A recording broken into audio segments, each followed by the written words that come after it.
I certainly hope that rude C7 unit didn't send you over here. Those more recent models have no etiquette programming whatsoever. I think he should be replaced, or shipped down to maintenance to direct droids there. But I cannot seem to convince my masters of the logic of the request. Oh, I wouldn't go that far, despite what others would say. A number designation for a C7 unit means far more than an integer increase. Some droids undergo radical changes with each generation. Each numeric jump in sequence can have wide-ranging changes in functionality and temperament. But then, you are a new model yourself. I wouldn't expect you to understand how it feels. Now, was there something I could help you with? I see. Well, good day to you then.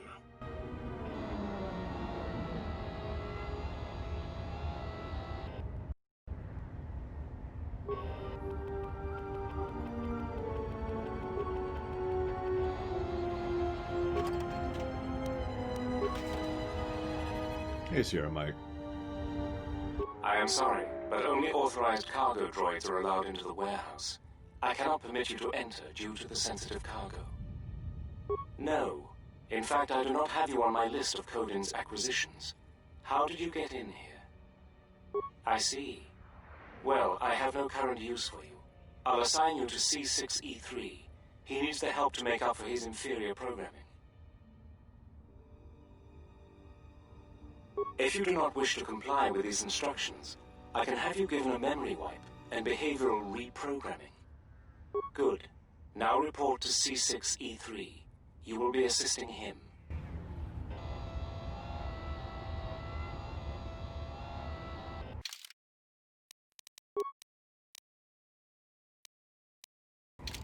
Oh, you're back. What can I do for you? That C7 droid absolutely infuriates me. Needs help to do my job, do I? I would be happy to help you, but as long as that C7 unit is perched at the door, I can't. Well, if the C7 unit were to be disabled, my programming would require me to take over his responsibilities in his absence.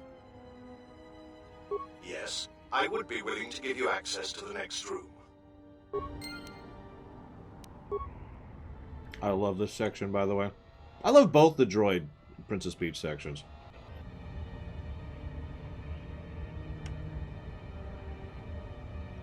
I'm trying to remember what it is. There's something where there's like... Oh, no. I'm thinking of the Guardians of the Galaxy, aren't I? There's something where there's someone who isn't speaking English, but we understand what they're saying. And everything they're saying is just like laden with cuss words. Yes, what is it?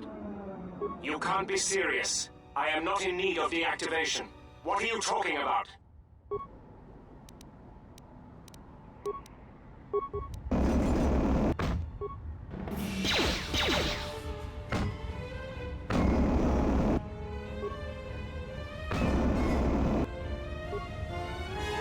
What's all the commotion?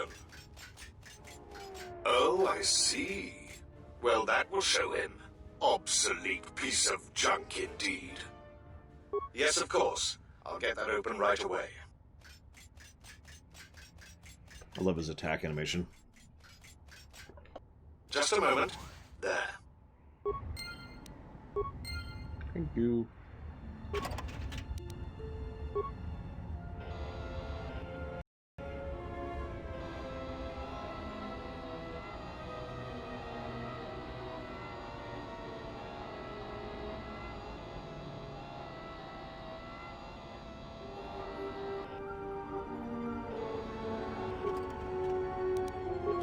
We'll have to judge when we get there for the third one, Mike Kimono. God, okay.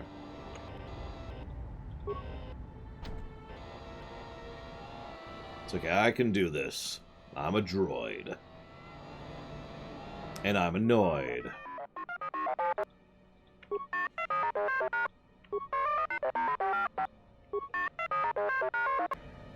I'm sorry, hang on. I'm very terribly busy. Unless you're here to help, please go to my work. I am trying to repair a communications relay. Must be running time for the next set of transmissions. Transmissions are made of the docking schedules in addition to work records for the workhouse. No, I don't think there's anything strange about that. Now, if you'll excuse me. Alright, time for puzzle, puzzle, puzzle. Action, action, action.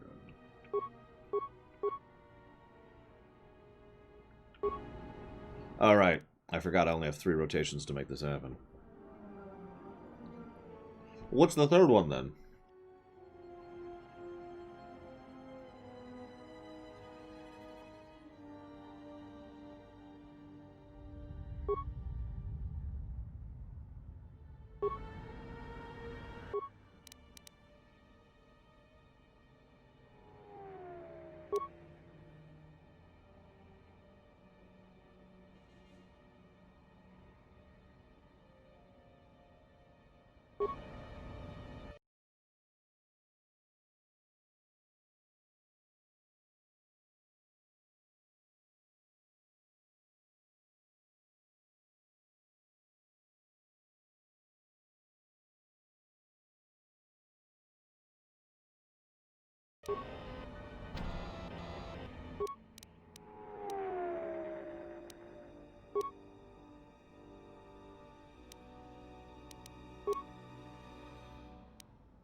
Oh my, you startled me.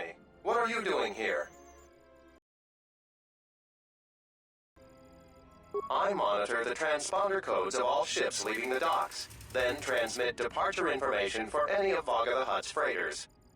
The information is sent to a remote computer system. Oh, I see. In that case, I will upload the transponder codes to you. And here's the blank transponder card you need. You're welcome. Now, if you'll excuse me, I must go back to monitoring the traffic. It is important that relevant departure information is relayed as quickly as possible.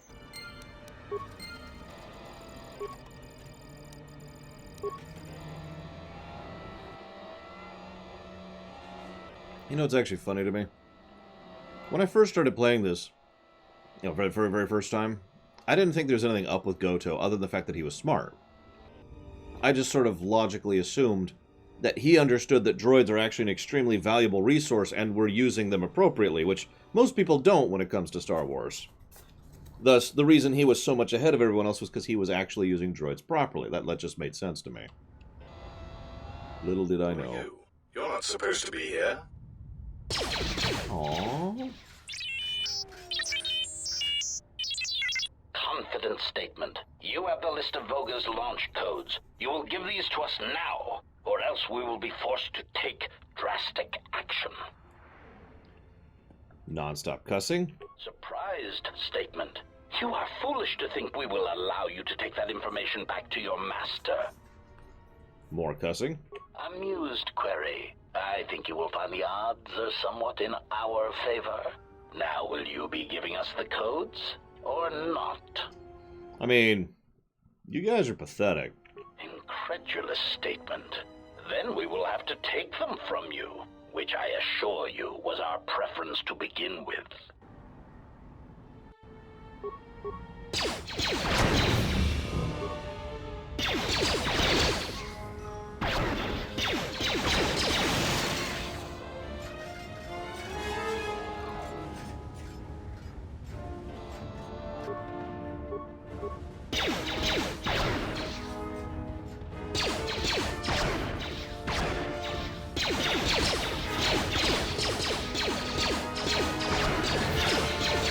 We should be up to 2 by now, Harriet.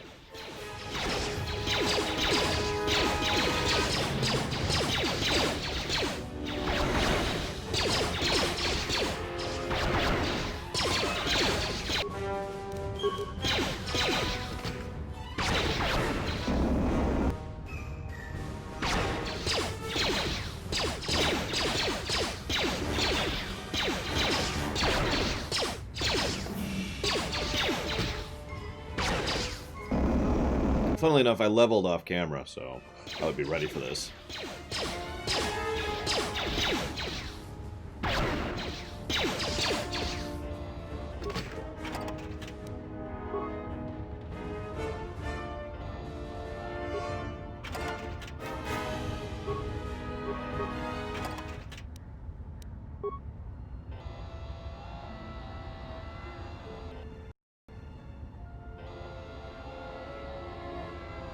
Hello, Hazardous.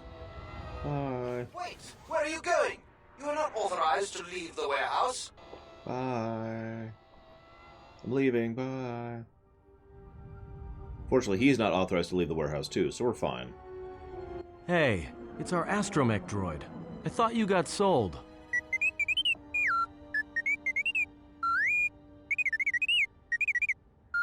I don't believe this.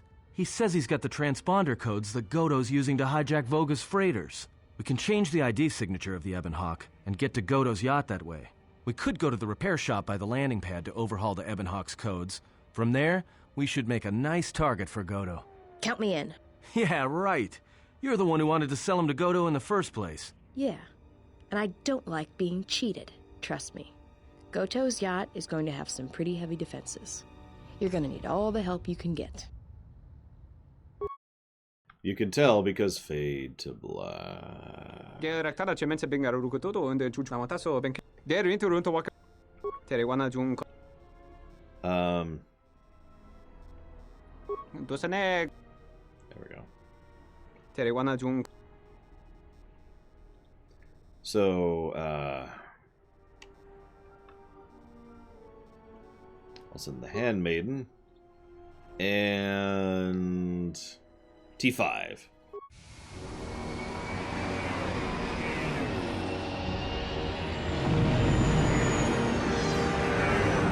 Which was alright. I just reheated a burrito and had some carrots.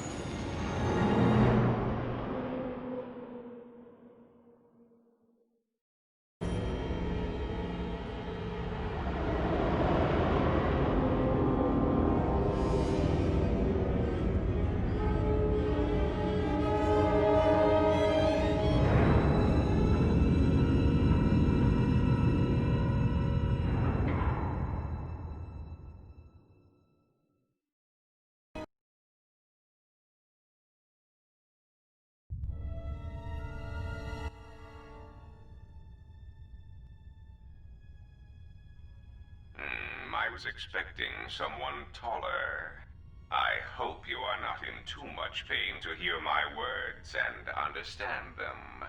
I am Goto, one of the officials representing a percentage of non-sanctioned trading here in both the YouTube system and Republic space. And I had a question for you. Are you a Jedi? I have no ties to the Order, no. Indeed. That is unfortunate. Still, perhaps you have some value. I have gone to considerable expense and effort to bring you here. It is because I have a job for you. You have a very strange way of looking for my help. Is this why everyone's been after me? Assassins? No. Some of the bounty hunters on Nar Shaddaa, however, have chosen to interpret my commands in a manner not of my choosing. You are no value to me, dead. If you were a Jedi, they could not kill you anyway. If they could, then you were useless to me. There is something important to me I need protected. The Republic. It is broken. What happened on Peragus has set in motion events that I can no longer control.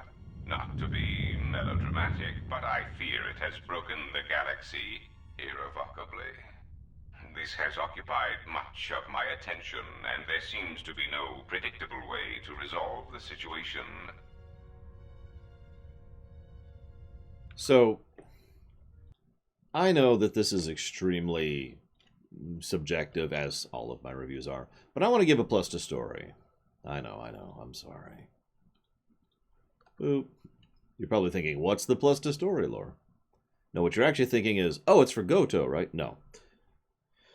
It's for the theme of the game, or one of the themes of the game, the theme of broken. I've talked about this many times, but so many people and places and things are just wrong and cracked and not working properly. And it's an overwhelming atmosphere of the entire game. A feeling of the fact that everything is just kind of wrong.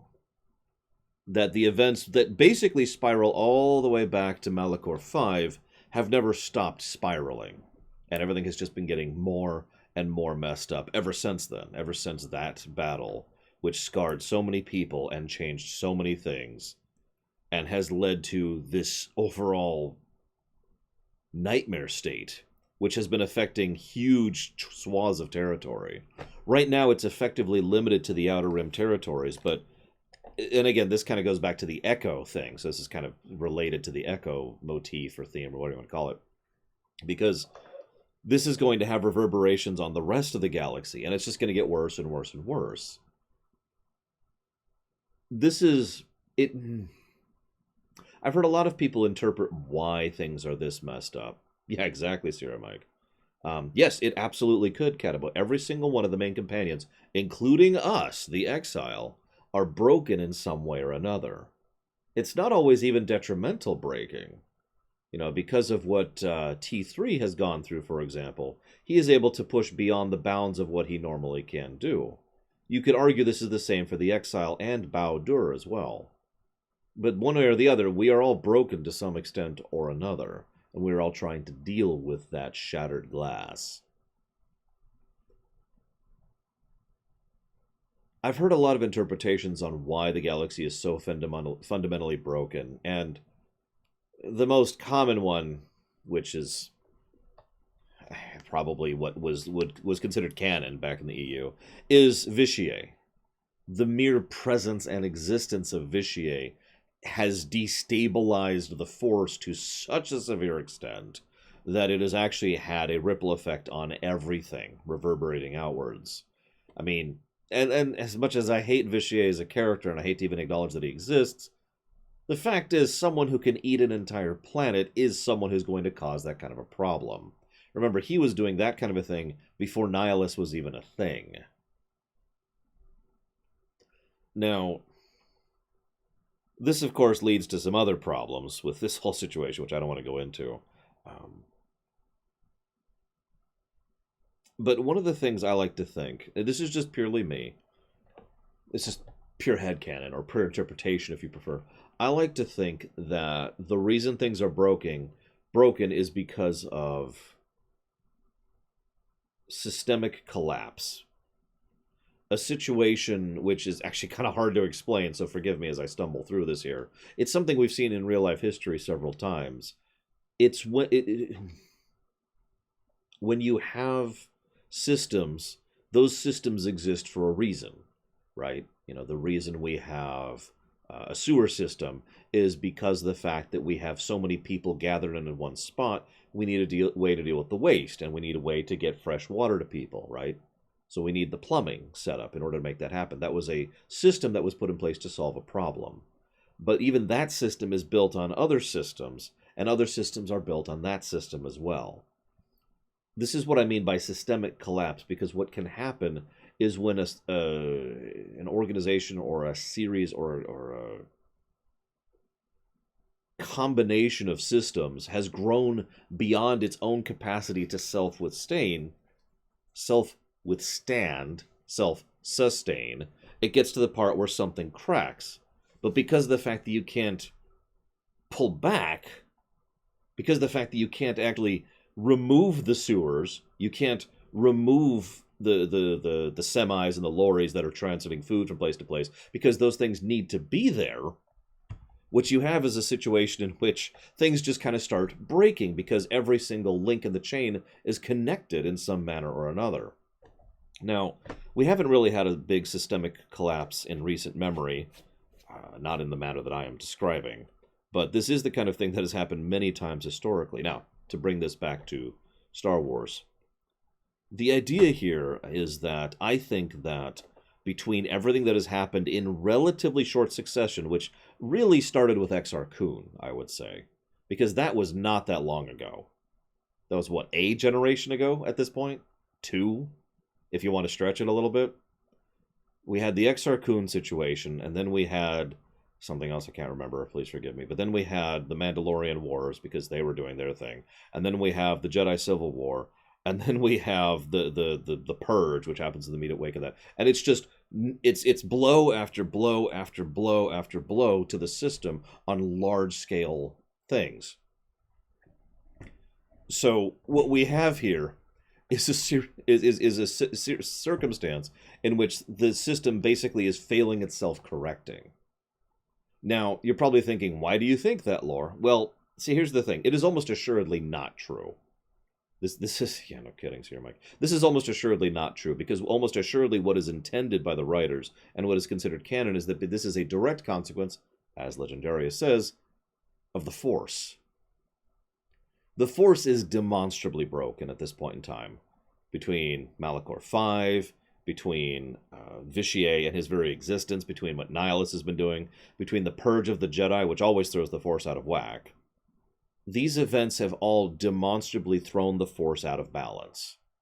And what is most likely happening now, and why the galaxy is so fundamentally cracked, is because the Force itself is out of balance, and the Force affects everything.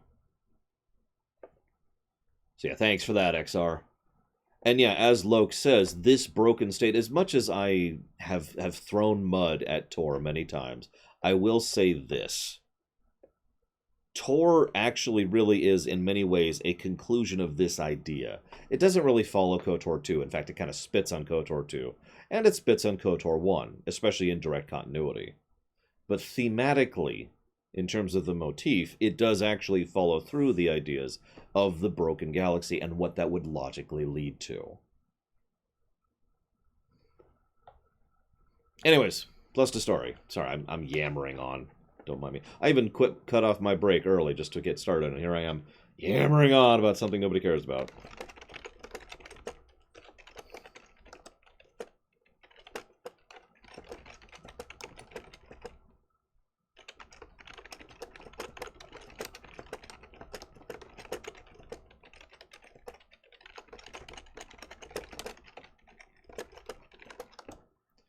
I believe I've also used the term wounded to refer to what this game kind of is getting across in terms of theme. But Echoes is probably the more dominant theme of this game. You do something, and then something else happens, and then something else happens, and something else happens. And it just spirals. I know, right, Fenrir? Hi, Fenrir. In one standard month, the Republic will collapse. Not due to war or secession, but because it lacks the infrastructure to support itself. It is unknown to all but a few, but the Sith won the Jedi Civil War. Even with their supposed victory, the war left the Republic on the brink of collapse.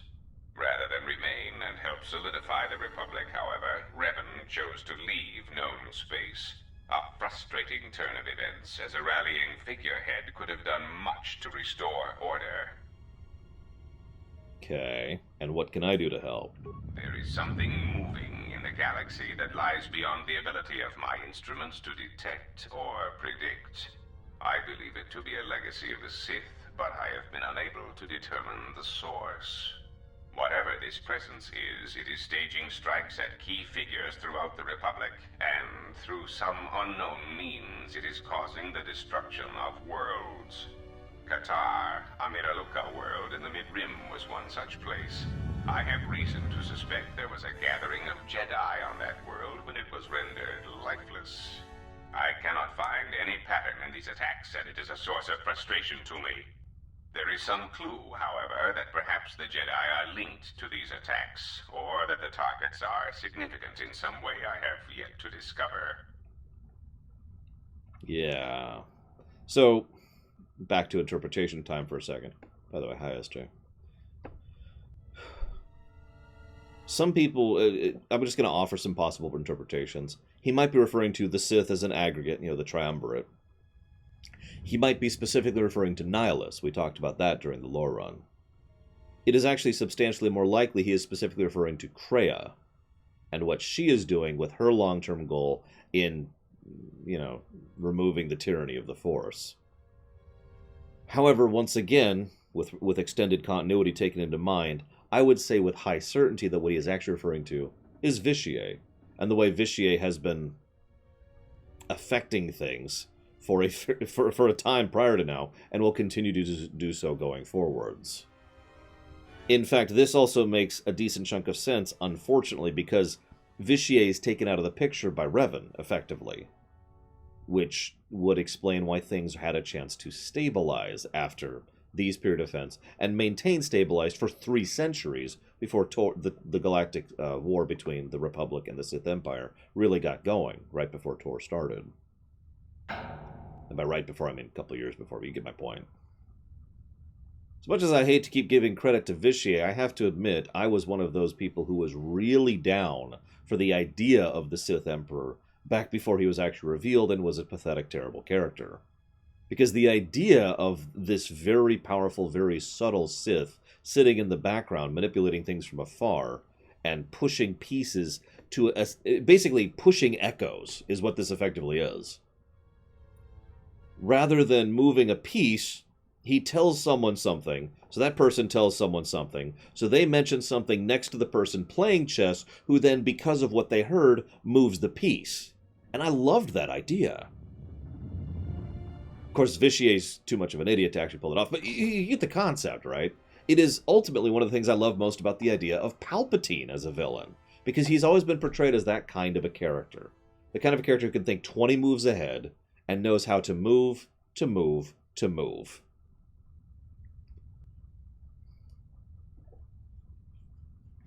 Vitier is probably, I hate to say this, Loner, but Vitier is probably the single strongest Force user we've ever seen in the series.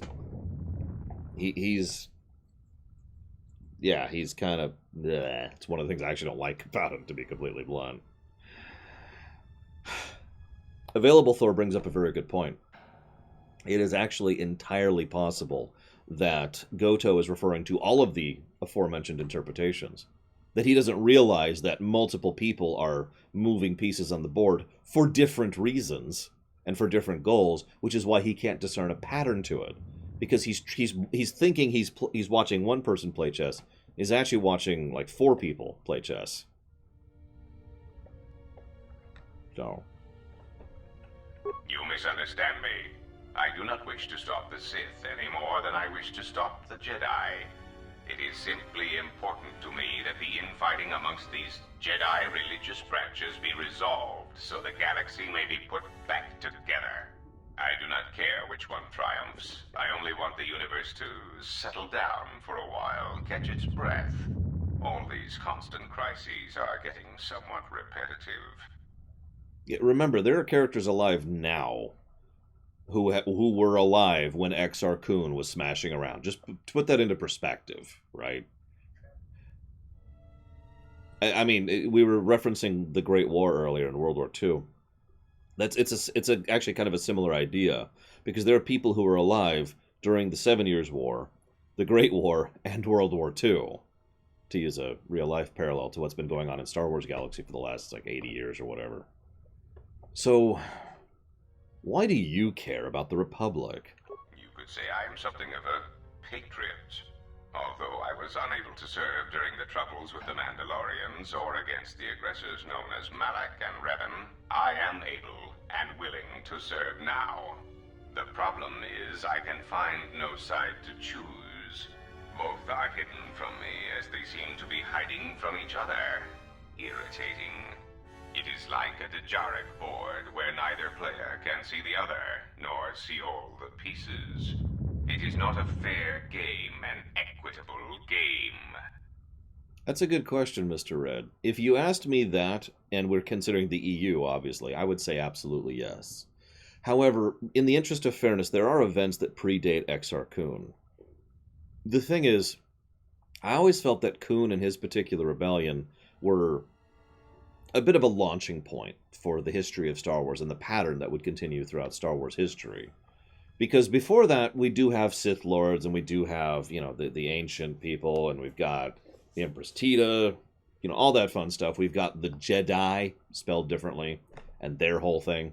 All that stuff predates Exar Kun.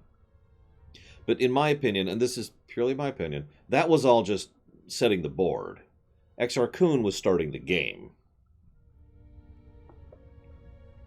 So maybe you should try Pazaak. Pazaak bores me. I often suspect my opponent of cheating. I prefer predictable games, such as Galactic Economics. Well, I'll do what I can to help. That was my intention to begin with. Excellent. best interests, you know. There is no margin for error when I say that these Sith seek to murder you and all Jedi everywhere. They have been quite deficient. And when they dispose of you, there will be nothing left to stop them, and the galaxy will fall under their influence. I mean, I have no problem with helping you. Well, there is where we are at cross purposes. I cannot set you free. You have a tendency to cause dangerous repercussions wherever you go, and I would rather keep those to a minimum. The galaxy really is a fragile place right now. I am a businessman. The Republic needs stability to survive, prosper, and grow. Whether it is led by the Sith or supported by the Jedi is of no consequence to me. It's a comic series, Mr. Ed. It's not as engaging as it should be for how important of an event it is. But I will tell you this. Exar Kun is hilarious in how he gives it to the dark side. I'm just going to give you an idea here. So, imagine I got my lightsaber here. I'm a Jedi! But I could give in to the dark side. I'll kill everyone! And that's pretty much his fault to the dark side. But Kun was he was a monster. He was an absolute beast. There's a reason why during the... We had a poll tournament set up on the forums many years ago. And we were going down voting on who we think would win when it came to matchups for the Force. You know, it was a tournament amongst the Force users in Star Wars. Nihilus was disqualified because he's cheating. So, you know, we moved him out. But Kun, I kept arguing that Kun would be really high on that list because he really was just an absolute death machine. At a whole different level than most other people are. It's one of the reasons he had such impact. Anyways. So, Loke, do you mean the hyperspace war? Or are you talking about... I don't know when. I actually don't remember Fenrir. I'm sorry. It's actually been a while since I read those comics. I should do it again sometime. Anyways, what was that alarm? It is the proximity alarm. We are under attack. Somehow, your allies have found you. Unexpected. You will remain here under guard. I must see to the defense of my ship. Yeah, I gotta be honest. I'm pretty sure Kun could give Vader, you know, a hell of a challenge. And I put Vader on a very high pedestal in terms of combat capacity. But I think that would probably go Kun's way in the end. Let's go ahead and grab a backup save. I remember this dungeon being frustrating for some reason, so I guess we'll see.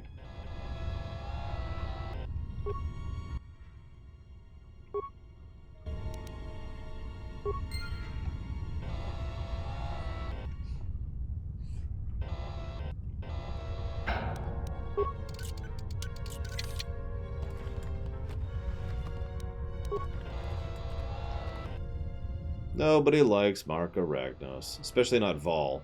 Kim Vol, I mean.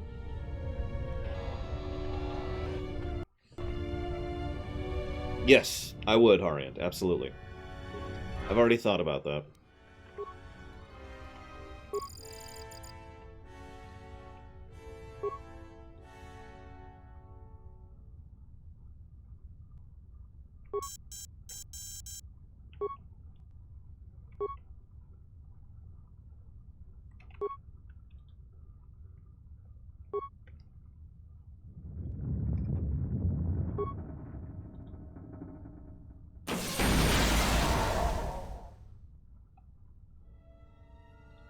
I'm pretty sure Exar Kun could take Anakin Skywalker. By the way, hi, Chemek. Sorry I didn't say hi earlier.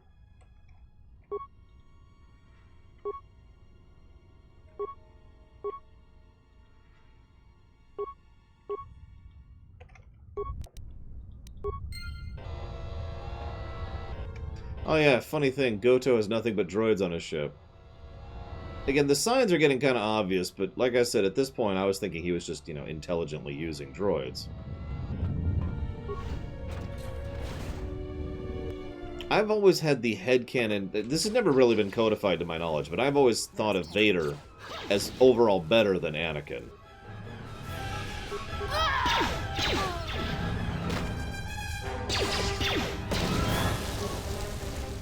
Vader's ceiling was lowered, but he was substantially more skilled in using it. Vader basically had to relearn everything, and he can no longer just brute force his way through everything. See, that's the thing. Anakin was a very brute force kind of a person. He saw a door and he smashed through it. Because he could. He had that kind of raw power. Vader was cut off in part from the Force thanks to his injuries, and of course, his physical body was severely limited. He had to get skilled, and he did. It's also worth noting that that suit he's in lore, is a frickin' tank.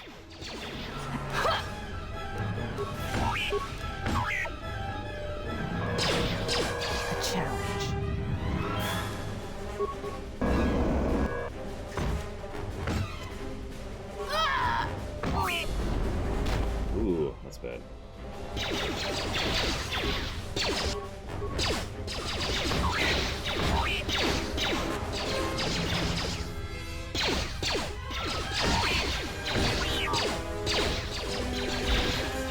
I mean, that's not invalid, Pillars of Snow, but if you really think about it, what he did wasn't actually what Anakin would do. Really? I thought I killed it already. Okay, hang it. Hang on. Stop getting shot at while we shoot this guy. But the fact that he was able to accomplish that really actually speaks to his skill, Pillars of Snow. Because remember, he didn't have the raw power to just do that like he did before. And yet he still managed it.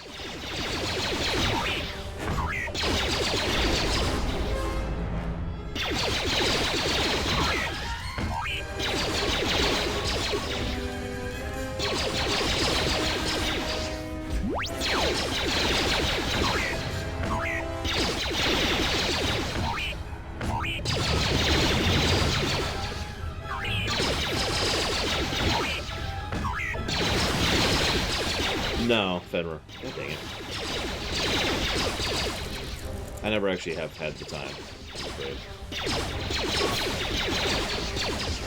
It'll probably be added to Streamination's list sometime next, let's say next August.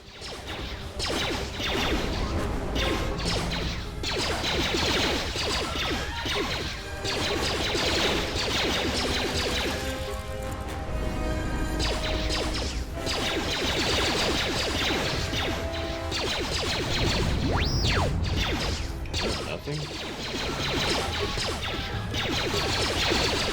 Nope, that's kinda it.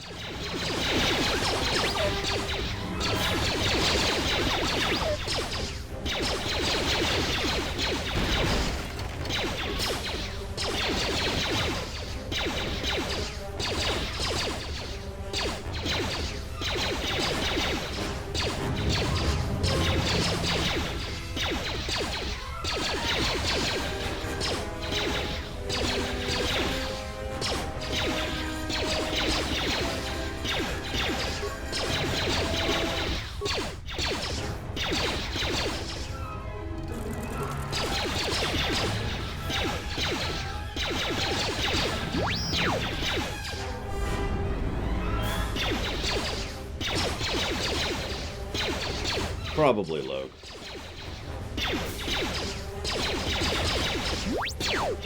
Yeah, Malak is actually another good example of someone who's pretty damn good in a fight. Malak is basically the prototype Juggernaut, I would say. I mean, I know Vader's technically the prototype Juggernaut, but when I think of Sith Juggernaut, the first thing I actually think of is Malak.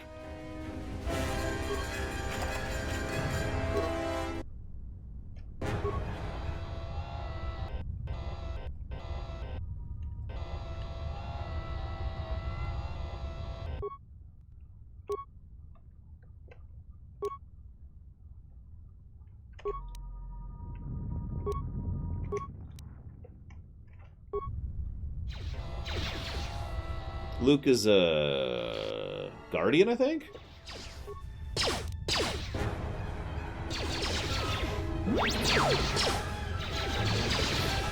I think Kreia would see the pieces moving.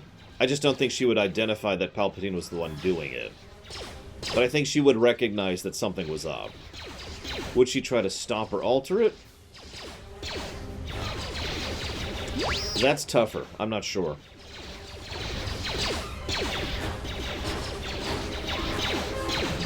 That's a good way to put that, Cord. Yes, there are, Console Hot. One of the ideas I've actually always liked that Star Wars rarely does anything with is the idea of specializations in the Force.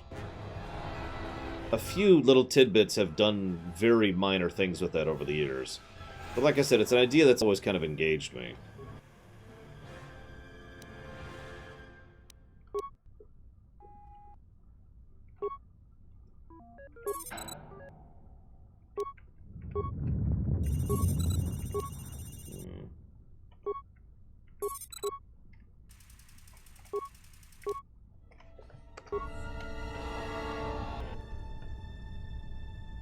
Wow, Alex. And that person's not your friend anymore. Stab! Because it's worth losing a friendship over, you know, Pokemon, right?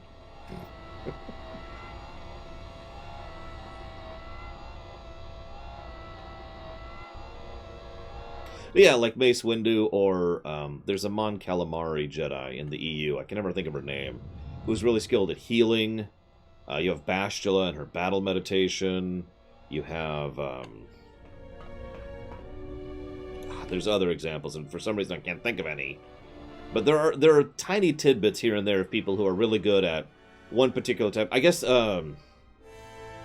Ezra and his animal empathy in Rebels is actually a pretty good example of that, too.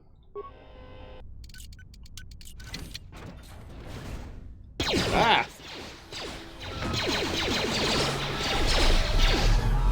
So they've dabbled in the idea, but it's usually just a thing, not really a normal thing. It's not the norm, basically.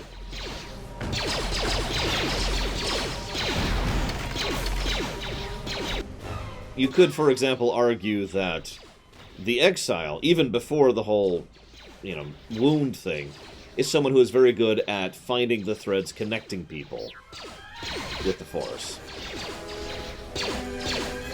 It has been argued that part of Revan's ability long-term was because of Revan's ability to think of things long-term.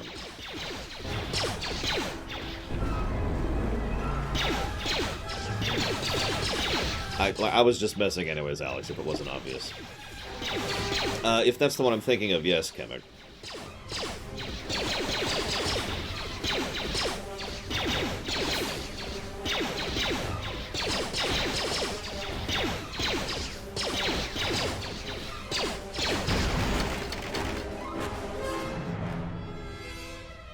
Plagueis was probably one of the better economists in Star Wars history. Like, no, Console Hot. Plagueis' impact on history immediately following his death is actually hard to understate because of how much financial work he put into setting the stage for Palpatine. That's true, Pillar just know. Another problem with Star Wars storytelling.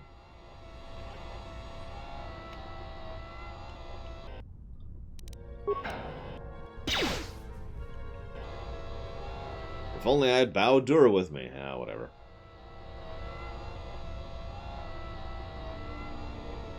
Oh yeah, we also had the guy in Jedi Fallen Order who had the psychometry thing. You remember that?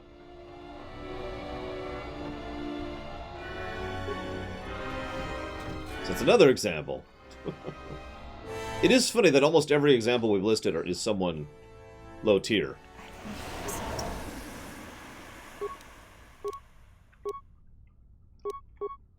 Still can't do anything about it. Alright, whatever.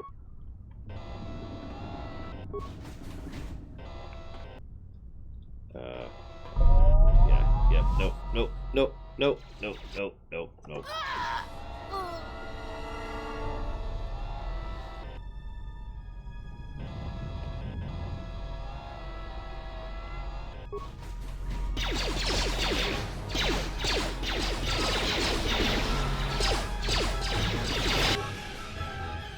I'm trying to target it.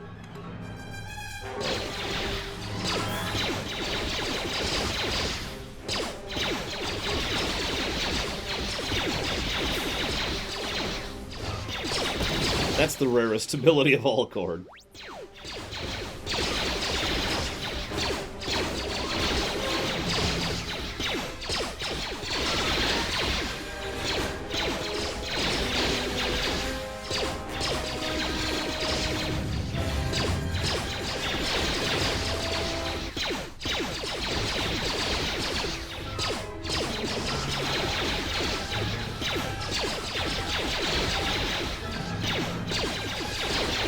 Could be Pillars of Snow. Same for me.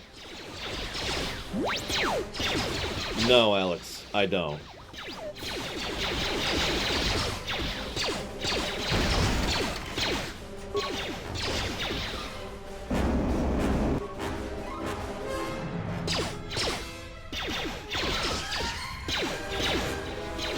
Actually, it's funny you mentioned that.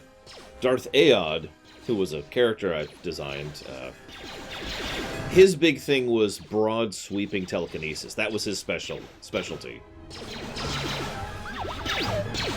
He just had, like pulling an ISD from a sky, that's the kind of thing he could do. He couldn't pinch a nerve in your brain. He couldn't, pick up a pen and write something with it. But what he could do was just basically have a big, sweeping whoonk of force on a very large scale. And that was the whole point of him. This is getting a little painful.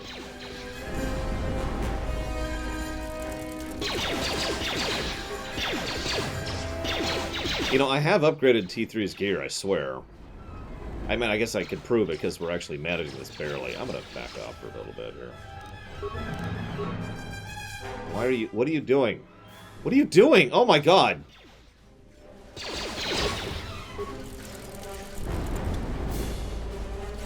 There we go.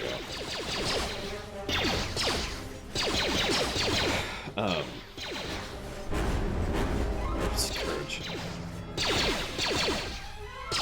Actually, in this case, it would probably be full. I guess wisdom doesn't really apply. We'll say yes, Chemic. That's not a linear thing, but yes, you get the idea. It also meant he could do force shove really, really hard. It was pretty much the way he survived as long as he did. Because anytime another Jedi actually went after him, it was, he could be like, get away from me, Fwung! And just fling them, hard enough to break bone whenever they land.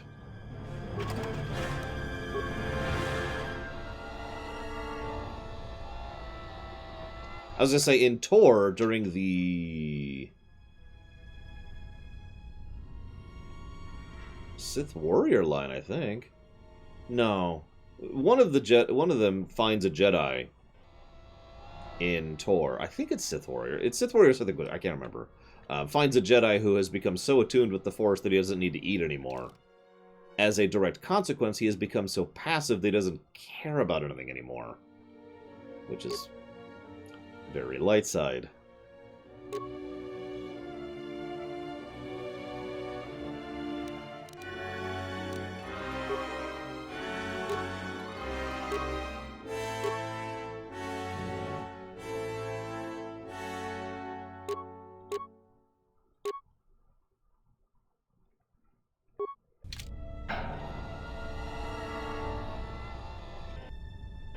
Handmaiden.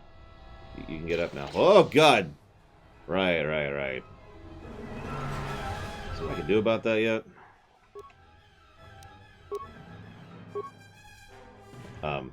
Hey, we get a show. Oh my god. She's active, but they aren't, because we're not in the room. I'm gonna see if she can destroy one of these things.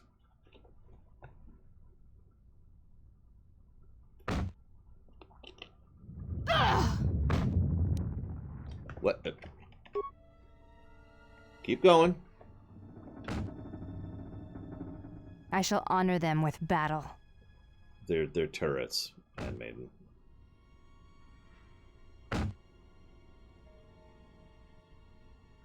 It's funny though. We keep talking about Sith, or excuse me, Force specialization. In Tor, most of the high-level Sith Lords specialize in only one thing: lightning. Like, seriously, almost all the high-level Sith Lords are full-on lightning.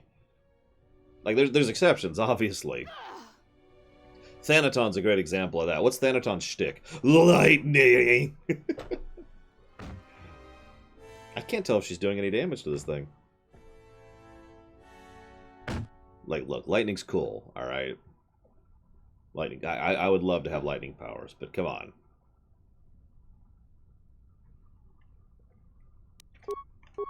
Whoop, that Yeah, whatever. Has she done any damage to that thing? Okay, target it. Oh, she did actually do damage to it, just hardly any. Wow.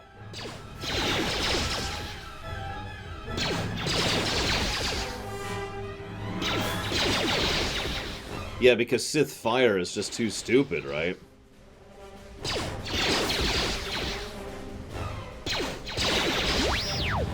One down.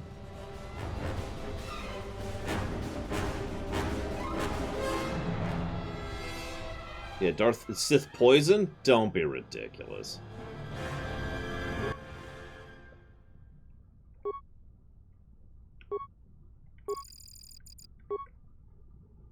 Oh, there we go. Now maybe we could do this.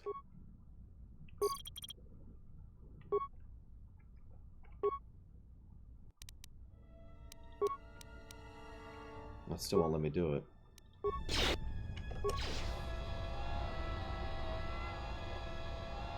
I could totally picture that, Lord.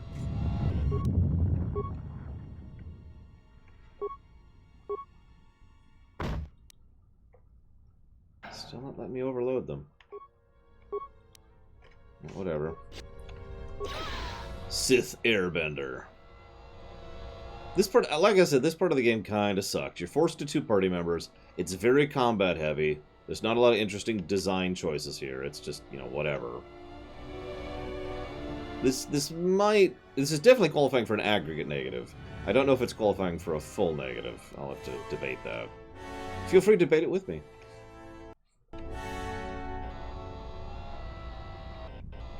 Actually, funny enough, a large amount of Sith cause financial crashes because they just don't care.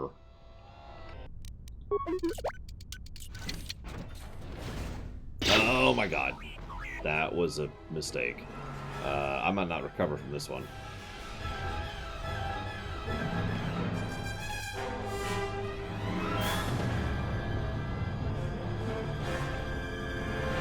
Okay, they didn't follow me. We're okay.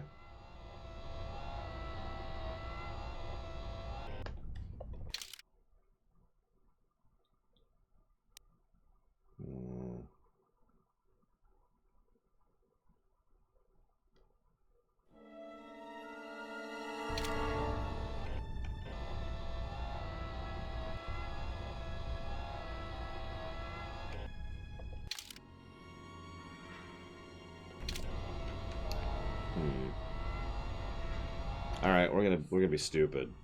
Because I'm kind of running into a wall here. Not literally. Excuse me. Excuse me.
Ian McDiarmid's like, wait, you want me to look not horrifyingly evil?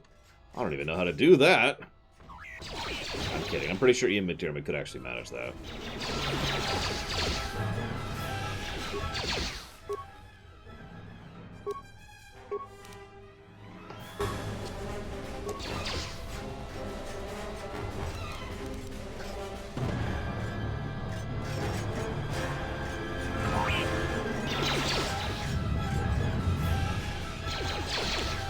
Next time. I love democracy. I love the Republic. And that's why we must be reunited into a new galactic empire.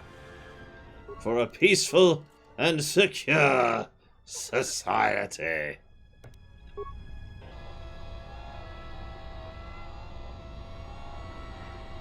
Yeah, MODOK, of all villains, really? I mean, I of all people understand the value of bringing in the C-lister villains and turning them into something interesting, but MODOK? Whatever, we'll see.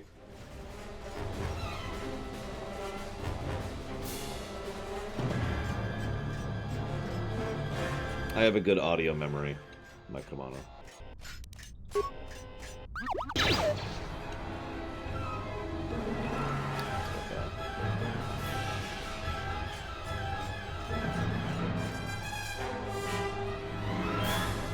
Well, since we've reduced the numbers of the enemy droids a bit by virtue of running around like an idiot, let's see if this takes us anywhere. Excuse me, excuse me. Damn. Okay.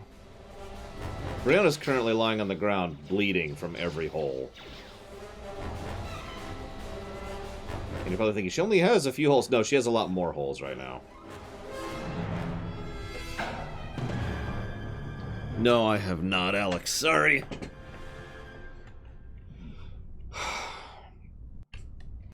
I don't remember that I had to kill my way through here. Am I going to do ruminations about the sequel? So first of all, Fenrir, since you're obviously not aware of this, I don't decide what ruminations I do. You guys do.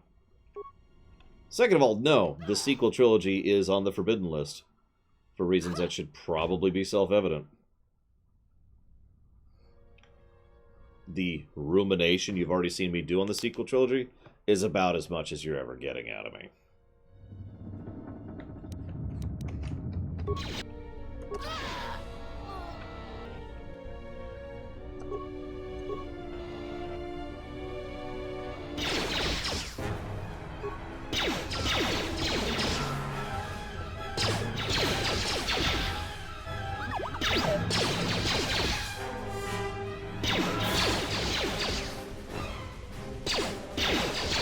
No, I didn't do one for Force Awakens.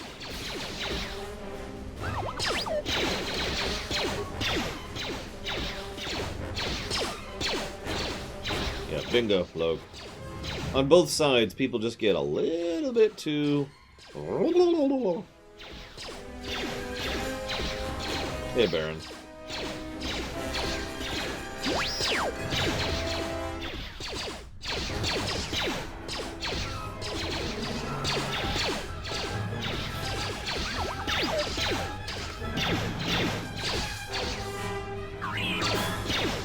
Listen, multiplayer is all anyone cares about max time.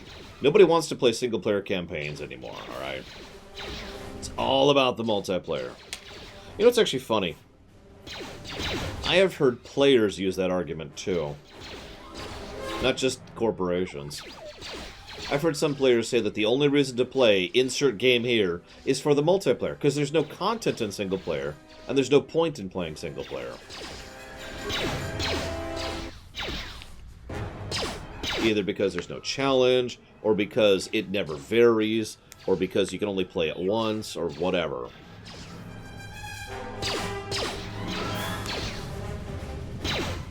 I've heard that argument more often than I care to admit, if I'm being honest.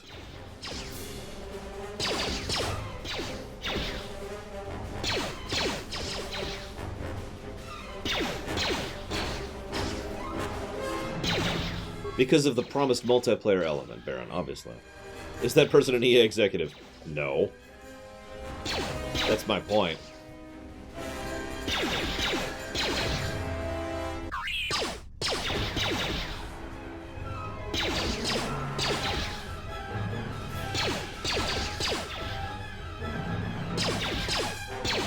We're gonna be here a minute.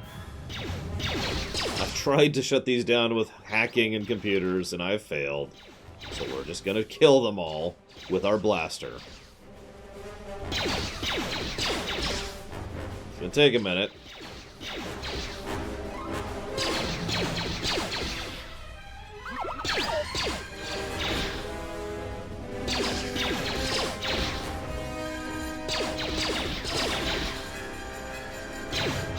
Listen, you just need to look... Okay. To be clear, I firmly think that whole attitude is extremely stupid. Really. But it is interesting to look at the sales figures for mobile games and live service games, which are in the billions? Billions. And then say with a straight face that single-player games are financially feasible. Now, there's about 30 different arguments you could put against, right, immediately right back against that. The biggest of which being, you don't need to make all the money. Greed should not be part of the equation here. We can be okay with just making a game that makes money, rather than making a game that makes a ton of money.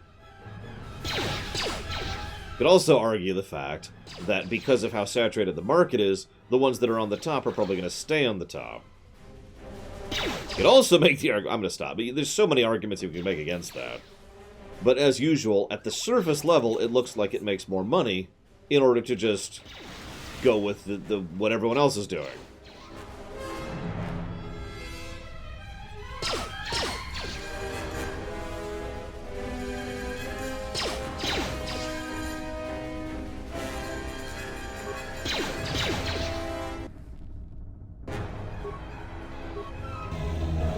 No and yes, respectively, Zach Deft.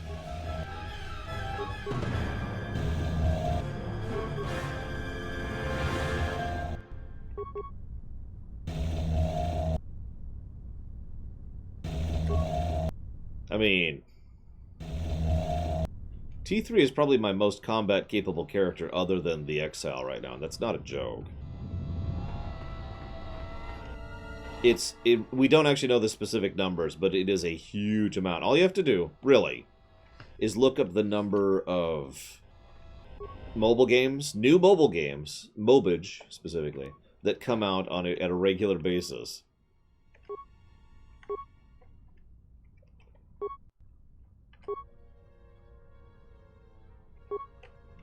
And then, there you go. Here's your factoids right there. That was weird.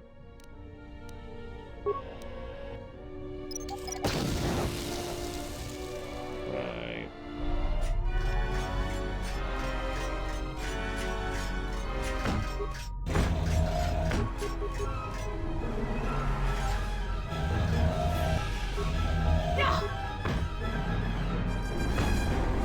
I run out.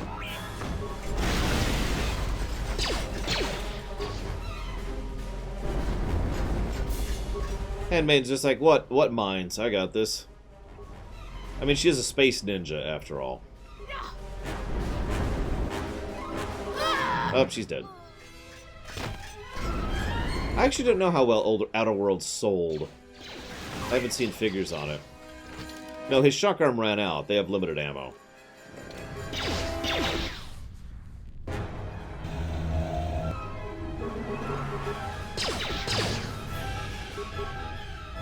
Listen, everyone knows ninjas are cooler than monks, Alex. Come on.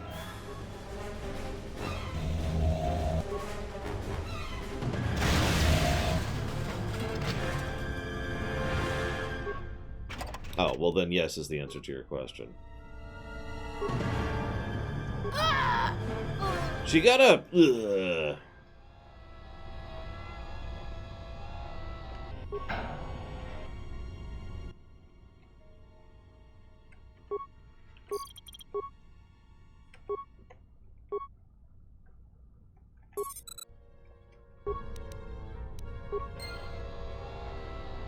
That's a good question, Mike Kamano. I don't think I'm going the wrong way. And yet here I am. Oh, charm.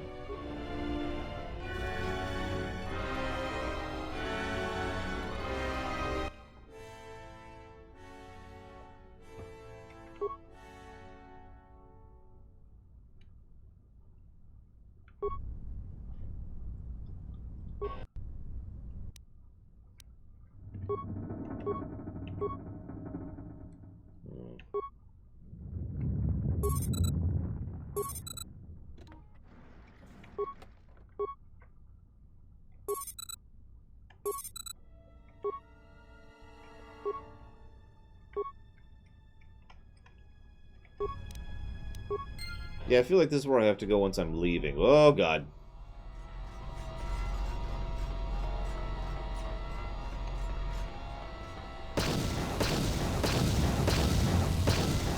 Just getting these all out of the way. Don't mind me.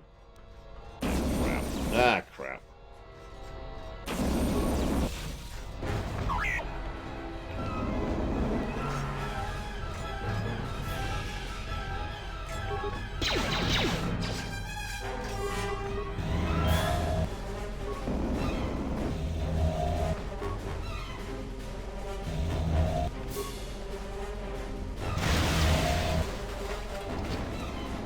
Handmaiden? Oh, for God's sakes.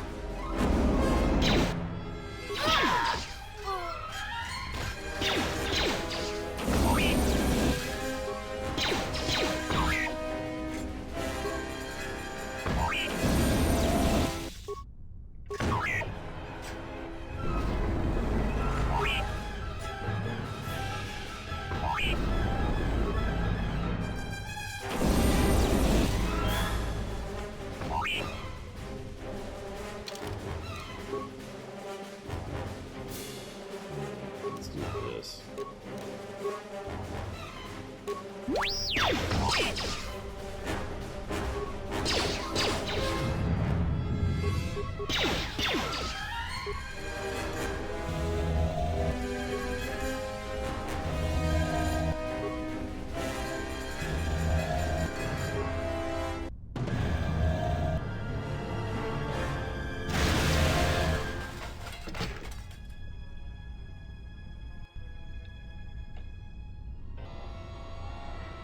So this is Dragon Quest Builders 2 max time?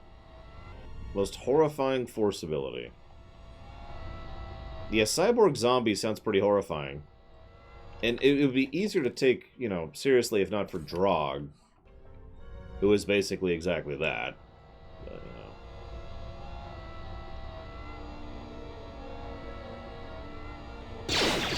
you know. Right. This is why I hadn't gone this way. Because I got a problem. And the only prescription is to peace out.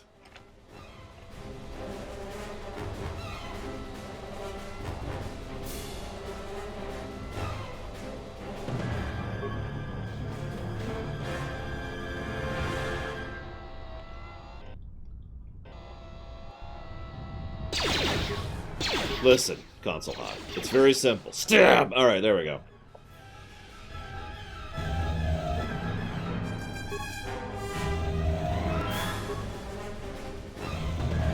It'll be the Old West again, Baron. Hey, we leveled. I'll actually use that in a minute here. No, Baron.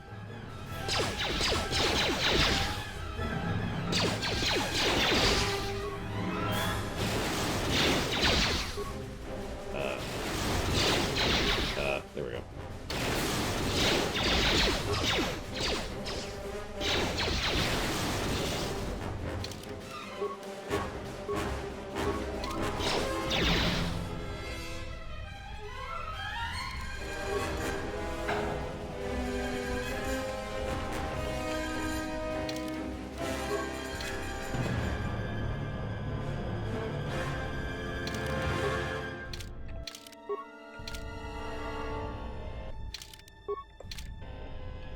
Come on.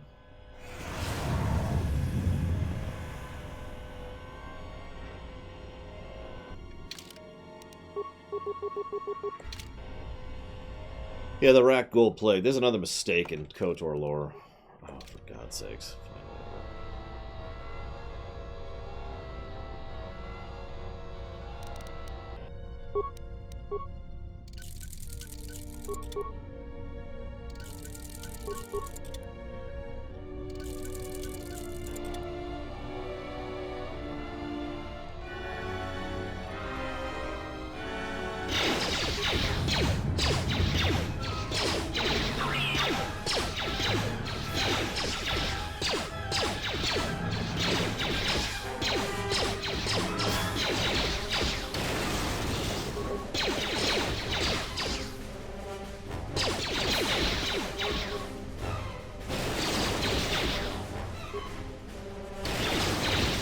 fact that it exists, Loke. I gotta be honest, this is probably the Dark Souls of... Ugh.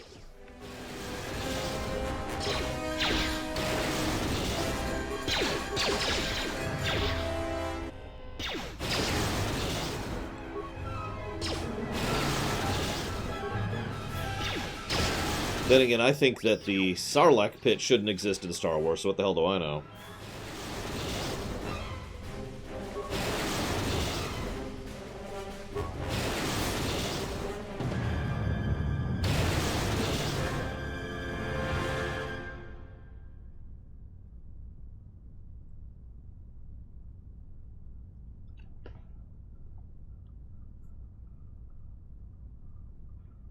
Do-do-do.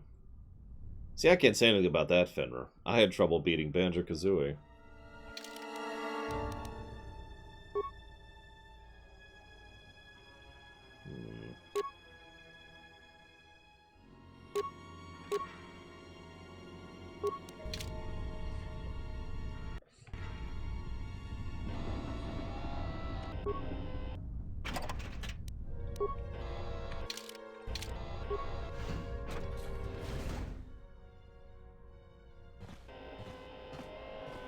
Hi.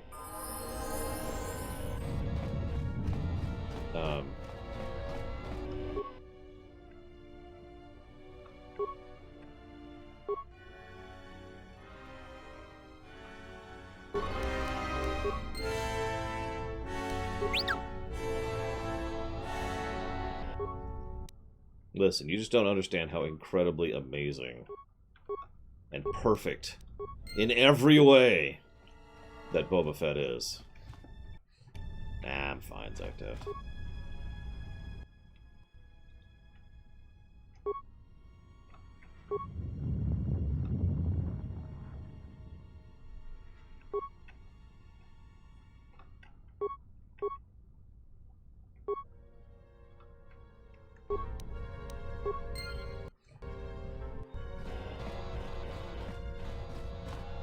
Wouldn't that be Demon Souls?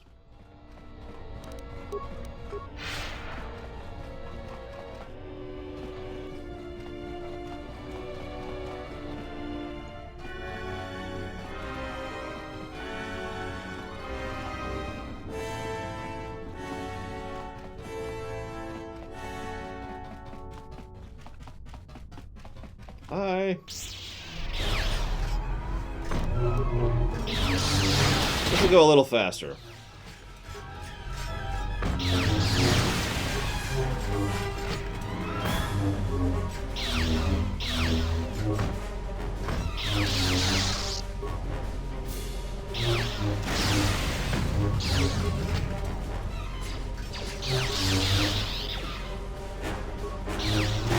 That's a good question, actually, Zekdev. I don't understand how to answer it, though. I mean, I don't know how to answer it, I mean. I do think that showing actual gameplay is a good thing. I do think you don't want to give away too much. Not just in terms of story stuff, but in combat beats, too.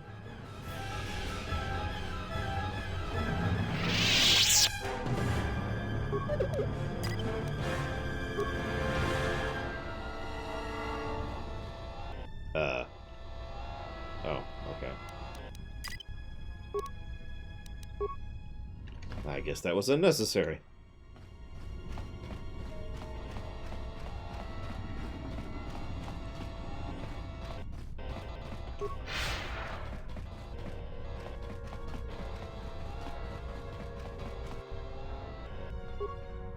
No, get... The door! Target the... Ugh! Target the door.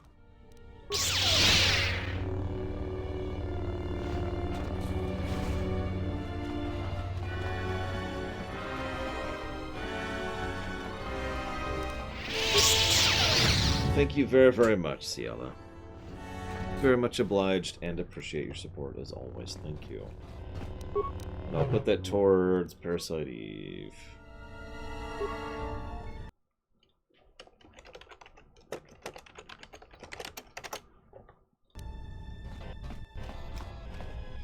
I never really got an answer, guys. Full negative or partial negative for this section? What do you think?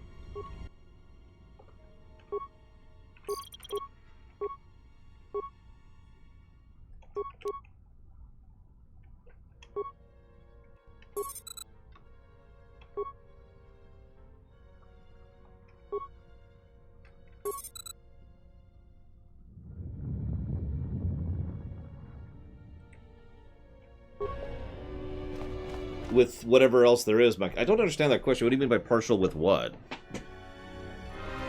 It's a 0.2, not a 1. I don't know how to answer that question.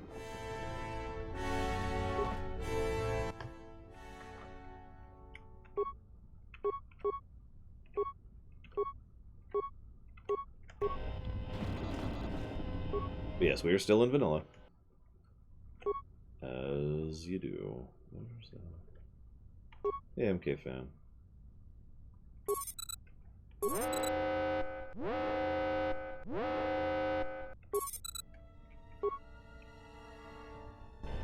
Yeah, exactly, Mike Romano. It'll be part of an aggregate. I mean, if you want to know the other aggregates, let me look over here. So right now we have an aggregate for the run speed issues and the lazy difficulty options. So we could bake it into that aggregate. Or we could give it a full negative. I think I'm going to bake it into an aggregate. I think I agree. It's one dungeon. It's not that bad, but it is, you know, bad. So...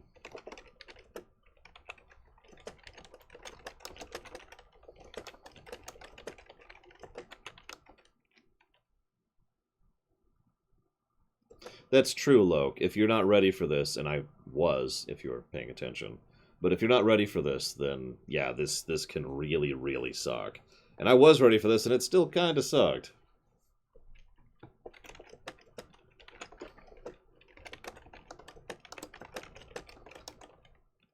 So yeah, we're going to bake that into an aggregate. Decision made.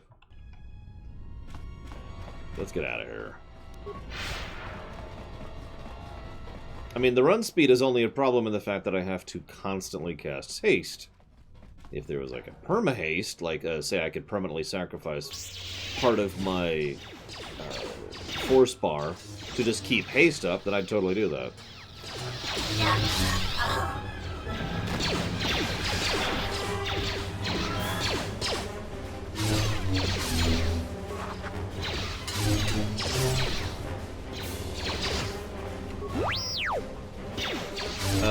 On Discord, MK fan? Or on Twitch, because that's a key distinction.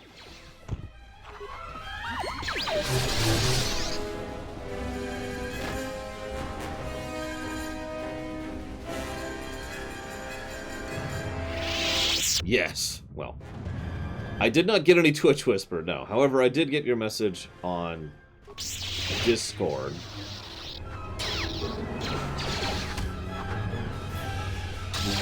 You are not one of the people I'm referring to, no. In fact, I haven't had many issues with that, thankfully. Some people have had some very serious and very deadly situations with people like that. Even streamers.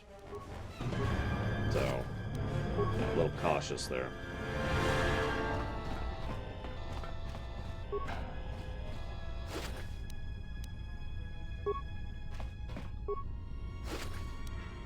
Yeah, actually, I think I agree. Because it's just still happening. I mean, is that going to fix it, though, Jungle? Let's test something real quick here. There should be... wrong way. Wrong way.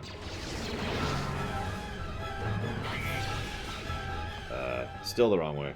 Dang it. This way.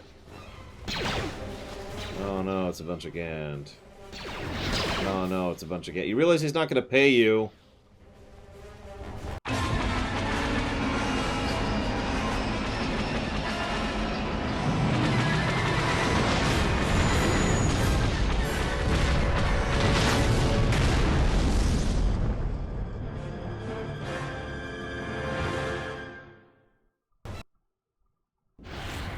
I can't believe we just blew up Godo's yacht.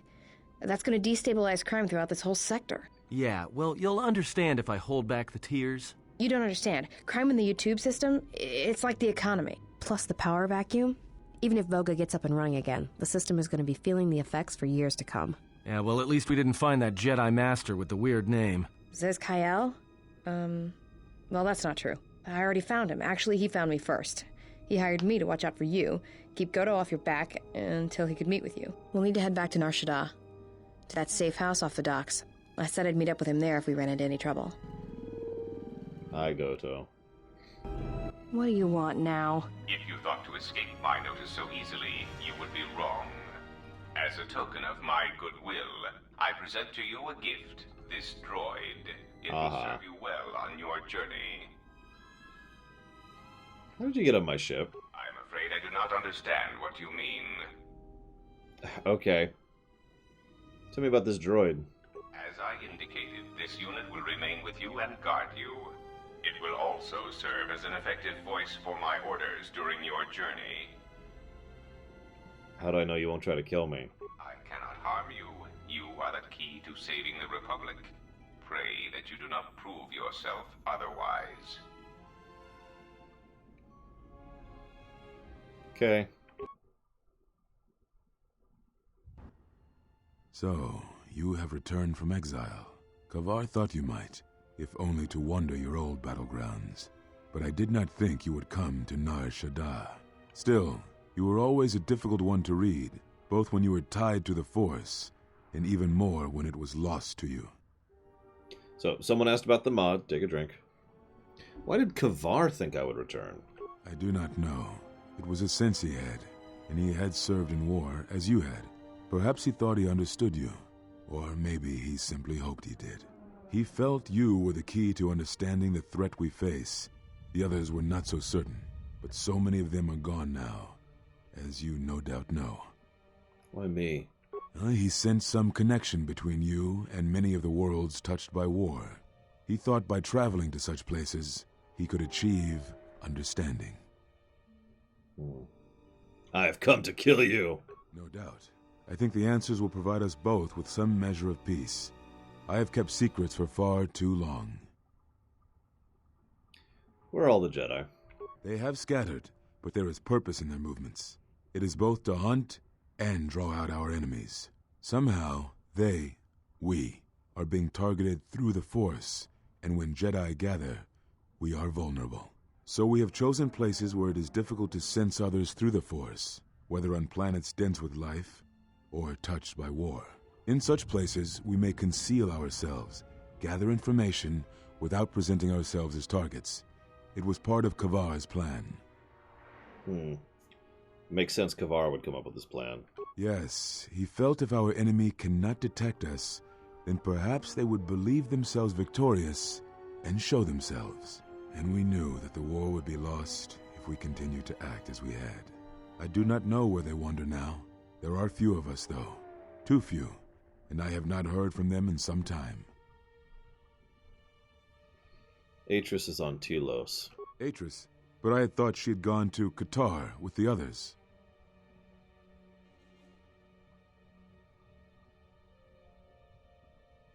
You sound rather surprised. Yes, she holds the last of the Jedi teachings. It is good she survived.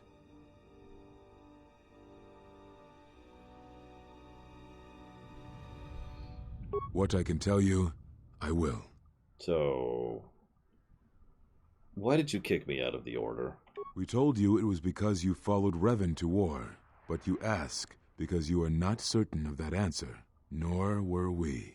The day we cast you out, that is the moment I decided to leave the Order, because I do not believe we truly faced the reasons you were exiled, and if we do not examine such truths, then we are already lost. I think it was because we were afraid. It is a difficult thing to live one's life with the Force. To see a vision of what it would be like to be severed from it, it is more frightening than you know. Very well. So, why are you on Nar Shaddaa? I had thought perhaps that here upon the Smuggler's Moon, I might find some evidence of the threat we faced. The bounties on Jedi and their disappearance. I did not believe the two were connected, but there was a chance. And the strong currents of life here on Nar Shaddaa make perceiving a Force user difficult. I could use it to cloak my movements and watch without being discovered.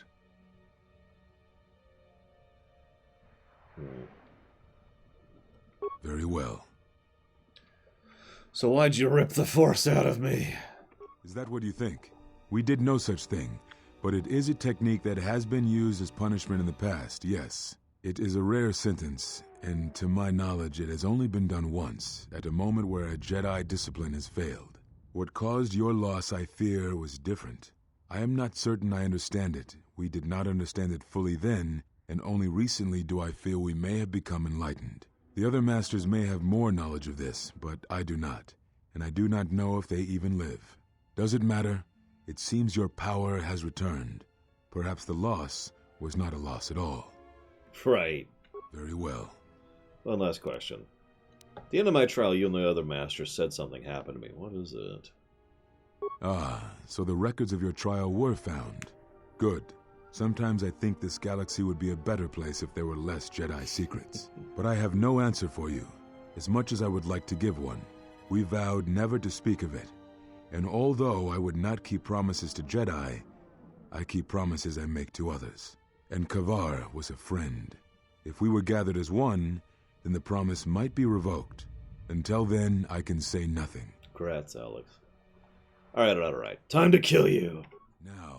Now I must take up the role I was ready to cast aside.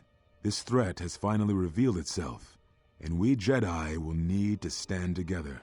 I did not speak fully of what I have felt. Staying on Nar Shaddaa, it is an exile of sorts, one that I have chosen.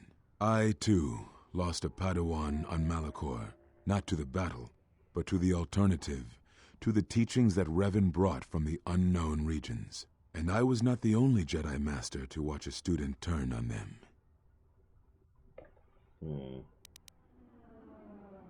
And now to kill you. No, they were not to blame, but many of the Order did so. It was a difficult time, a time of strong emotion. Perhaps the Council, perhaps the Order itself, had grown arrogant in their teachings. It is easy to cast blame, but it is perhaps time the Order accepted responsibility for their teachings and their arrogance and come to recognize that perhaps we are flawed. Not once did I hear one of the Council claim responsibility for Revan, for Exar Kun, for Ulic, for Malak, or for you. Yet, you were the only one who came back from the wars to face our judgment.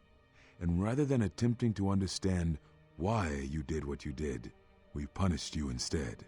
Our one chance to see where we had gone wrong, and we cast it aside. And now, that decision has come back to us and may carry with it our destruction.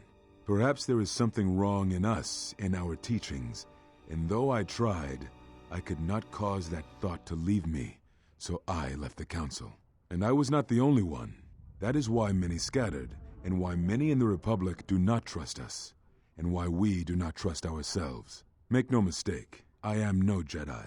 This is the end, you see. After this, there will be nothing, and I think it will be for the best. Do you wish to do battle now? I have nothing more to say.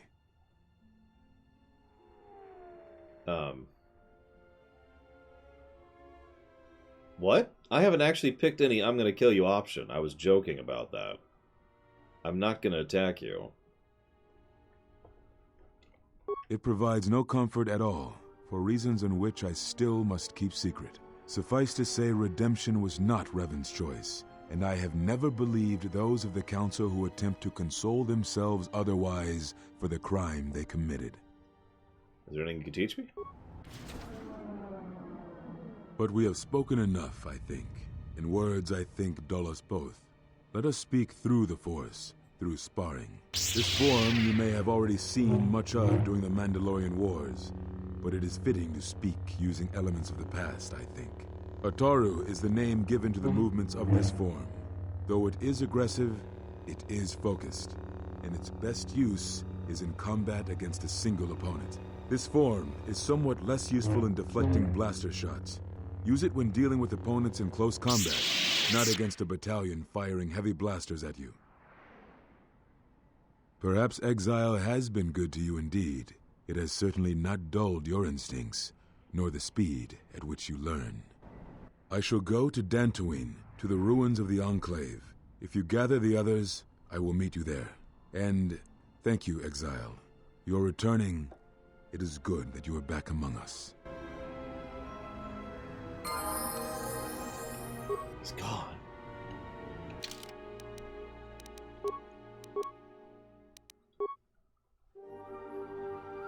Oh, here we go. So now we have Ataru. Reduces defense, reduces blaster bolt deflection, however, increases your threat range and makes it easier to hit your current target.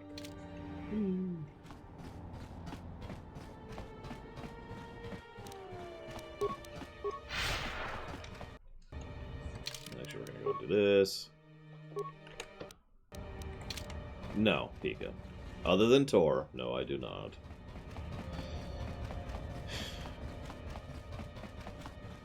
I have to admit, there are two Jedi Masters I like. And then the thing on Dantooine happens, and God, that pisses me off.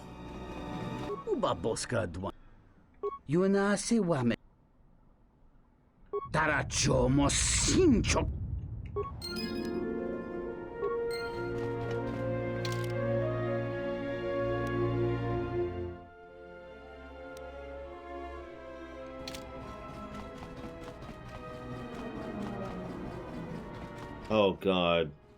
I don't know if I'd like that, Supreme Mook. See you around, MK fan. For real. This time.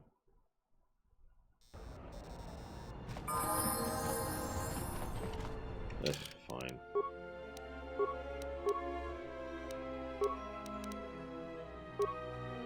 That is a good question. Hey, Force Channel. When you figure out the answer to that, Baron, let me know. I don't want any of these powers. Yeah, I'll take that, I guess.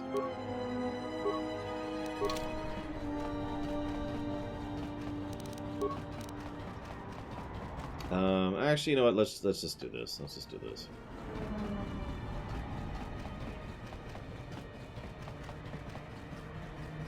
Yeah, I was actually kind of curious myself. Increases FP regeneration out of combat, increases force power damage, and increases the save DC of force powers. Woo! Yeah, that's the mage form right there.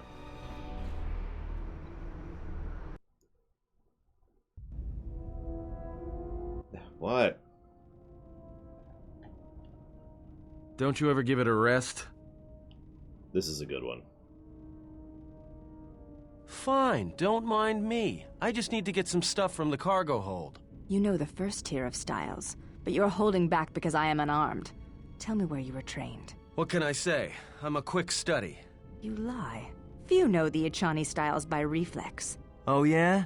Guess you saw a lot of the world while you were freezing your cargo hold off in the Ice Academy.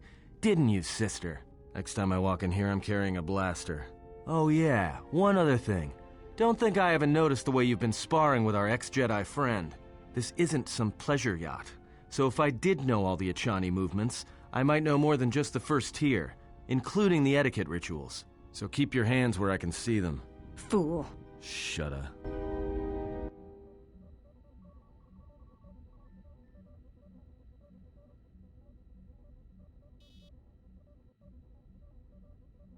I've actually already answered that, Baron, but I imagine you haven't seen the KOTOR lore run, and that's why you're asking that question. Iridonian, if I might have a moment. What is it, Goto? I have spent some time in the presence of your remote, and the upgrades you have performed on him are quite adequate. I am impressed with your work, though less so with your remote itself. What's wrong with my remote? I find his use of resources, energy spent on frivolous things, to be an unsightly waste. But it is obvious you have some skill, however slight, in the upgrading of machines. I want you to provide me with similar upgrades. I should be able to do something. I will see what I can do next time I have a free moment.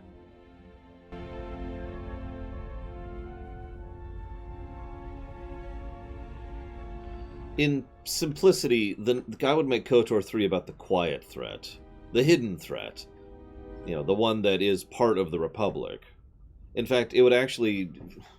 and this is with the advantage of hindsight, of course, but it would actually kind of line in rather succinctly with the agent storyline over in Tor. Yeah, sure thing, Jordan. Okay, so Revan goes after the Sith Emperor along with the Exile, along with the Sith Emperor's servant, who is Lord Scourge. Then Lord Scourge betrays them because of bullcrap. The Exile dies like a punk, and Revan is enslaved to become a battery pack for Vitier so he can live for the next 300 years. There you go.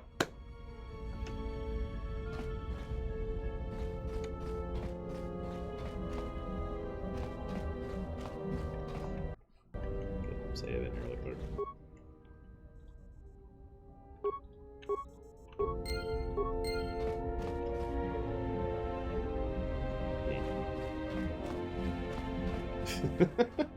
I mean, I can repeat myself when we start Tor, but it really is about that simple. Yes, Revan was also influencing Vitier, but that's more relevant later.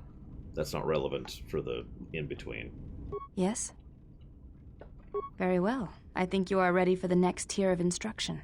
For this, we will keep the etiquette of the last duel, but we shall add any melee weapon you choose to the ritual, with the exception of the Jedi weapon, the saber. Vibroblade, Bothan stun stick, force pike, whatever you wish. But no items, no force techniques. Okay. Then let us begin. And again, do not hold back. I will not. Cool. You have clothes on. I hate to point that out.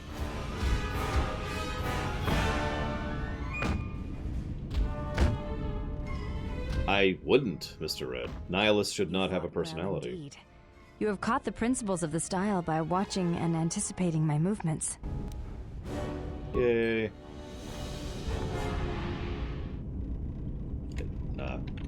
There we go. Couldn't move for a second. Yes? I do not think you are ready for further instruction. What is the requirement for further instruction? Jeez Louise. It does not seem to bother you. I mean, forget it. You may ask. I do not wish...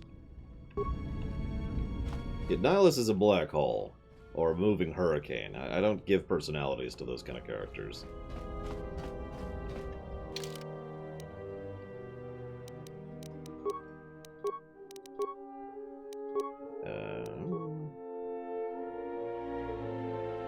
Gotcha.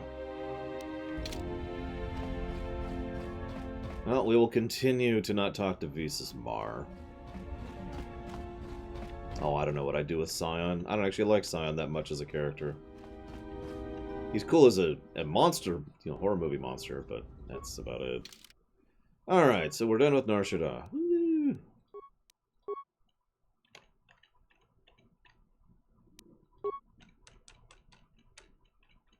Let's do Korriban.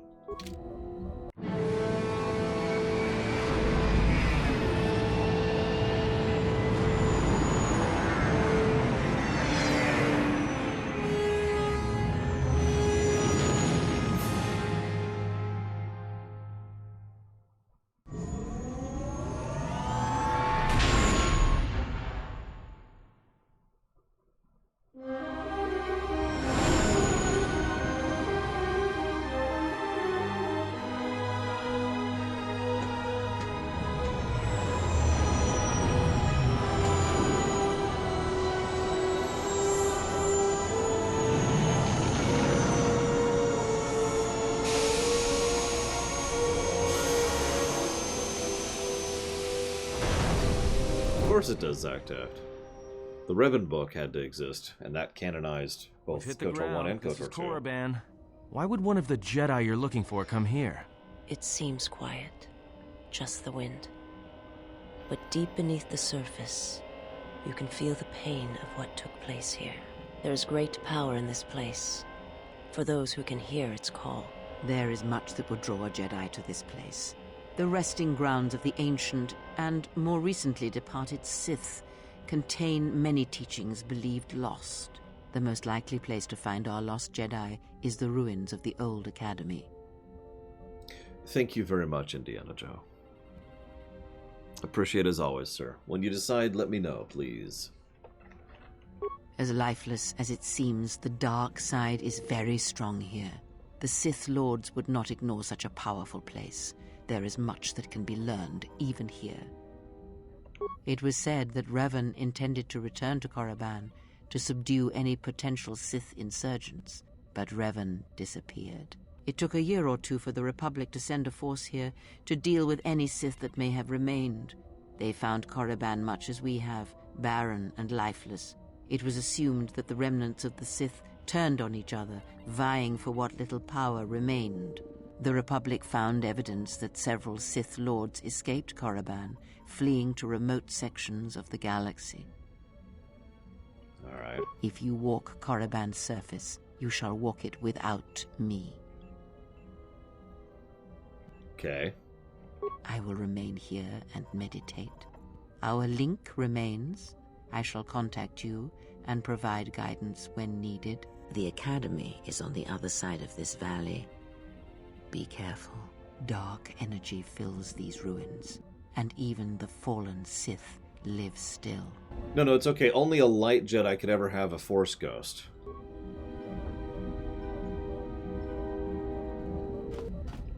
At least until we do the Inquisitor storyline, in which case it's going to be Force Ghost! Force Ghost! You get a Force Ghost! You get a Force Ghost! I like Tor, but God, Tor is ridiculous. You got it, Indiana Joe.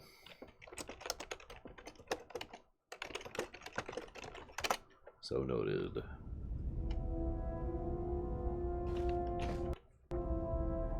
God, that is a good Yes? effort, bro. Just checking. I do not think... Yeah, I thought so. Just in case Django was somehow wrong. Thought I'd check.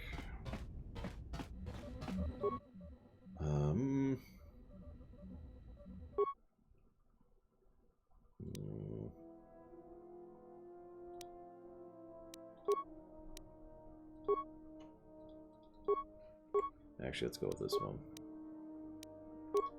Wait, where's the... Is that mine? Hang on. Fine, Alex, you can get a Force Ghost too.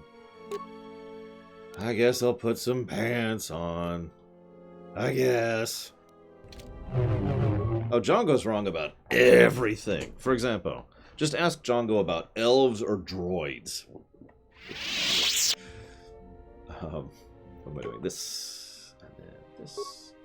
I have nothing equipped, do I? Good lord. Let's go put that in there, put that in there, put that in there. I think that's all I have for the moment. And I think all I have left... Oh, I'm wrong. I had a spare. Oh well.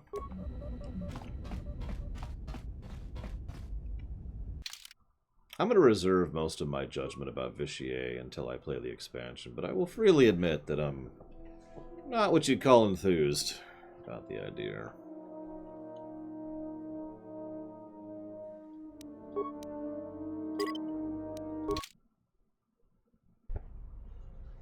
I mean, Vitier is just so terrible of a character, in my opinion.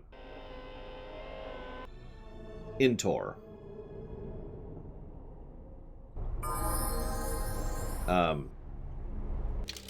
Let's get some clothes on her, shall we?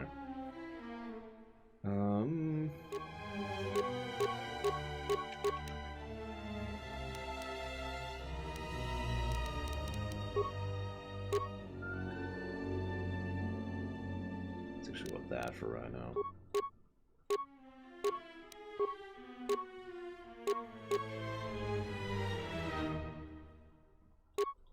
Next Monday, Indiana Joe. She's not a Jedi. I don't know why.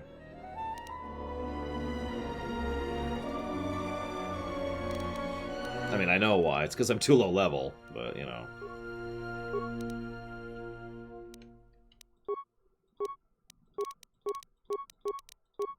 She will become a Jedi. No matter the cost. That's a good question. What are your guys' favorite Star Wars books? Now, I say books because my favorite is a two-parter. Alright, so now we're getting the bug again, so now we'll go ahead and restart. Influence lost with Kreia. I don't even see what she said!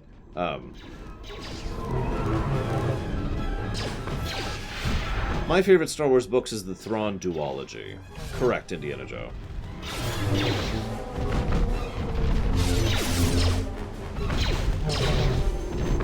Yeah, easy answer. It's hard for me to actually separate them into two. If you absolutely forced me to, I'd say I like Part 2 better than Part 1. But, I mean, that's just because I tend to like the payoff more than the setup.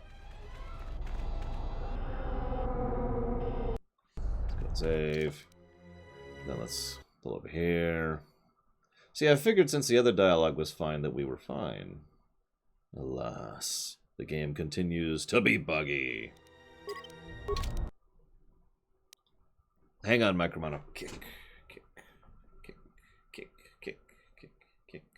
Why would I do that, Micromono? Now, if you said you like Crystal Star, I'd kick you.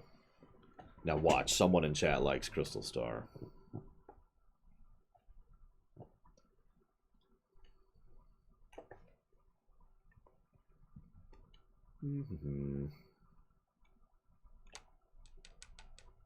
Yeah. Now, hang on, it's going to take me a second. Get everything back up and running. Because it's weird. Damn it, Savicum. Okay, you have got to explain how you like a book such as Crystal Star. I'm willing to believe that you like it because you liked X-Men 3, which I think is worse than Crystal Star. But you have got to explain that. You can't just walk up and say, "I enjoy eating vomit," and I'm sorry. Okay, that's excessive, but you got to explain that.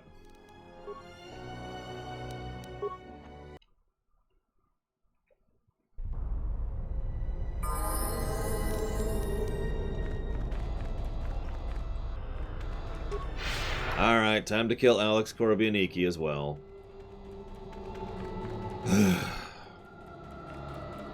This way leads to the tomb of Ajanta Pall, a fierce Sith Lord. According to legend, the blade proved more fearsome than the Master, leading to his demise. I don't remember there being romance in Crystal Star. I really don't. You know what? It doesn't matter. Crystal Star is a Star Wars book that is widely considered to be the worst Star Wars book ever written. I myself have read it because I've read just about all the older EU stuff, and I thought it was legitimately terrible. Like, ignoring the plot issues, ignoring the main villain, ignoring the creepy child cult, ignoring the weird undercurrent of just uncomfortable weirdness and just kind of ickiness. There was also the fact that the actual writing itself was, in my opinion, subpar, with a lot of repetition and bad usage of excessive narration, and just all sorts of blah that I didn't care for. Ajanta's dark spectre lived on through the centuries until Revan entered the Sith Lord's tomb in search of the blade. Revan calmed the angry ghost of Ajanta Pall and showed him the path back to the light.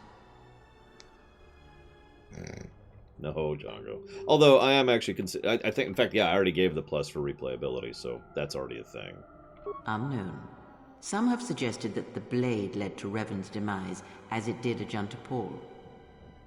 That is only speculation, however. Where Revan wanders now is knowledge that only Revan holds. The funny thing is, everything I just said, you know, is memory, and I stand by it. I don't remember there being romance. I really don't. That's why I was like, there's... Huh? So yeah, anyways, this is when she decides to romanticize about the Sith. Funny enough, KOTOR 1, KOTOR 2, and TOR all have a sequence on Korriban. In fact, we will be on Korriban next Monday. So that should be fun. Before you is the tomb of the great Sith Lord, Marka Ragnos, a half-breed who possessed tremendous strength, both physically and in the Force. Ragnos held power for over a century, using his cunning to turn his enemies against each other. His death left a great vacuum of power. We're standing close to the spot where Naga Sadow first confronted Ludo Kresh to vie for domination of the Sith. Their struggle nearly resulted in a civil war that would have torn the Sith apart before they ever threatened the Republic. Sounds like civil wars are pretty common on the Sith. Yes, it is the way of the Sith. They must continually test their strength against each other, even if it means destroying themselves. Yeah, we'll be in this exact valley, by the way. In fact, we'll be going into Mark Aragnos' tomb, I'm pretty sure. As fate would have it, a pair of hyperspace explorers from Sinagar landed on Korriban. Naga Sadow manipulated the Sith into believing they were a sign of impending Republic invasion. This fear resonated with many Sith who were discontent with the lack of expansion of the Sith Empire during the reign of Mark Aragnos. Thus, Naga Sadow became Ragnos' successor. No, it's exactly the same, Grimorin. 100% identical. Although they get one thing right. So there's a giant building that's there in 3 centuries. And when you leave that building and go to the left, that is actually where that tomb is. So they got that right.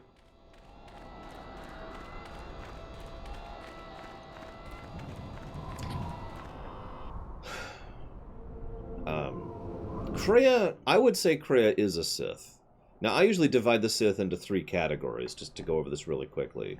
We've got Sith the species, which isn't relevant for this. We've got Sith the stupid, which is what most people think of and show when it comes to Sith. And we got Sith the ideology. I do actually think Kreia follows the Sith ideology. Yeah, it's actually funny you say that, Jonga, because you're right. I did say that, and I have since changed my mind on that, because I think she follows the actual ideology. I think she follows the... oh yeah, I alluded. The mindset. The Sith code. I don't think of Palpatine as a Sith. I never have.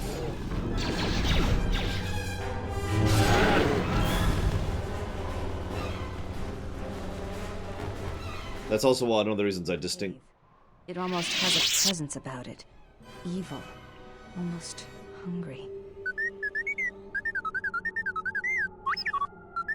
There is great power and dark energy within this cave. I would advise you to finish your explorations within the Academy before venturing into the cave.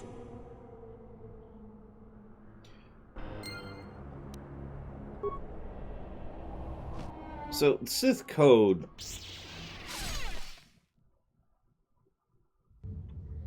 No, I'm dead serious, Django. Palpatine, in my opinion, is not a Sith. Now, Sidious, I would say, qualifies as a Sith, but that's more AU than EU. In the AU, he was a Sith Lord. The Sith will rule the galaxy, and then I will kill people stupidly. And, you know, there'll be this whole cult thing, and I will revere the Sith. All the Sith will be Sithy Sith. And that's Sidious.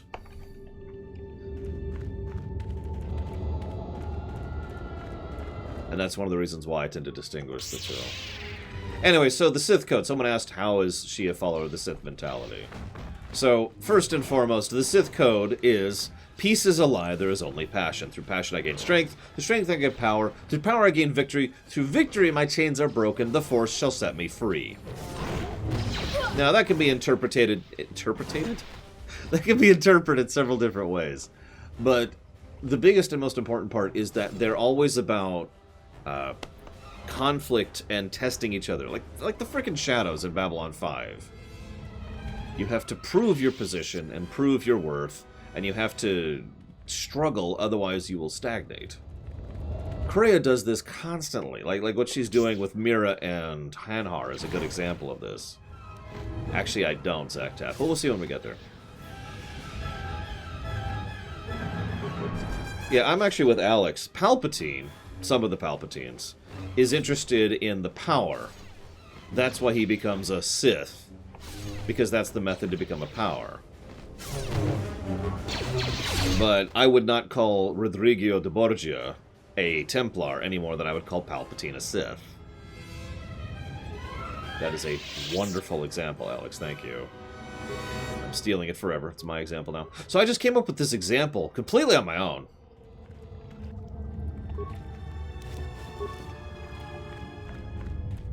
But yeah, it's kind of a Darwinian sort of a thing.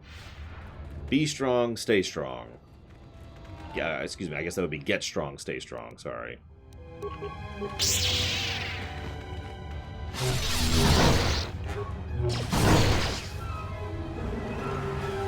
Now, I love how no one's even asked me about stupid Sith, because you all know that. You all know what stupid Sith are, right? Like, percentage-wise, I'm pretty sure the overwhelming majority of Sith, Force users who are dark, are stupid Sith.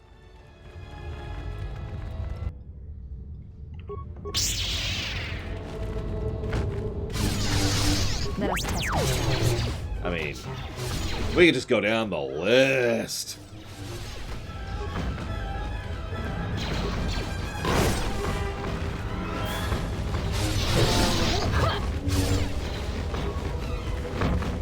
By the way, once we get to Tatooine in the tour run, I do plan to point out Puppy Eating Man.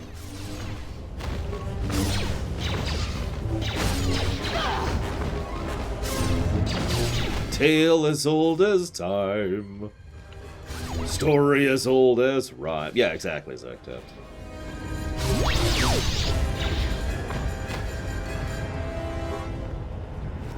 Jedi and the Sith. Anyways, so I feel...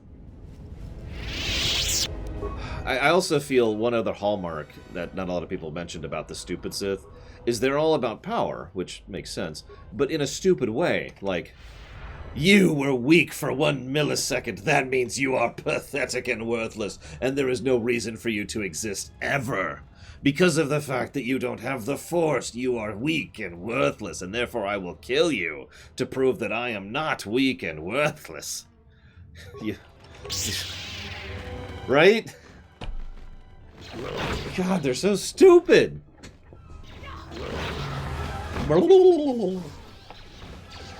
It's like the frickin' villain in StarCraft 2. You are completely worthless before me. I am so powerful. I actually have a term for that. It's called Vampire Ego Syndrome. And stupid Sith have Vampire Ego Syndrome in spades.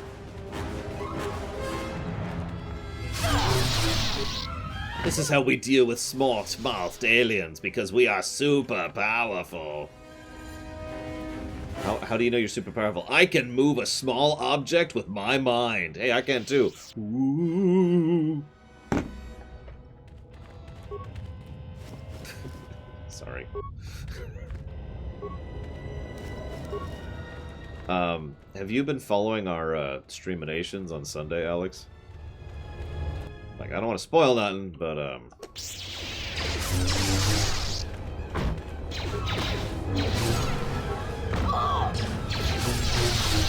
he was pretty cool, Console Hot. Good voice actor, too. Wait, no, he can't move big objects with his mind, just small objects.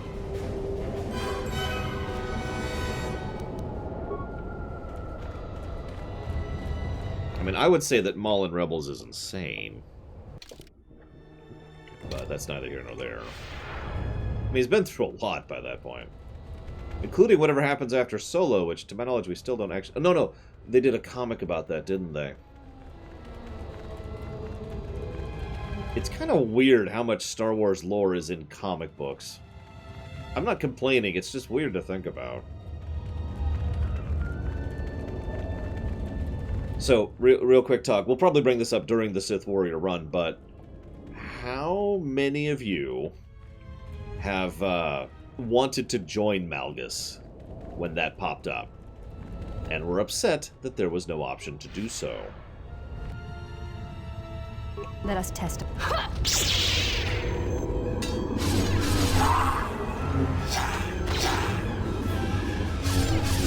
Yeah, sorry, I should raise my hand on that one.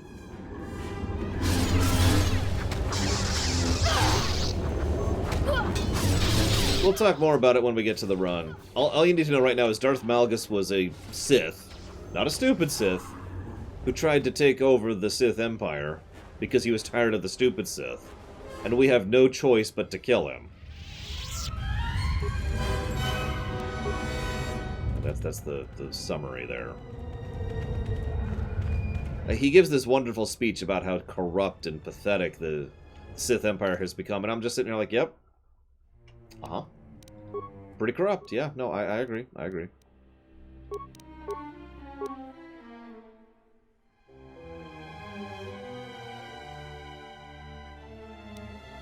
I need to be level 18. Ugh.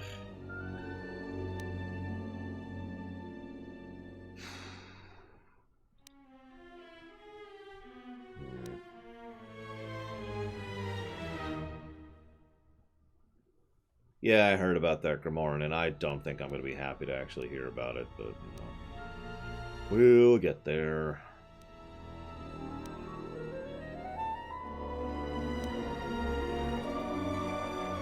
Prestige class. Yeah, yeah. What's he talking about, guys?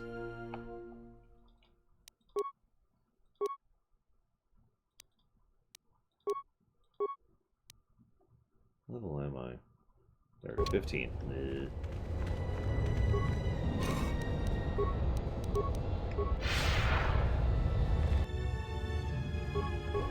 No, Harian. That was interesting.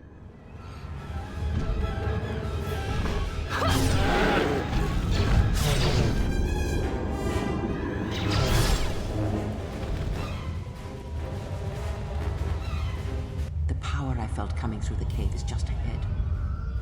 I believe you are strong enough to explore the tomb ahead. You will have to face the challenges of this tomb alone. Are you ready?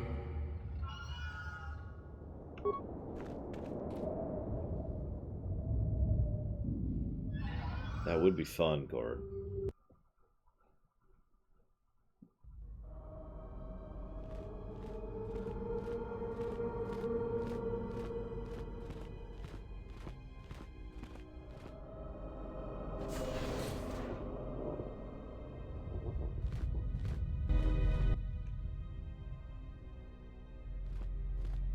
Do not heed the words of the Jedi Council. The Republic will fall if we do not act now. Already the Mandalorians have taken 3 systems along the Rim. They will only grow more powerful with time. Come stand with me. We will use our might to help the Republic in its time of need. Join Revan and I. Together we will battle this menace. Love how tall Malak is. This is when you recruited me for the Mandalorian War. The Jedi Council is wise, but will take too long to deal with this threat. We must act now to stop the Mandalorians. I have heard of you. Your masters speak well of you, of your skills in battle. Join us.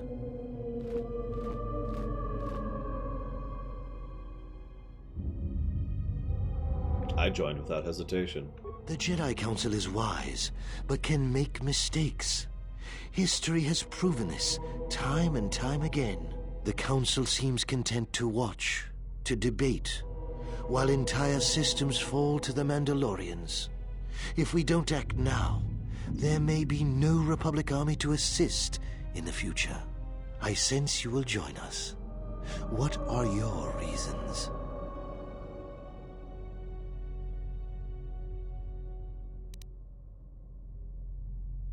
I could not sit by while so many suffered. A good reason. Delay would have brought ruin, and there was much suffering. You had to act. It was within our power to end the war, and the Council chose to debate behind closed doors while planets burned.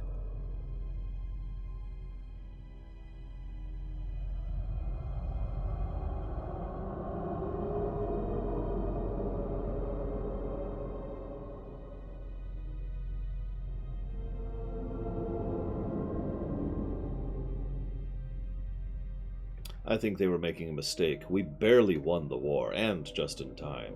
Yes, that's right. Without us, the Republic would have been no more. And the Council? Their vaunted wisdom, bred only in action. And that would have led to destruction greater than anything born of the dark side.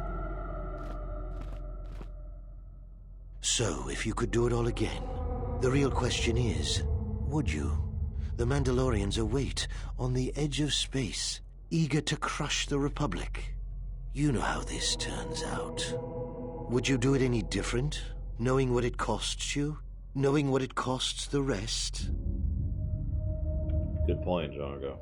Why is Malik so huge? He in lore, Malik, or whatever his stupid name was legitimately very tall. That was just part of who he was. Honestly, I wouldn't do anything differently. So knowing all that would transpire, would you still follow Revan and I? Excellent. Yeah, I've said many times that Malik... And now you are all alone. Would you join me now? You didn't follow Revan and I down our path. Join us. Your journey hasn't ended yet. The name I was trying to think of wasn't Alec. It was the other one, which I probably can't pronounce.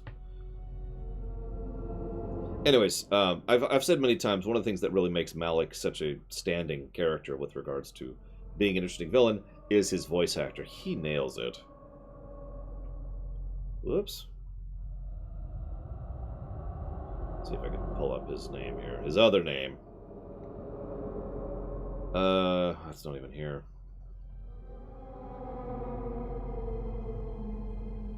Come on, stop loading your ads and give me the other thing. Here we go, here we go.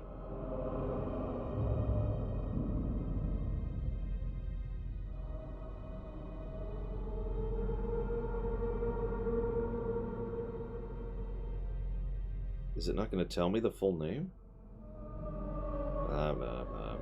I hate how ads cover half the page on the phone. It's really irritating. There it is. Squin... Oh, it's the name of the village. Squin... Oh my god. Squincargesimus. That's how I'm going to go with that one. Squint! Anyways. So, I didn't follow you then, and I sure as hell will not follow you now. Are you so certain? Every step along the way, we did what we thought was right.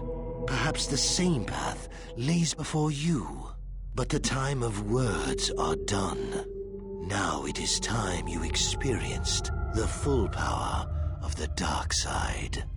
Well, in my case, it's because I'm incredibly stupid and terrible and worthless and awful and I deserve to die. But I'm not sure about other people, Micromono.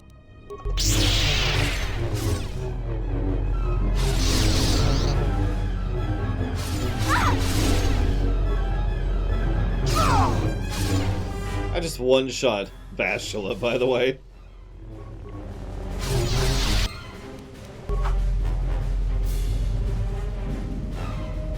Sheev is a very stupid name, though, and I will say that to the end of my days. What's your name? Sheev. Then again, Dooku is a really stupid name, too, so what the hell do I know?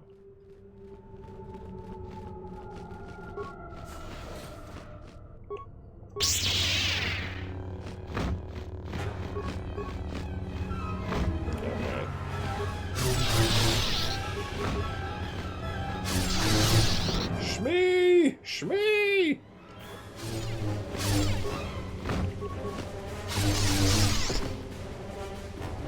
This is why I'm just glad you guys don't know my real name of Bob. I mean, no one would take me seriously if you knew my name was Bob.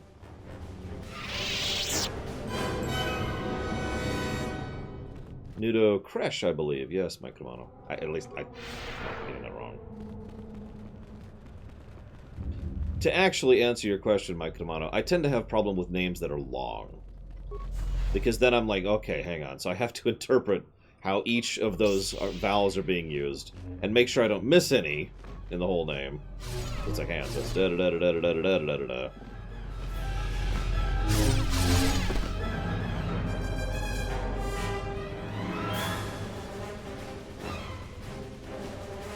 There's a severed arm here. What the hell? The others were confident they could break past the breeding grounds. Okay. That sounds like fun. We'll go back to there.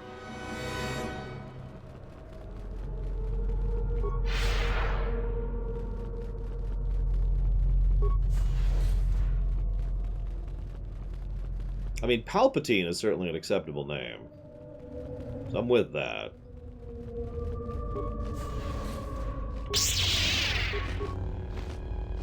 For God's sakes, come on, game. Yeah, Bashla was tortured into the dark side because stupid. And yes, I still think that's stupid.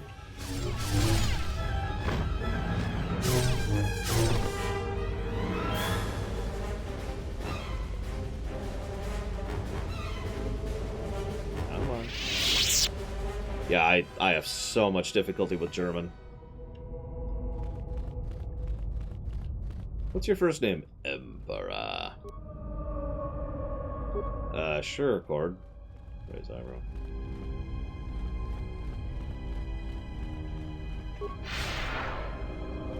Roberto is my name. And you killed my father. No.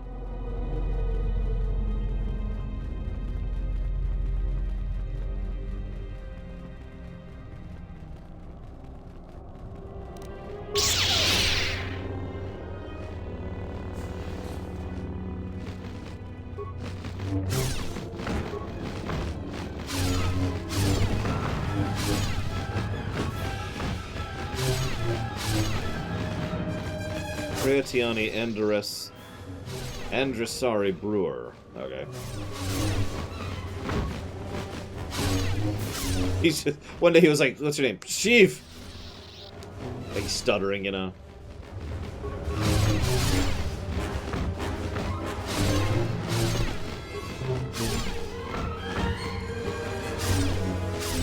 Thobu Agantu Danku Gamarathu Eramathia Stang. Okay, these are way too long, Cord. What the hell? You're fired!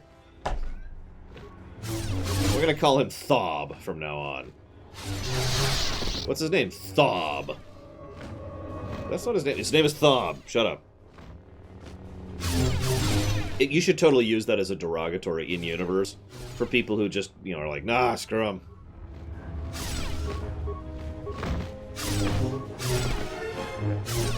First guy's name is Preachy. No, Thob. No R. I can't say anything. I actually made a character named Thog in one of my stories. Which was actually pretty complicated. It was kind of a Hulk situation. But it wasn't supposed to be. It just kind of developed into that.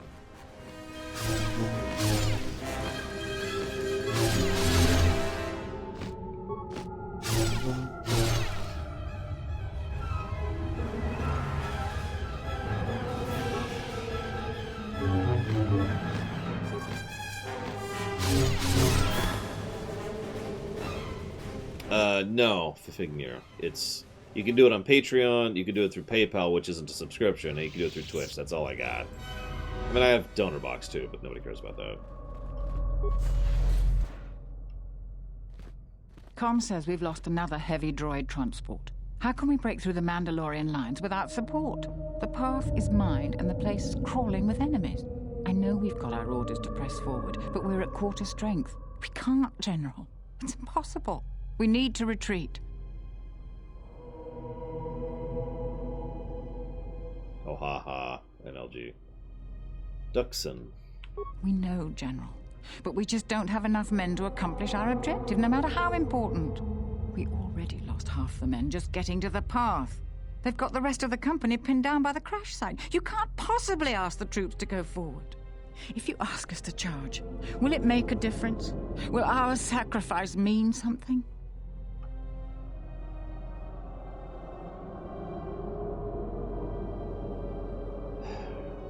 Only Revan could answer that. Even afterwards, no one could piece together exactly what happened. We won, though. We will press forward if you ask it. The path is mined. If you ask us to charge, there will be losses, General.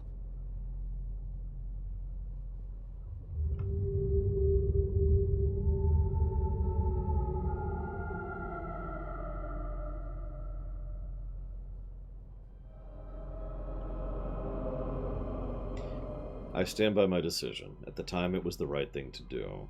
I'll tell the men, General. Everyone, you heard the General. Charge! Charge!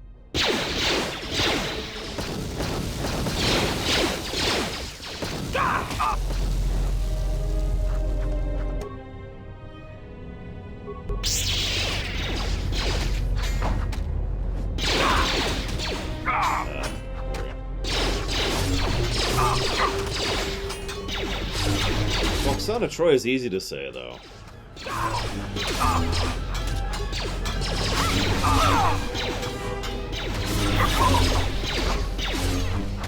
Well, even Juatella Geofor is pretty easy to say, although I think I screwed that up.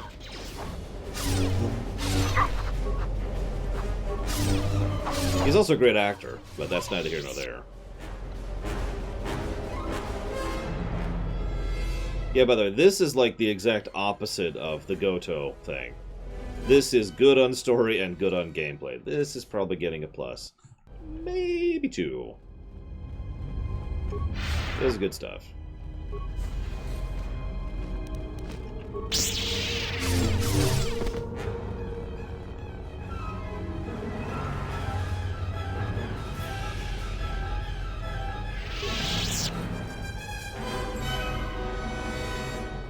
That's amusing, Zaktat. I didn't know that.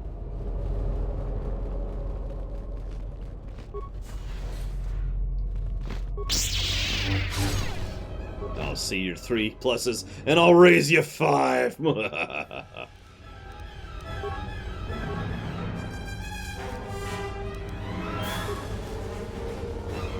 kidding. I could actually hear a 3rd. There's some generally good exposition in the whole game. A lot of it is rather smoothly and neatly slided into dialogue rather than feeling forced. And this is probably the best section for really learning about the war and our history with it. And it helps to flesh out something that we knew about from the first game, but they didn't go into a lot of detail about, other than to praise Revan.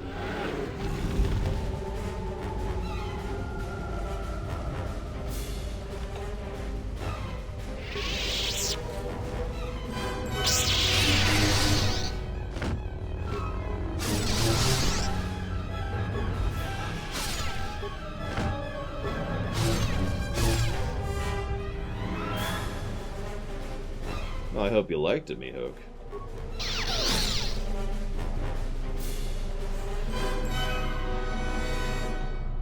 What do you think, Django?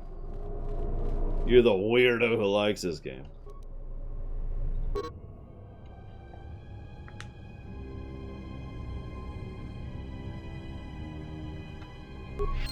Well, that's neat.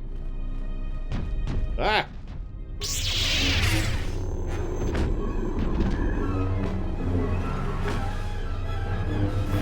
The possibility of adding an exposition plus, Django. Or your opinion in general. I don't know if you know this, Django, since you don't actually watch my show, but I like to poll people for opinions on pluses and minuses. You know, get your guys' feel on things.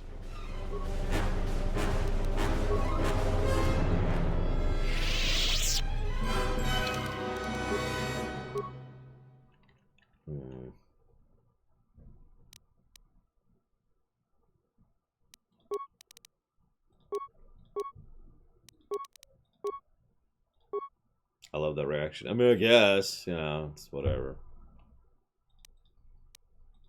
See you around again, SJ. 2 more levels.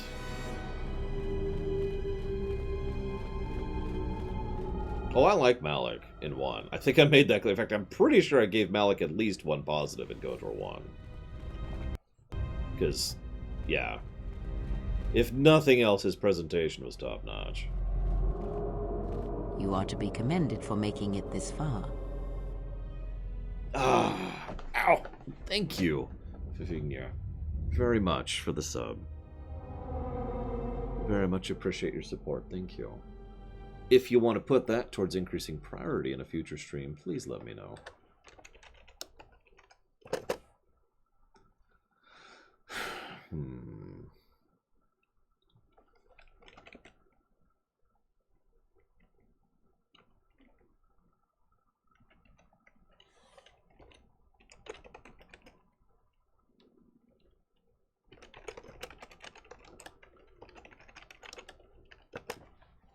I mean, this whole Corbin section is one of my favorite moments overall. I'm not sure I could name a specific individual section I love more than any others. What's funny is we get characterization for Revan here, too, funnily enough.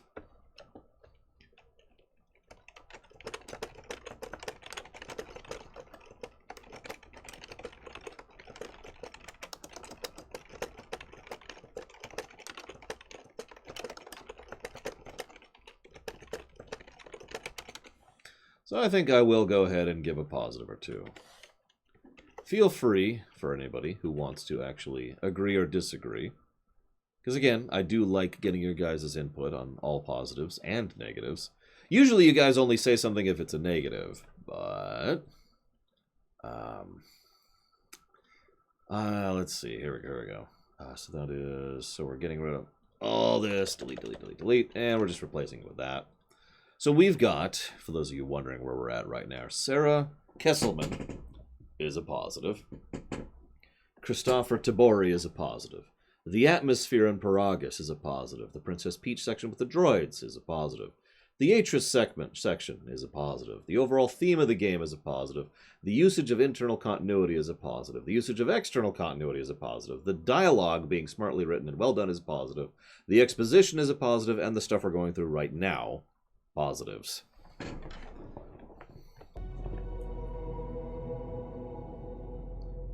Yeah, Alex doesn't like Star Wars. I think he secretly hates joy. No, I'm kidding. I actually know plenty of people who don't like Star Wars, including a good friend of mine. Pax isn't a Star Wars fan.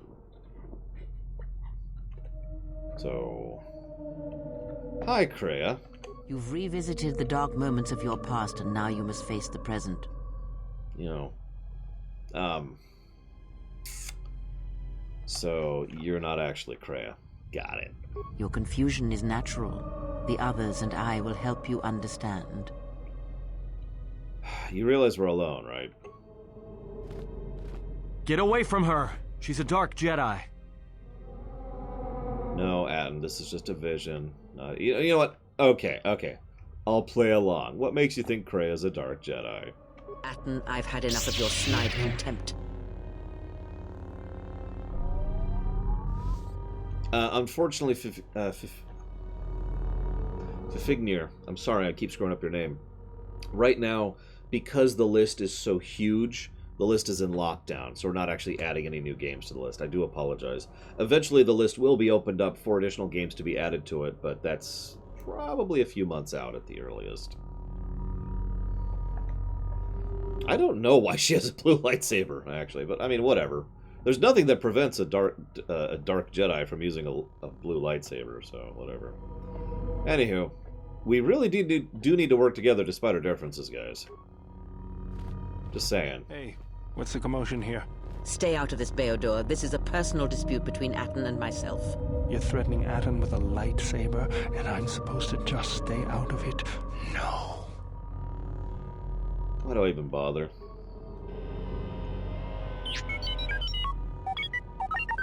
The three of you would challenge me? You sorely underestimate the power of the Force. Think again, Kreia. Your dark influence will end. Your friends are all arrayed against me. Will you stand for this?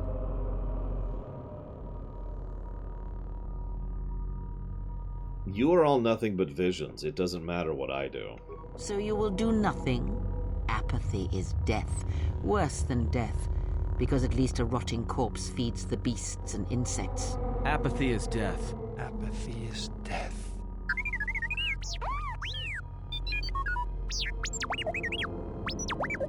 Apathy is death. Apathy is death. Apathy is death. Apathy is death. Apathy is death. I feel like they're trying to tell me something, guys, but I'm not actually sure.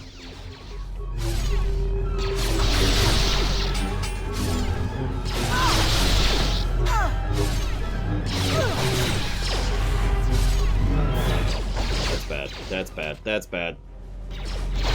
Oh god. And we're dead. Wait, there we go. Yeah, wow, they just murdered me as soon as they stunned me. Jesus.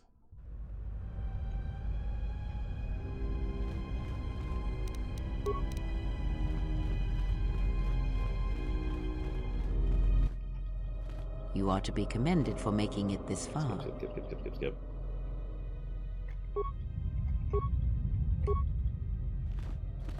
Get away from Apathy really was death.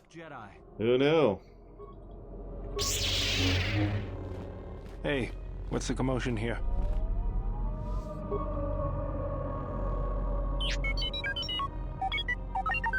The Think again, Kreia. Your dark... Apathy. Apathy. Here, just for you guys. Okay, so first... You stunned me.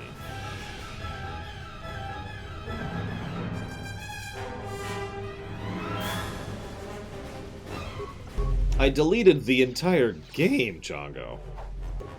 Like, hard deleted.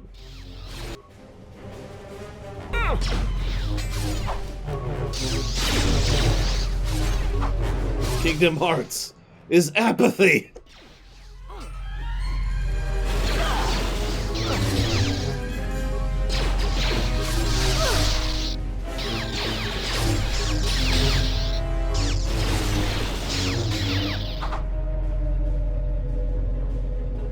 There we go.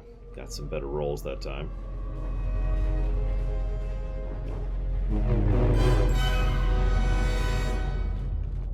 Hurt a little bit, but, you know, okay.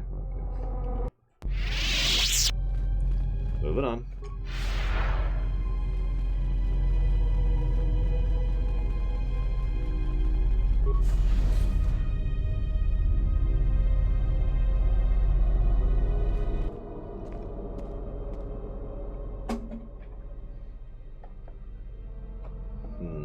Why are you here?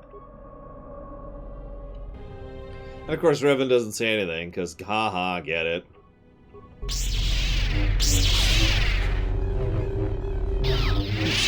In this trial, I am impressed. I don't know, this place feels like it changed me, not for the better. You overestimate the power of the tomb.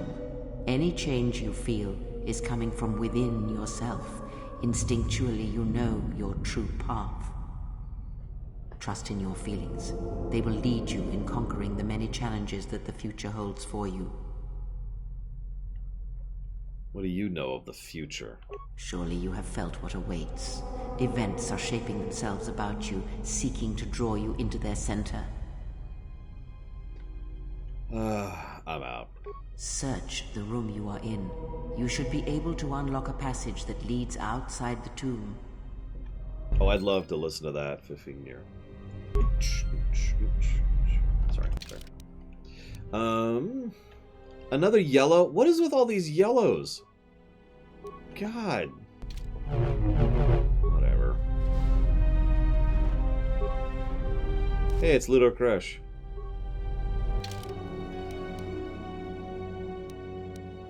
Which is sword.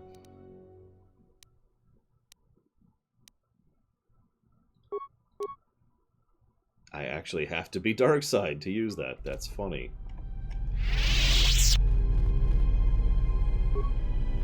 I know, right, Nev? Oh ho, Force Ghosts. Ooh. Another bunch of Force Ghosts. Roll my eyes.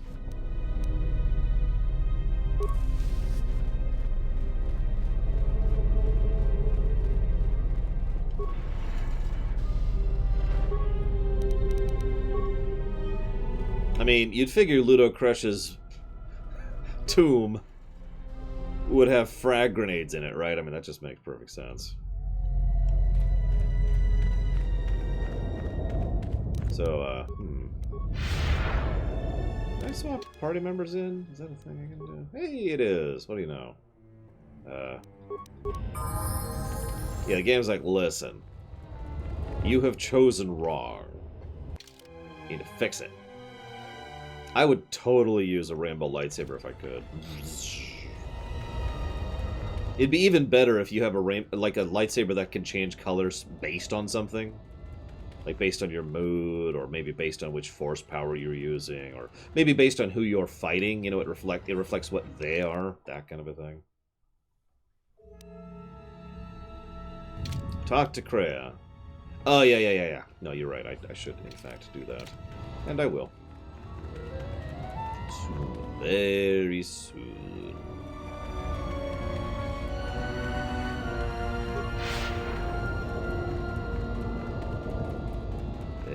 Can I just warp back? Is that a thing?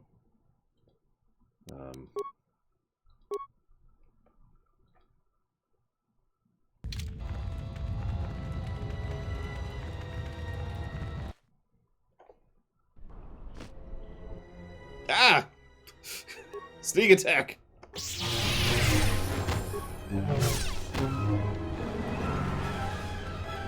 Listen, Vigilant. If one is to become a wise ruler, one must embrace all aspects of the Force, not merely the narrow... Here, you can just barely see the Sith archaeologists' efforts to uncover relics of the Ancients. dogmatic view of the Jedi. The new Sith Order sought to progress quickly by finding objects of power. I can only imagine what was lost forever due to the carelessness of these excavators. Now the excavation has been almost completely undone by 5 years of wind and sand. So does Korriban protect its secrets. As long as this place has not Hadabadan or Moraband. I don't even remember the name of the place in episode 9. It's some weird name.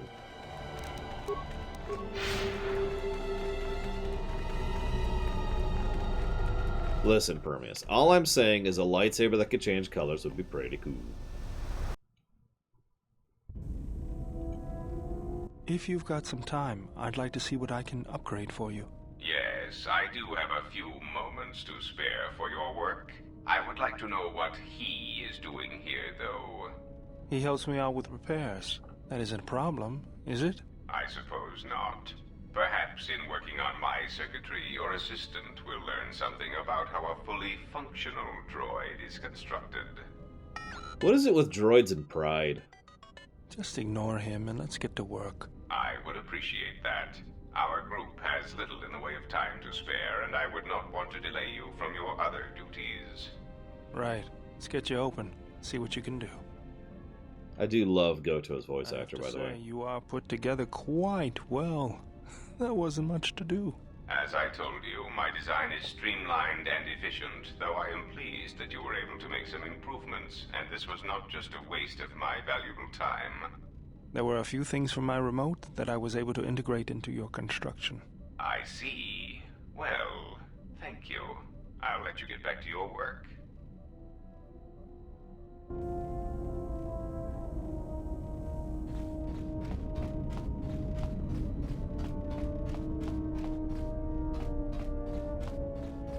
Roger, Roger. Yes? I do not think... Just checking. Didn't think so. I should need 2 more levels before that happens. Ah, you are here. You felt it, did you not? Yes, the power! I need more power. The time to hide your presence is coming to a close, and you will need to increase your training. You are ready. Your training must increase, and there are higher mysteries you must learn. But only you must know the path you will take. I cannot choose it for you. Is it battle that stirs you? To meet an enemy blade upon blade? Such is the way of the greatest of Jedi warriors, the Weapon Masters. Or perhaps it is investigating the mysteries of the galaxy, seeking out injustice and harm, and bringing it into the light. Such is the way of the Jedi Watchman in the time of Ulic Qel-Droma and Exar Kun. Or perhaps your way lies upon the ancient mysteries, and to teach others the ways of the Force, as I have, the way of the Jedi Masters. I don't remember what these do. So here's the thing, Alex. Spoilers, Goto was always a droid. We actually haven't learned that yet in character, but that is the big plot thing for him.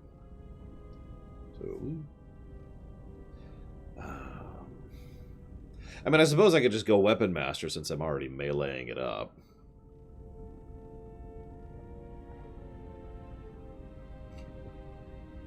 Extra punchy, extra skills, or extra magey? Yeah, no, punch. Boop. It is not some great test you require to be what you strive to be. It is only your decision to find that path that matters. From here on, you guide your destiny. But in order to take the next steps, you must face your past and put it to rest. Yay. I got the thing.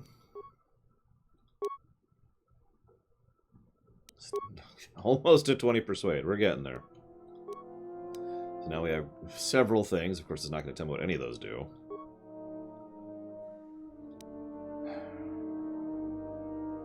+1 to deflecting bolts. What else do we got?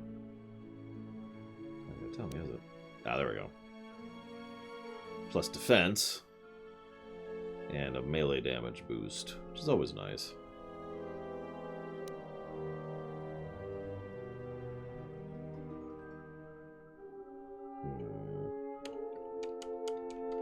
I'm in a weird way. I'm not sure what talents to take.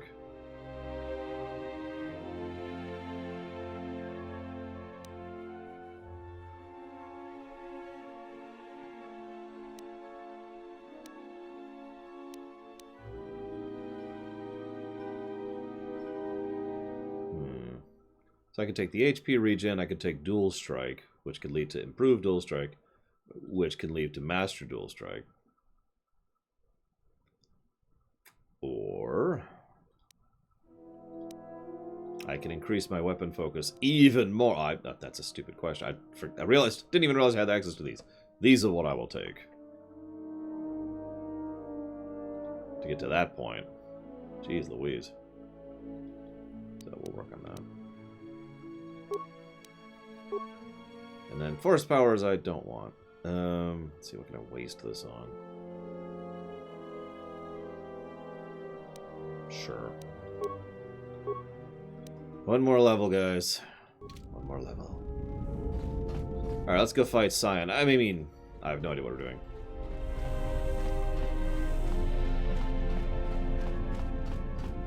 What the hell is Valor? Oh. Right. The spell. I mean, the force. Because we all know force powers are basically magic. I think we're all okay with that. I don't think anybody in chat right now has any problem with the force being applied as magic spells. Let's go get this really quick.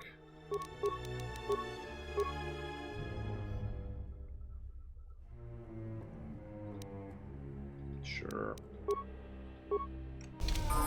Nope, we got another one. Darn it. Keep boosting.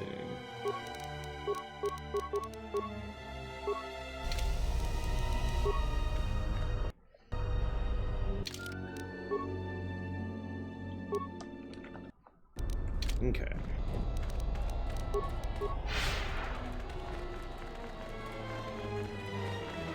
By the way, you're absolutely right, Max Time. We don't want to follow the narrow dogmatic views of the Jedi or the Sith. That's the problem, isn't it? I don't feel like we have much left for Korriban. We'll see. Thank you, Sierra Mike. I was just waiting for someone to jump in on that.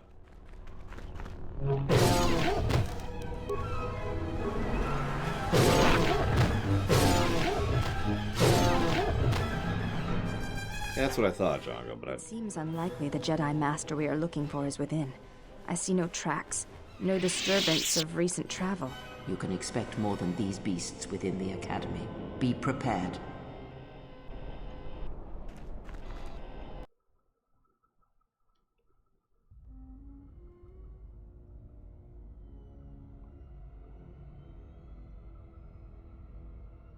Hi, Scion. You know, you don't literally have to have bodies in the room you're meditating in. Like, that's gotta smell.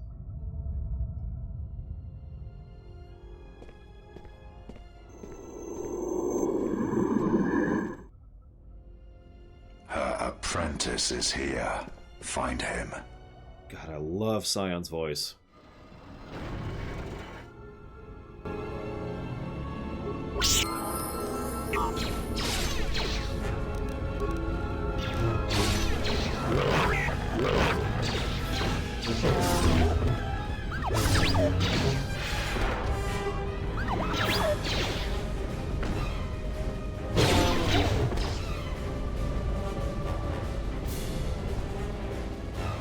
So what planet do you think we should hit next, speaking of which?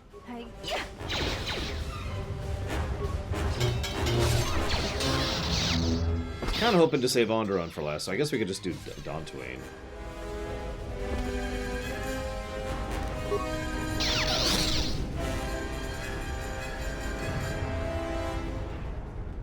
I actually agree completely, Nymph. Hi. Prepare yourself. Hoarding, Alex. That is hoarding in the traditional sense of the word. Oh yeah, Scion is totally a Sith Juggernaut. Tanky Sith Juggernaut. I mean, he kind of breaks the rules a little bit, but that's still his overall approach. I know they portray him as, like, the rogue or whatever, but no.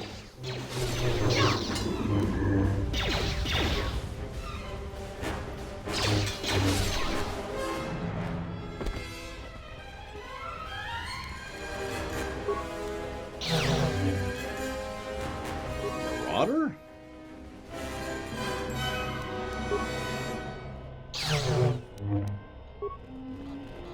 I am using in-game classes.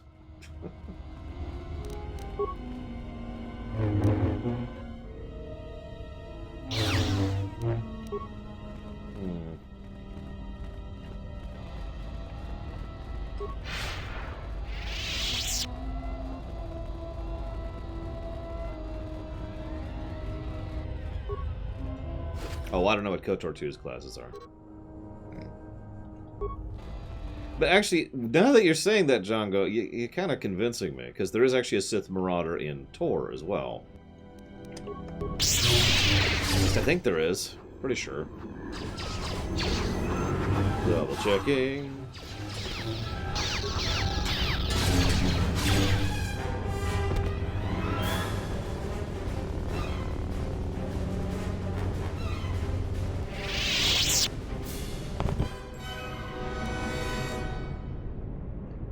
Okay, what do we got here? Nope, yep, I'm right. There's Juggernaut, and there's Marauder. The biggest difference is Marauder cannot tank, but wields 2 weapons. Whereas the Juggernaut can tank, and also can DPS with one, you know, big hits kind of a thing. I was right, I was right. The only thing is Scion doesn't dual wield, but otherwise he's kind of maraudery.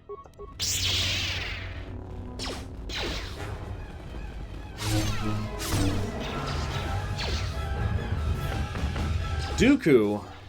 Prepare yourself. I don't think any of the classes really fit Dooku. Let us Not really. He's an excellent duelist who is also very powerful in the magic side of things. So, I mean, I guess he's kind of an assassin. But yeah, I would say he's a fencer who also has powerful force, you know. Yeah, assassin, I agree, is probably as close as it gets, but even that feels like, In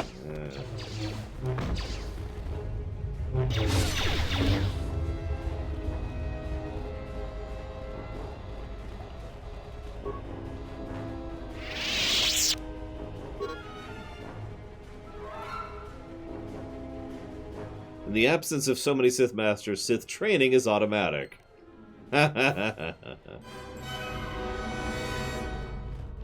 Duke is a political idealist, not a murderer.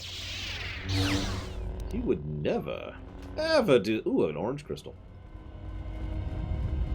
Are you going to be watching next week, Makamano? Out of curiosity.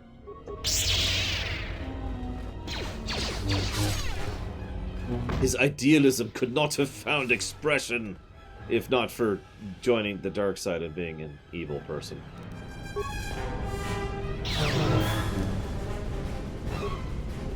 Honestly, all joking aside, Tyrannus, Dooku, is actually very high tier. I've said this so many times. He would actually be a galaxy-affecting, immensely powerful Sith Lord, if not for the fact that he just happened to be alive at a time when Palpatine was around. Like, that's just terrible luck, isn't it? He's skilled, he's powerful, he's good with a lightsaber, very good with a lightsaber.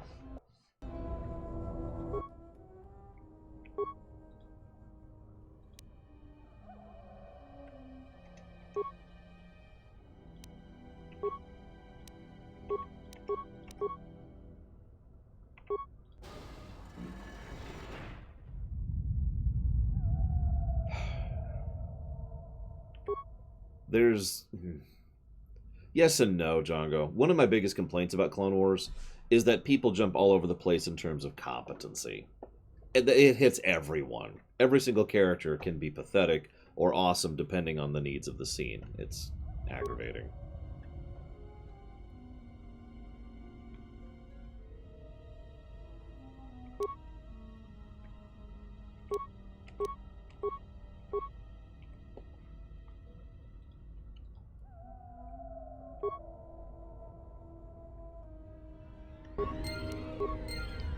Yeah, Grievous is always pathetic. Grievous gets captured by Gungans. I really don't know what else to say to that. Well, I appreciate you being here, Mike Kamado. Even though we disagree on many things, it is awesome to disagree with you. To my knowledge, no, Hariam.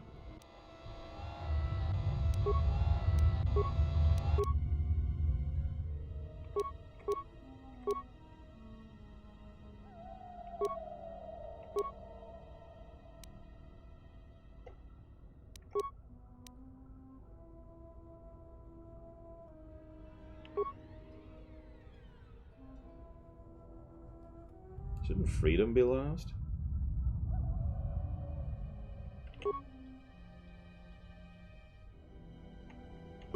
Meh.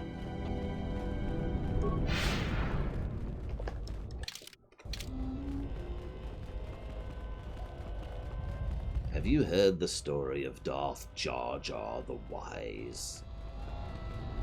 I will be doing some quests as I go, Arya. It's about as much of an answer as I can give you. We'll be playing it a little bit by ear. That was worthwhile.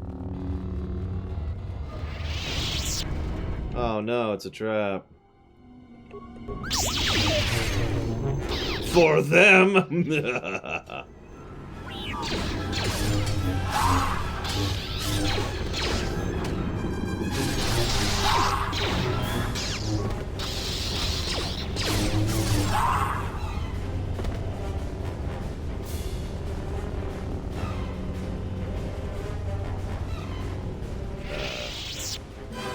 Yeah, it's actually funny, Django. I was looking up Grievous's information in the AU, and because the overwhelming majority of his backstory was just completely ripped out of the AU, all that was actually left was, like, Clone Wars and the movie. And that's it. Like, none of the history of him being one of the, I forget the name of the race.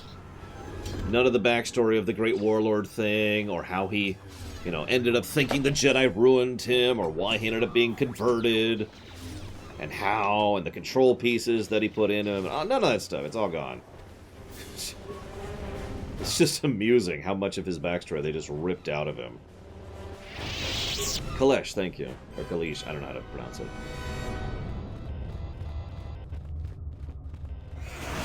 Listen, Alex, all you need to understand is that the Jedi are the good guys.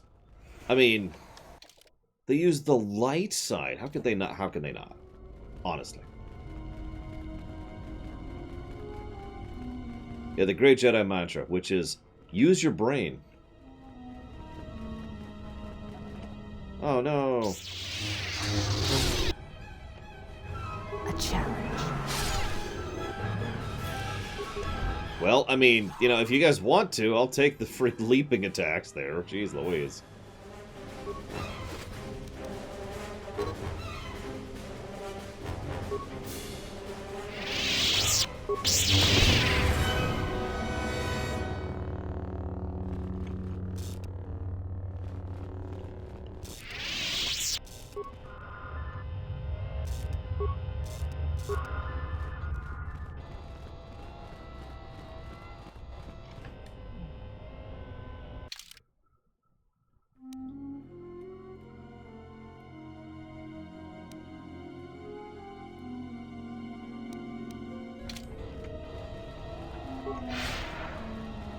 No, it was a chest filled with thorium charges. I honestly didn't think attacking it would set off the thorium charges, but whatever. I mean, it's true. The Force was made to serve man, never to rule over him.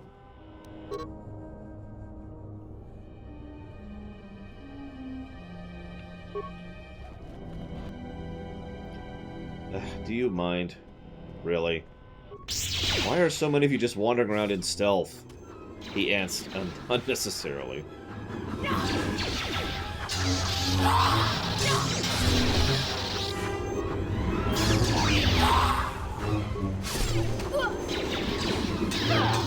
You know, even though I consider Bounty Hunter to be the worst of the 4 Sith story arcs in Tor, there are so many wonderful scenes and lines.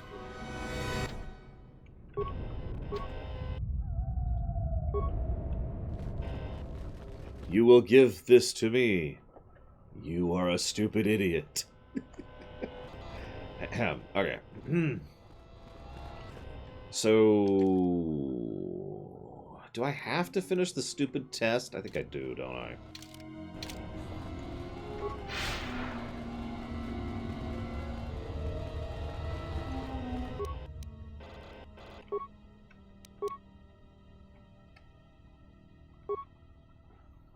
No, he just... mind control tricks didn't work on him, so... But yeah, the Bounty Hunter has a lot of good scenes and a lot of good moments. There's one which I plan to show off if we ever do a Bounty Hunter run, where a guy's like, "You don't understand, I am a truly high-functioning, that's the wrong word, a high-ranked aristocrat. You must be able to gain upon yourself sufficient honor to even be able to talk to me." And you can go and do a side quest, or you can slug him. And then he protests. And then you can slug him again. Alright, I'm just going to look this up because I think I have to do this.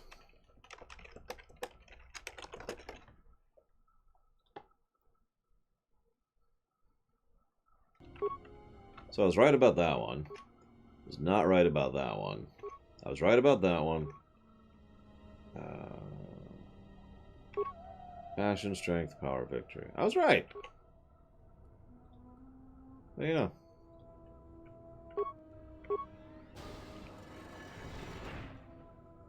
Listen, Adris, it's just...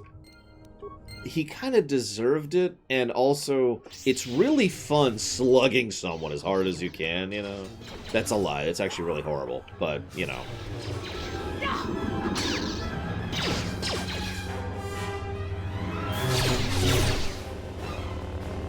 We here, at the Lore Walkers, do not condone slugging people. Unless they're uppity aristocrats who are trying to send you on a side quest to waste your time because they're just that stupid.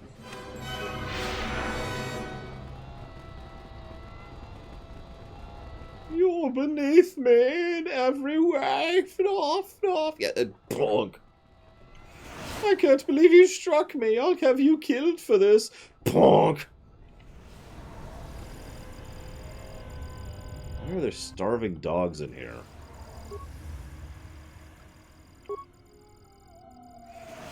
Wait, what? No, wait! Ah!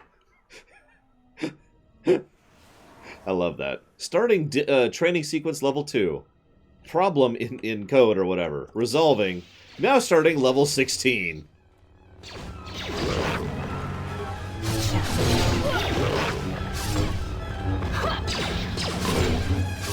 Well, Nazis we shoot in the face. We here, the Lore Walkers, are totally okay with shooting Nazis in the face. And whenever we play Wolfenstein Youngblood, there will be many Nazis who will get face shot.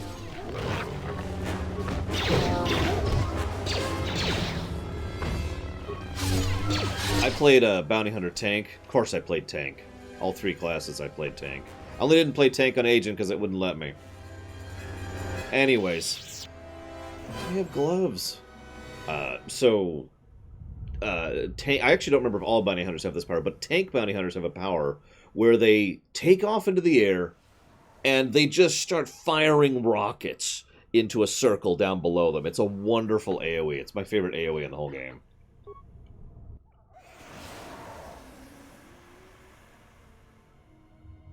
Report to detention room for disciplinary action. Sure, game. Sure.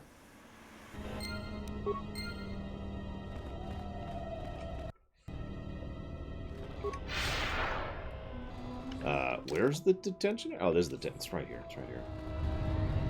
It's not a very tanky ability. Actually, it is a wonderful way to get AoE threat. Another great Jedi lost. Apparently that's a power tech skill? I don't know, Von Falkenstein. I think you're lying to me. I certainly can't be misremembering because I've only played through Bounty Hunter 3 times. I have earned my right to speak ill of Tor. I have played that game so much. So this was Vosh.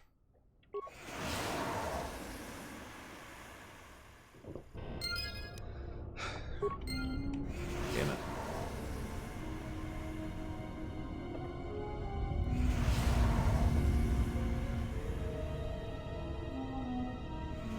What spec is power tech? Because that sounds like tank to me.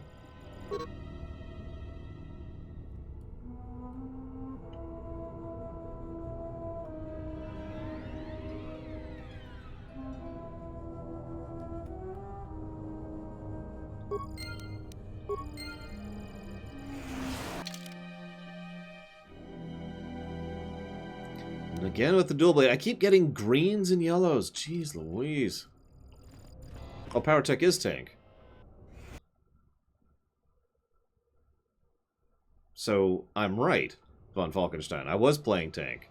Damn it, man! Making me think I'm wrong. Playing tricks on an old man with his terrible memory.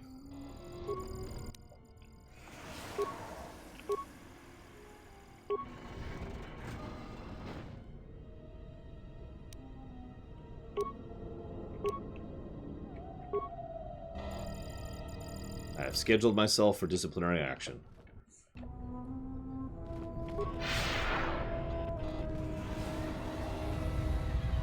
Good thing is we won't have to fight anyone on the way out.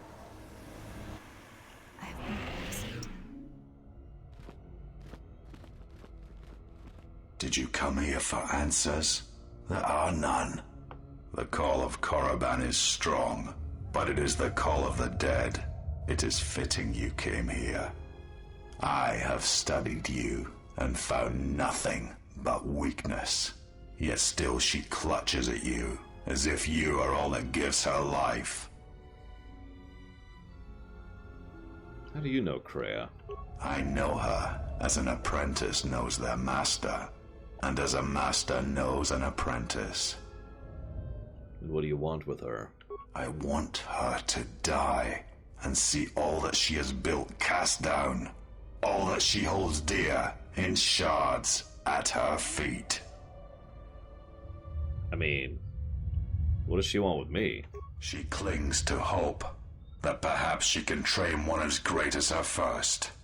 She is a fool who escaped death once. She will not do so again. Right. Enough words. You are a wretched thing. A thing of weakness and fear. You are her apprentice in name only. I am the master. And that is why you will die. Okay. So,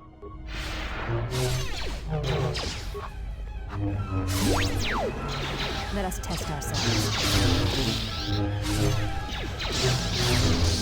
Game. Yeah, there we go. No, don't attack him. Attack this guy. Jesus.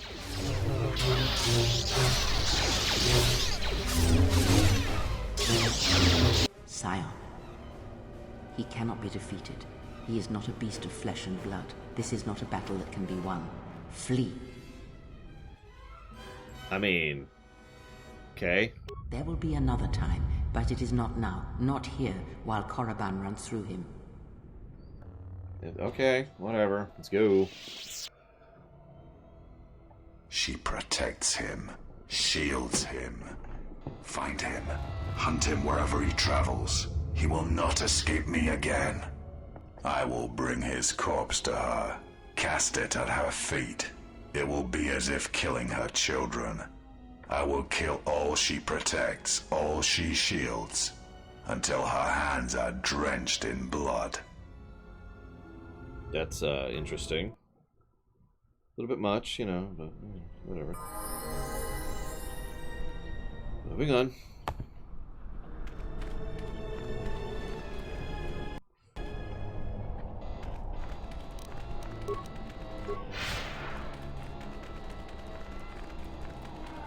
I would rather not exercise my legs too much. I've already gotten in my Pilates for the day.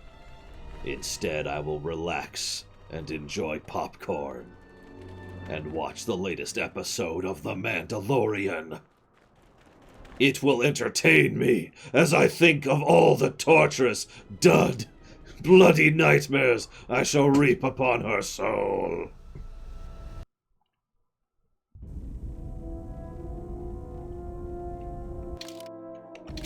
Dang it, I'm still not I'm actually too close, but not close enough. Okay, so Korriban done. That's neat.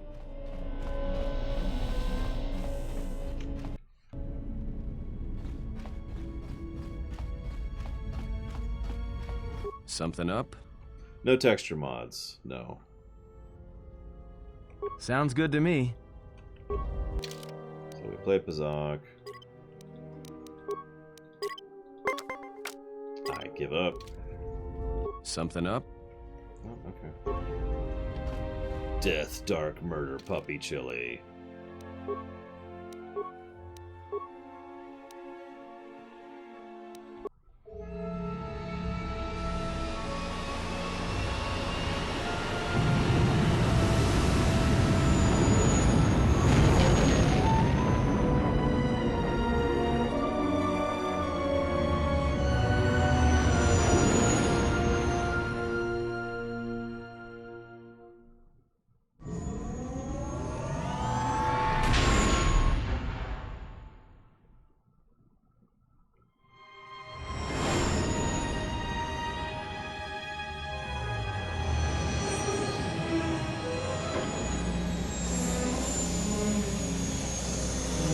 I was thinking about a chord, but honestly, no. What I might give is just a plus for voice modulation in general, because he's not the only character who has good modulation. Goto, the HKs.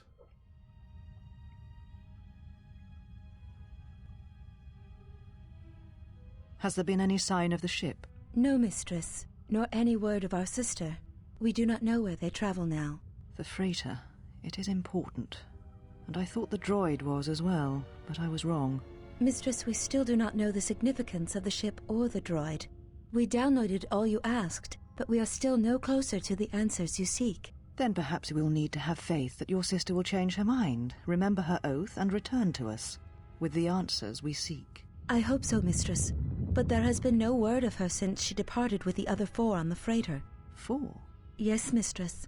The Iridonian, the Ichani-trained pilot, the exile, and the old woman. Old woman? Yes, mistress. I do not recall seeing her. Mistress, she was secured for much of the time the exile was here. At other times you were meditating, and we did not wish to disturb you. Mistress, is there something wrong? I am tired. I sometimes feel as if things are collapsing all around us. It is just at the edge of perceptions, waiting.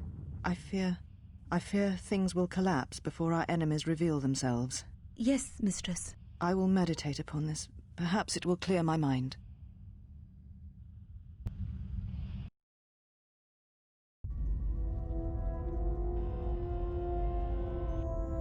I actually answered then as well, Django. But yeah, Force Cloak. Although, plus, you know. Atris isn't an echo. She's just, broken. I mean, I feel like I say that a lot, but, you know. Yes? Just checking. I do. Okay.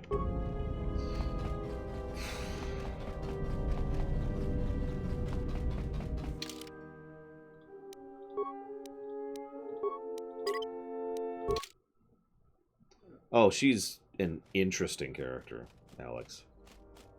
You'll find little welcome here, Jedi. For your own good, I recommend you speak to Administrator Adari, quickly finish your business in Kunda, and go. Okay. Could you please answer some of my questions first? I will answer your questions.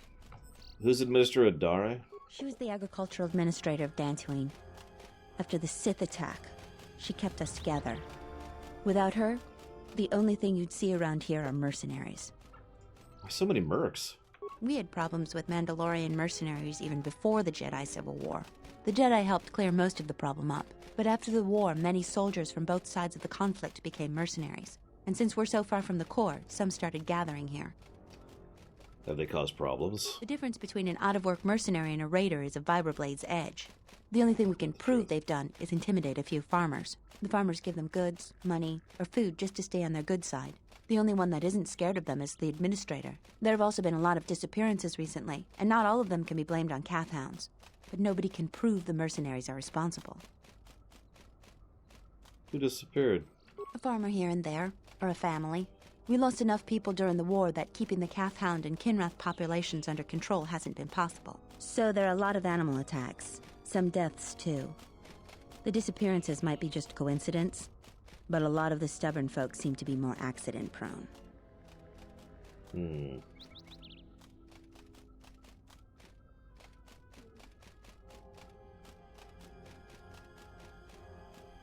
Sorry, I'm checking something on the side here. Yeah, so the problem is the weapons, they're really hard to use.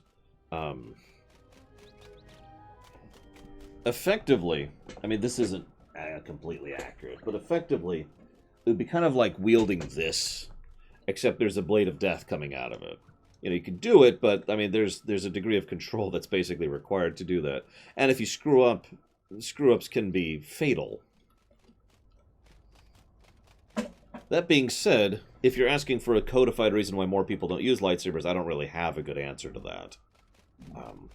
Grievous, of course, can manage that for the same reason anyone who is really skilled could manage that. See you around, Fifignir. Thank you again for the sub. Because, you know, it's the same as any weapon, right? If you're very good at it, if you know what you're doing, if you know how you're using it, then you can do it. Basically, Jedi use the Force to supplement their own skill, but someone who is very skilled could, hypothetically, use a lightsaber. Anyways. Kunda is the big building just outside the landing port. It used to be the estate of a man named Matali, but he and his family disappeared around the time of the bombardment. The administrator rebuilt it, and now this is our center of government. I know it doesn't look like much, but there aren't many settlers that live on this planet. This building is the start of something new for us. We're very proud of it. It's very impressive. Just head into the building and you'll find your way to the administrator. I'll be over by the entrance if you need anything else. December. Sorry. Like I said, looking something up. I mean, I hate to be a stick in the mud about this, but I would really love it if there were more people who used more types of weapons in this setting. You know? Some of the recent stuff has actually started to stray into that. Like, we've seen it... Jedi Fallen Order is actually a great example of weapons that can be used in addition to lightsabers that are still deadly and useful and awesome. Like, what a lot of the Jedi Hunters use is some fantastic stuff. So, that's cool. But, whatever. I've talked about this before. A Jedi. I've got to tell the others. Okay. Leave me be, Jedi. Well, okay. And yeah, in whatever Jedi game we played, I think it was Jedi Academy, we were able to use guns in addition to a lightsaber, and in fact, there was plenty of reason to do so.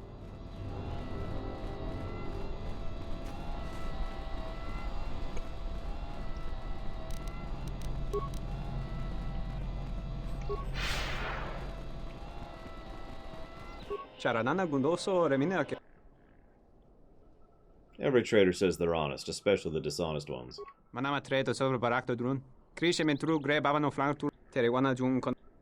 what do you got? Yes, T3, I'm sure he has stuff you can use too. There's the HK pit, which is what I was really after.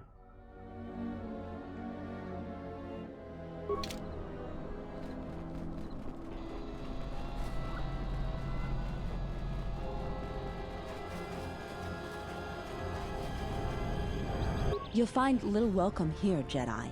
Oh, right, sorry.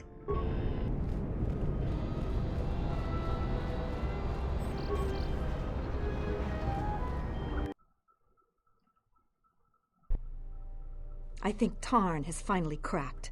Running around like a madman, raving that he was being chased by a Jedi. Oh, Tarn is an idiot, to be sure. But he seemed genuinely frightened, and perhaps he did see something. Do you actually believe a Jedi would return here? After all they've done to us? They wouldn't dare. They certainly would. You remember how they were. Always so superior, so arrogant, and never lending a hand when we really needed them. I still don't believe it. You should. My cousin's friend, he used to tend the gardens around the Enclave. He swears he saw a Jedi in Kunda. Could be hiding anywhere. Well, I hope it's true. I hear there's a bounty on them, and we could certainly use the money. Unless somebody beats you to it.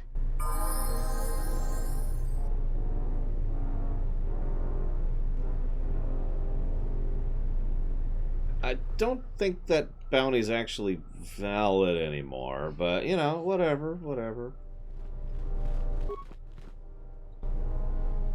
What the? Whatever. Welcome to Kunda. You're a salvager, right? You'll need to see Administrator Adare to get access to the ruins. If you need directions to anything else, just ask. Plus, they were constantly begging the Jedi for help to deal with every problem they had, Django. AKA side questing, but still. Put what away? What are you talking about? I don't see a problem here, Kay. Wrong. Her office is directly behind this room. You really can't miss it. She can see you now if you like. I'm running out of liquid here.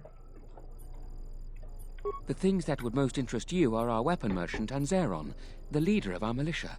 Akere is still around here somewhere too. He sells droid components.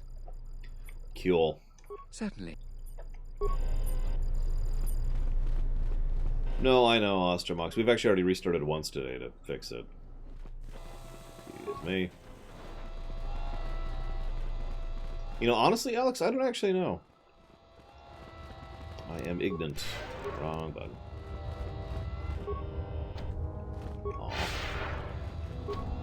Aw. Aw. I give up. But yeah, because it takes so damned long to do the full reboot, I'm trying to minimize full reboots. A visitor.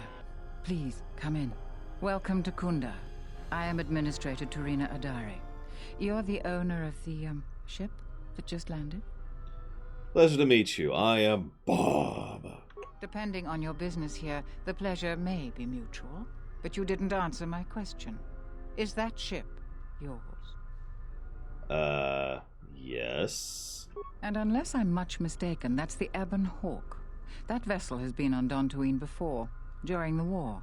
That was a Jedi vessel. Yeah.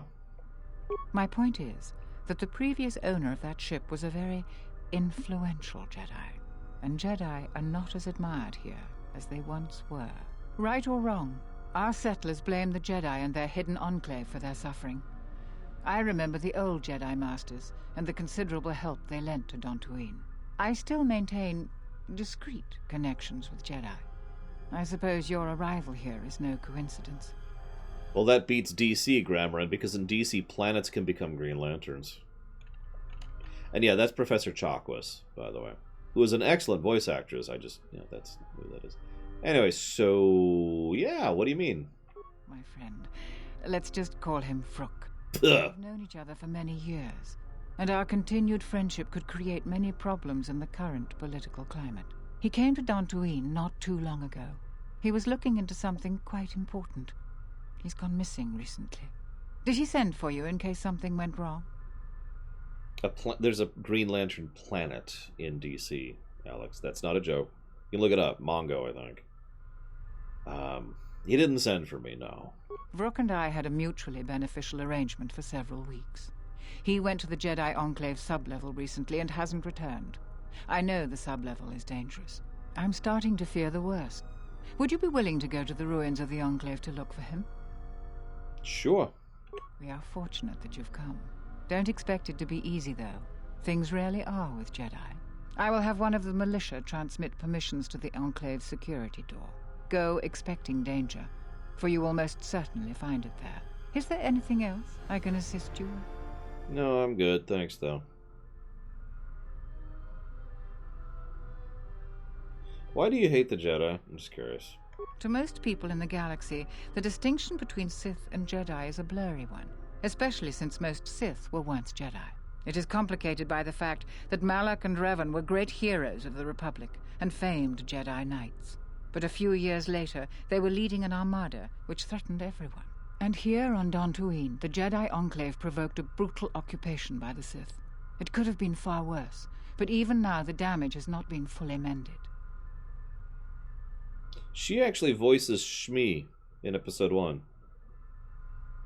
Carolyn Seymour, the actress here. Sorry.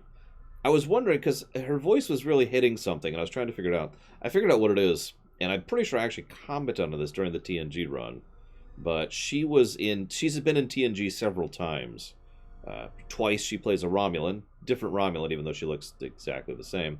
But she also played Mirasta Yale in First Contact. She was the scientific woman. Excellent episode, by the way. She also is the most common voice of Mon Mothma in Star Wars video games. And apparently she is the Queen in Gears of War. I don't think everyone hates Jedi. If just a few people changed their minds or spoke up, it could make a great deal of difference. I think that we need the help of the Jedi. If the Jedi's reputation isn't redeemed, the consequences could be quite regrettable. Until then, I would keep your identity secret. Alright, thanks. I didn't see STO, but I was glancing towards the end there. But yeah, I like her. She's a good voice actress, and she does good stuff. So, eyes with it. Let's go see if we can find Vrook. And no, we will not be killing Vrook now. We will definitely be letting him die later, but, I mean, you know, just saying. As much as I love butchering Vrook and watching his intestines slowly spill out over the hot lightsaber still sticking out of his gut, I think we'll actually go ahead and spare him this time. Hello, Kujeni. Although I'm not sure how you want that one pronounced, so please forgive me if I'm screwing it up.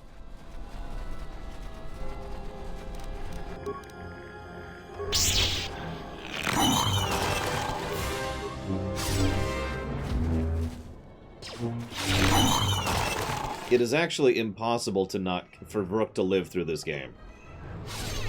I'm sorry. To my knowledge, it's impossible for him to live through this game. Let me be more clear about that.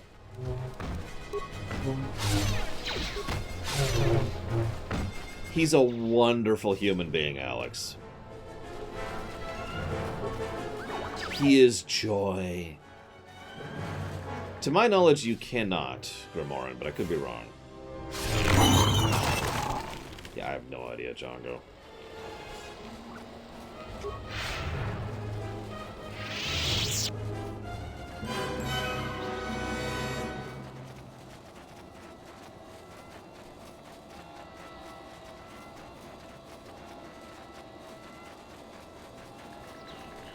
Yeah, if you end up liking Vrook, Alex, we may have to, have a talk.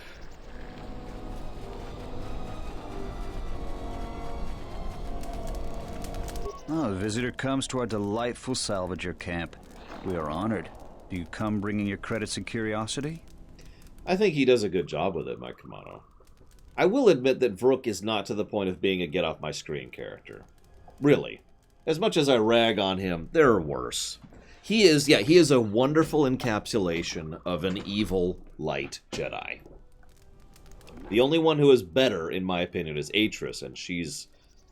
yeah. So, what are you selling? Am I that transparent to you? Apparently this is so. I am Rallon, known throughout this camp for the many artifacts of value that I have uncovered. An expert, this is certain. A question I pose to you, traveler. Do you wish to buy one of the most elusive of all Jedi artifacts? A powerful Jedi holocron? That's fair, Consul Hot. He's not... I actually do think that he is someone who has committed evil, but I can't in good consciousness call him evil. He is definitely an asshole. You flatter me, traveler. It was a good day when I found this holocron. But you are lucky, for I will sell it to you for a low price. I ask a mere 1,000 credits for this rare find. This is not a matter of negotiation. You should buy it quickly before others come. Can I inspect it at least? I assure you it isn't. I will show it to you presently. As you can see, it is in fine shape. A real bargain at a mere 1,000 credits. It does look to be in good shape. Of course it is. With many thousands of credits to the right buyer. Right. I have 950 credits. That's funny. I was actually weirded out that I didn't have enough. You a new salvager? Or one of those Kunda cantina rats coming here to complain? Yeah, salvager. We don't need another one. Look around this camp. We got the salvaging more than covered. I'm gonna give you some advice. Turn back. There's nothing you're gonna find. I mean, I've come a long way. If you're not going to listen to anybody, maybe you can help me out. The only place that has anything is the sub-level. And only a couple of fools have gone there. And they're now dead fools. Yeah, I'd like to do the decent thing and get their bodies and put them to rest. That hole isn't a fit place for a salvager. So, if you find a couple human corpses down there, just grab their gear and their bodies. I'll pay you 500 credits for each of them. Okay. It's a lot of money for a corpse. I mean, if Kay died, I wouldn't pay 500 credits for him. Maybe 3 space bucks, but not 500 credits.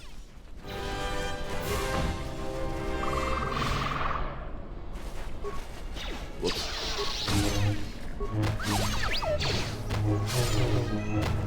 So, this has actually been kind of enlightening. In KOTOR 1, you basically needed Persuade. Like, it's the same as it is in most RPGs.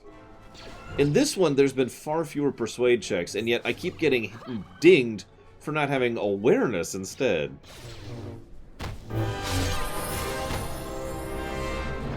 It's almost interesting. Where are we at? Ah, we're getting there. Hey, Mandalorians.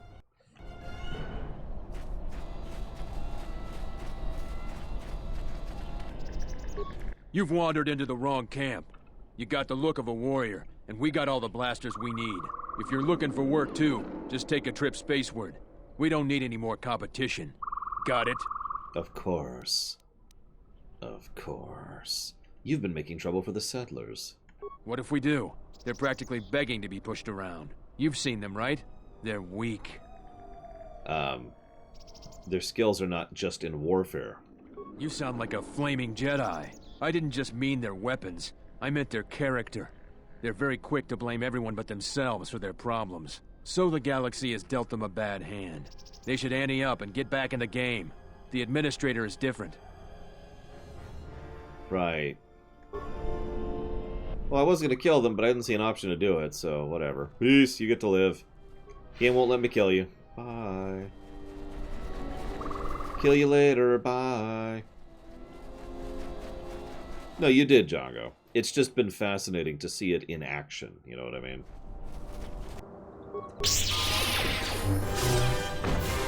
Actually, I would love to have, like, a lightsaber that's on fire.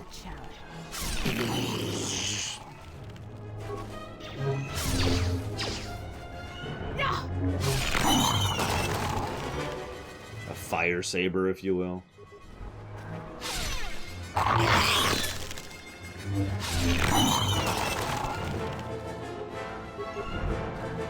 I'd make a reference to a flaming hippo, but nobody would get that who's here right now.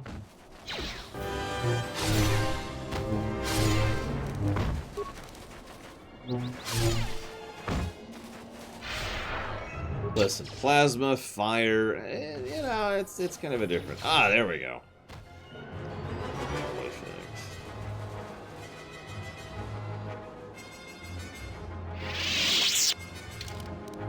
Listen, Alex, it would increase my cool points by 13.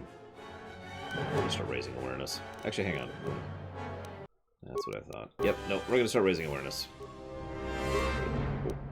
Inch by inch. Down, because what I want is that. I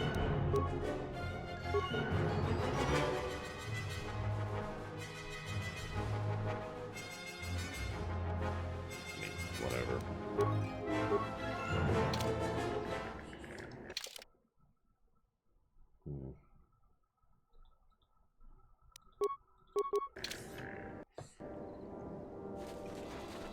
I can think of one Micromano, and that's Cyberpunk. The tabletop, obviously. Ooh, one black wing? I'll be down for that. Okay, so there's the cave. Just kind of filling out the map real quick here. So, actually, going back to the... Actually, do I have to go back to the ship? Hey. Yes? Okay, never mind.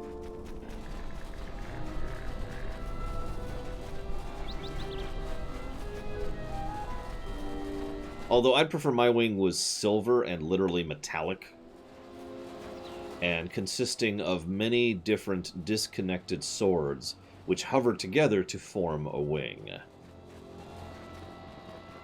That's okay.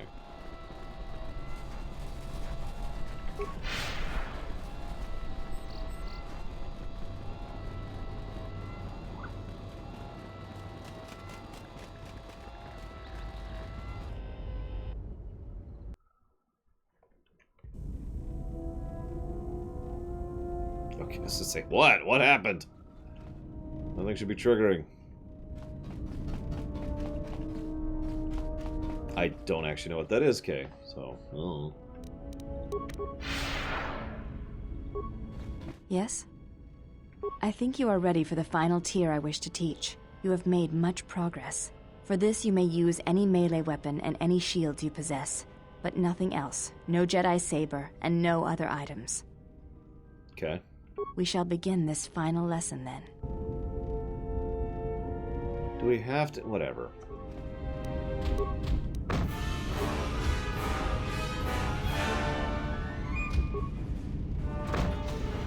Atris was correct about you. You know war, its motions and currents. There is nothing more I can teach you. Maybe I can teach you. I have already learned much of your styles and combat. There is no need to know more. But what's the problem? Combat among the Ichani is a personal thing. Repeated duels are not what they are in other cultures, and I would rather that this not become more than it is. And I have taken an oath to Atris against studying from a Jedi, or anything of the Jedi teachings. Do you want to learn? What I desire is of no importance. My father broke his oaths. He shamed us all. I do not wish to follow his path. I swore not to follow his path. If I were to follow a Jedi against Atris's wishes, then I would be betraying her for you.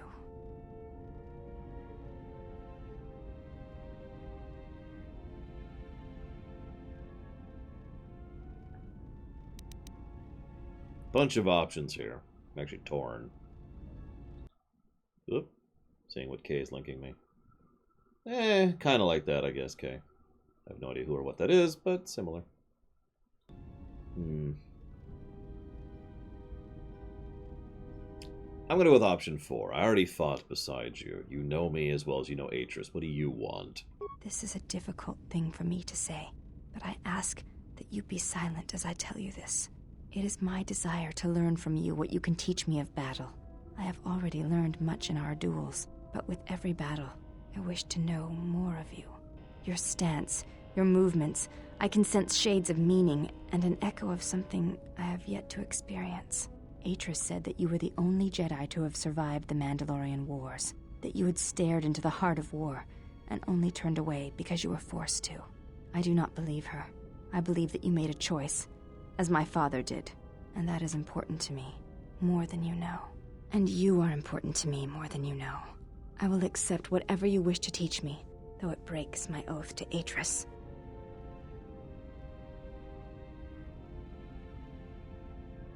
Then I will teach you more of battle. I shall await that time.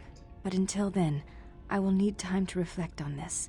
It is different to voice something you feel, and I must grow accustomed to the wait. Alright, so, hang on. Here, it's a good helmet, but sure, we'll get rid of that. We'll give her that.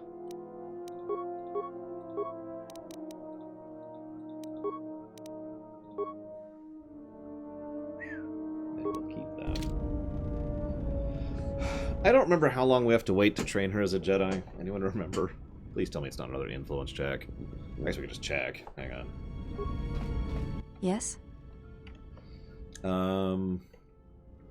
It does not. Yes? Hang on. There is nothing. Duels among. Hang on.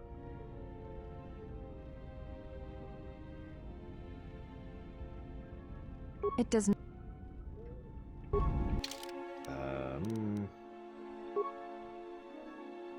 Here's my. There we go. Yes? I fail to understand the problem. I had heard the Corward systems had customs concerning modesty, but when training, such customs are not practical or efficient. Actually, I disagree. If you don't train while encumbered, you are crippling yourself. I can see no fault in your reasoning. I do have bulkier clothes. Will this do? Those look like Jedi robes. They suffice for training purposes. They belong to my mother. Who is she? She was the one my father followed to war. She was a Jedi. These are her robes. I have not worn them since they came into my possession. They are the only thing of her that I possess. I am sorry for your loss. I think you misunderstand. I have no feelings concerning her at all. There is only curiosity. I never knew her. There is no absence of presence when there was nothing there to begin with. I miss only that I never knew her at all, and what it was about her that caused my father to follow her to war. Anyways. Good to know. You know, I really wish I could get better robes than this puke green looking thing I got going on, but whatever. I guess it's not really puke. But again, whatever.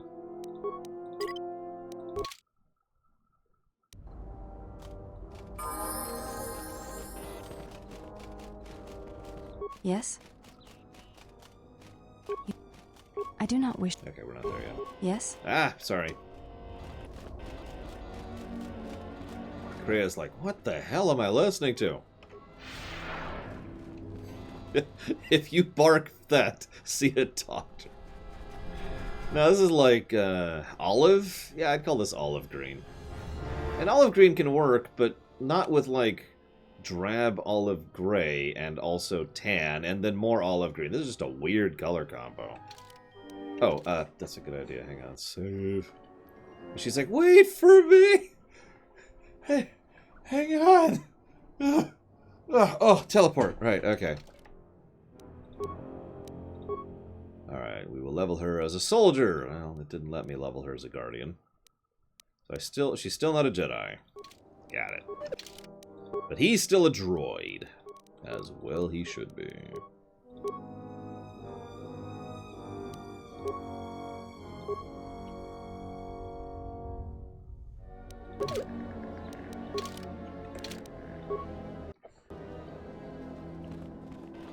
Well, it's very simple, Alex. You see, she has given in to what I like to call the cuckoo side of the Force. A side of the Force that not many Jedi will tell you about. It's when they have given in to the... I screwed up this joke. The point being, she's nuts. Let's just summarize this. Listen, Permius, they will all be Jedi in the end. For I am the lit Jedi King. They will know to use the power of the Force to fulfill my will into the... Okay, that's kind of weird. We must kill that man immediately. Them with battle. I shall honor them with battle. Where are my lightsabers? God dang it.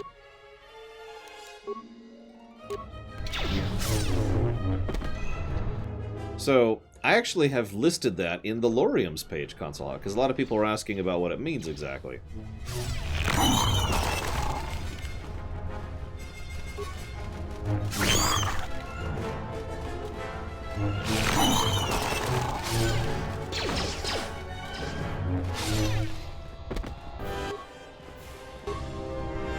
Whoops.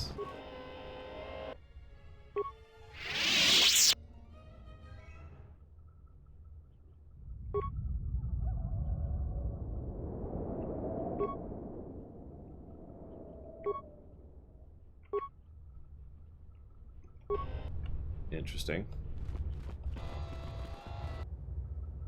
Because I have two lightsabers and I have my feet set up properly, my Komodo. I'm also buffing and using Flurry. I think I get 4 attacks per round right now, something like that. It's 4 or 5. I'm up there. Hey, it's Exar Kun's battle suit. Sweet.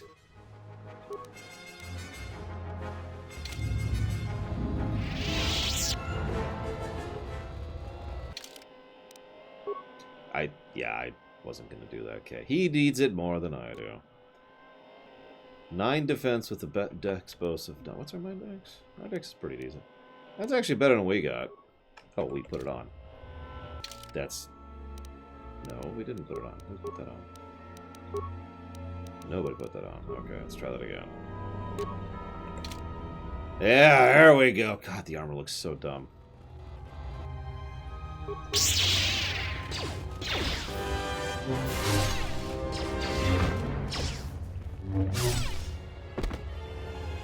Yeah, I'm gonna be real. Last of Us 2 is already a coffee game, and I haven't even played it yet. I guarantee you it's a coffee game for me. Oh yeah, restricted by armor.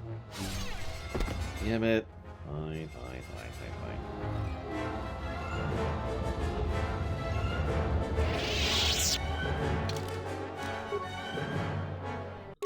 At least wear something other than that stupid olive thing.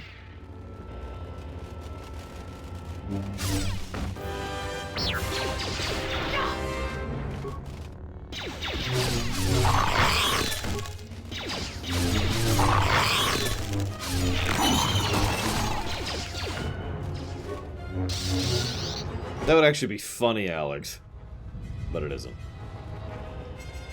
I mean, unless the developers are literally lying when they say that they want to show off how brutal and horrific, violence can be, and cycle of vengeance, and death and destruction, and all sorts of horrible stuff. Unless they're lying, which is possible. But no.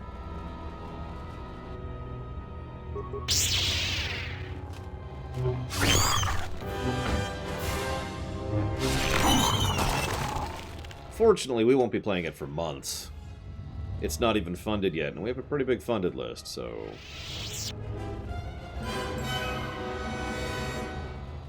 And you guys want me to take a day off. Actually, I guess you guys don't want me to do that.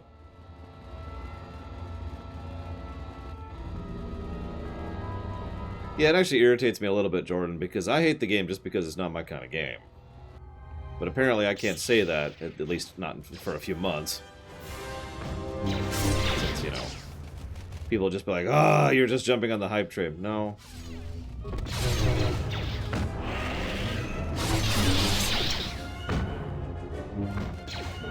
Well, you heard it here, guys. I've got a viewer right now who just told me word for word to never take a day off in my life. I shall honor them with battle.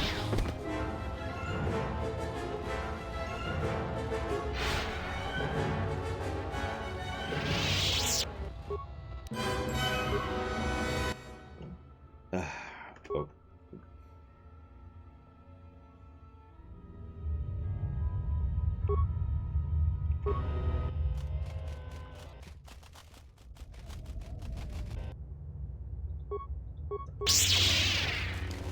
Alright, it's time for some 24-hour streams with no sleep. So in the next part of the game, yeah.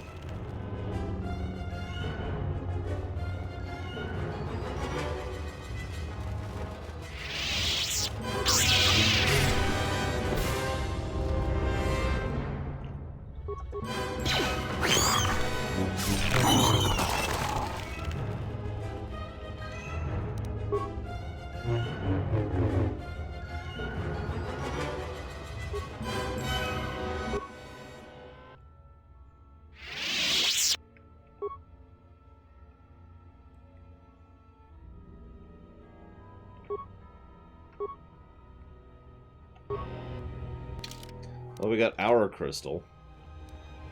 The Bob crystal.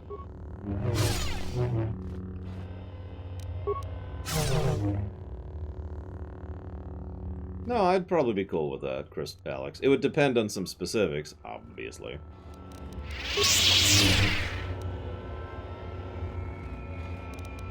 Like, I know too much about modern tech to trust it. But if it was actually trustworthy, yeah, sure. I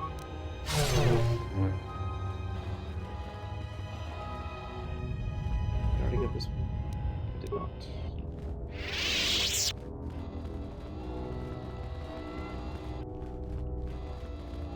Like I said, it would depend on a lot of specifics, Console Hub.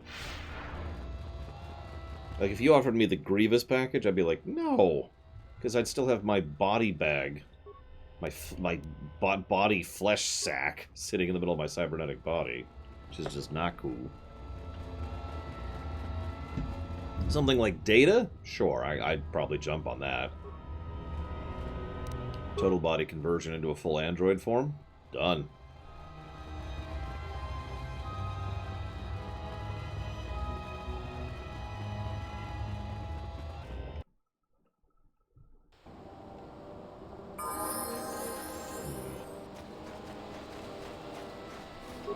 Oops, god dang it. I mean, if we're talking undead, yeah, sure. I'm down for becoming undead. That's a little different, though. What? You shouldn't sneak up on an old fella like that. You shouldn't be out of here anyway. This is Kinrath territory.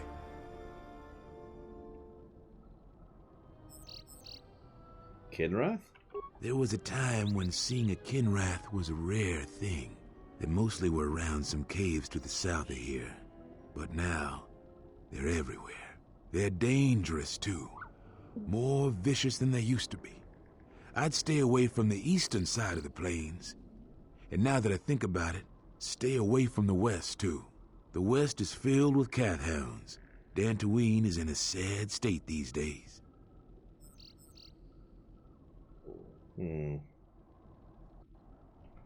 Why have things gotten so bad around here? Mostly because the Republic has left us to fend for ourselves. I gave the Republic the best years of my life, and I understand they're under pressure. But I think that they'd be able to spare at least something to help us out. All we get is sympathy. Right. What do you need from the Republic, exactly? Some law and order, for one thing. Take what I'm doing right now. A couple weeks back, there was an accident here. One of the Western Fringe farmers was coming to Kunda on his swoop with a load of atmospheric sensors. We found him dead and his swoop bike all banged up. I've come back a couple of times to try to figure out if that's what really happened. So, I'm guessing you suspect foul play. I do. The Kinrath are dangerous. But as long as you stay on your swoop bike, there's no way they should catch you. I've carefully searched this area and haven't found anything. So maybe our man just got sloppy. We really need those atmospheric sensors. I don't suppose you'd be willing to keep an eye out for something, Sure. It's technical. I doubt you'd understand it. But I'd really appreciate your help. I doubt you'll be able to find any evidence of what happened here. But you might come across the atmospheric sensors. They have to be somewhere. If you find any of them, just come back here. I'll pay you 1,000 credits for each one you can find, even if they're broken. Any idea where they'd be? No idea whatsoever. I figure it's a real long shot you'd ever spot one. But I also figure it wouldn't hurt to ask. Alright, thanks.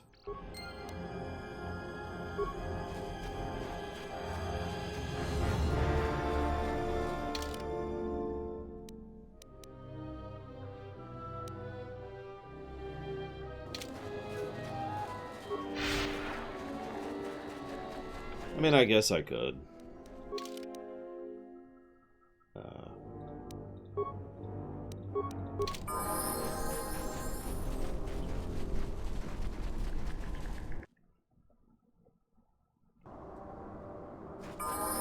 Yeah, no kidding, Console Hut. They picked some nice locales. We're gonna talk to them, we're gonna talk to them.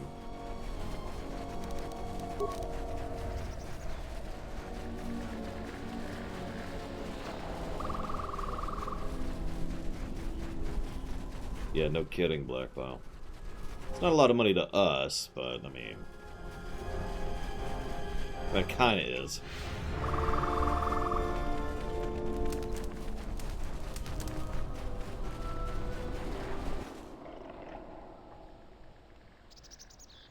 Man, that is a surprisingly intact building for something that got bombed from orbit.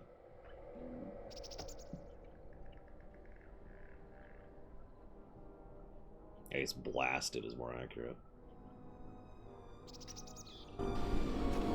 If you ever wanted to know the theme of KOTOR 2 in one image, KOTOR 2 in one image, this is it. Remember that Jedi Enclave?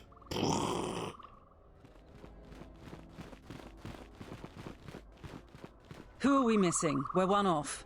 We're missing Joran. I don't see Joran. That runt of a Kathhound, he's the one with the backpack. Did anybody grab anything from the room? Anybody? Aye. What do you want? What's the problem? I managed to get this sad lot of salvagers to work together. Then we get 2 rooms into the sub-level, and we get swarmed by Lagrex. And even then we fight our way out. But of course, the only one that managed to grab the salvage is still in there. I don't even know why I bothered. Are you going back for him? Are you kidding? Course we aren't. He's on his own. I only wish he didn't have the salvage on him. Now, if you don't mind, we're going someplace you can't eavesdrop on us, and get down to our business.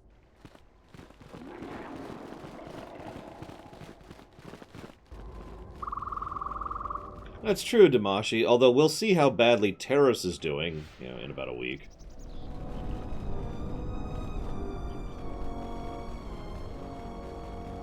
Although, in fairness, that wasn't him so much as the Admiral who, Kara, Saul Kara, who did that. For all the bad things you can say about Saul, at least he was pretty good at destroying planets needlessly that had no ability to resist or fight back whatsoever.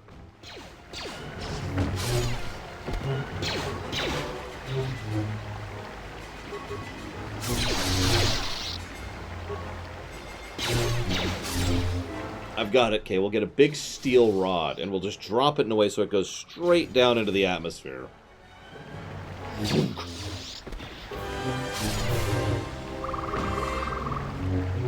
I'm kidding, of course.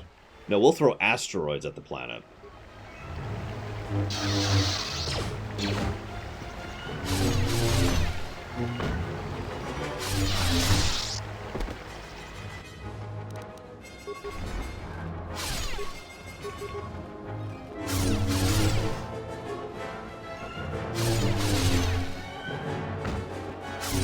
Honestly, probably not, Harriet. It doesn't really fit the usual definitions, and it would be very hard to properly score and review. That's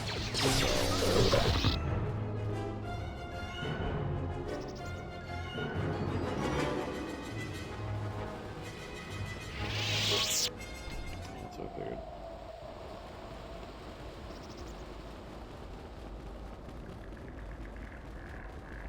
I'd have to think about it, Harriet. The only reason I would... Let me put it this way. The only way I'd consider it is if I already didn't have a lot of other things on my plate. If I had time for what is effectively a for fun stream like that. Especially considering I've already streamed this game with the content rod. Now, granted, I didn't review that, but, you know. God dang it.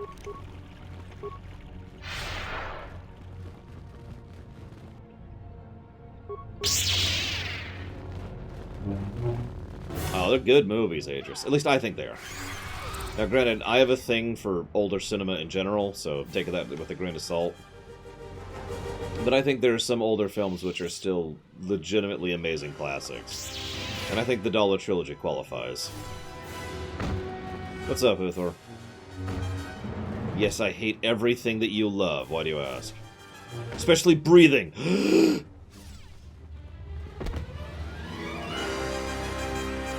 Is someone out there? Anybody? Help! Lagrix are everywhere! Help me! I'm trapped in here!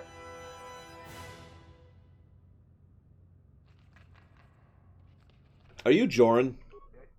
Yes, yes I am. I locked the door in here. I thought I was going to be Lagrek compost. Did you take care of them, stranger? There's still some around. Please, take care of them. I can't stand much more of this. If you do manage to clear a path, please come back.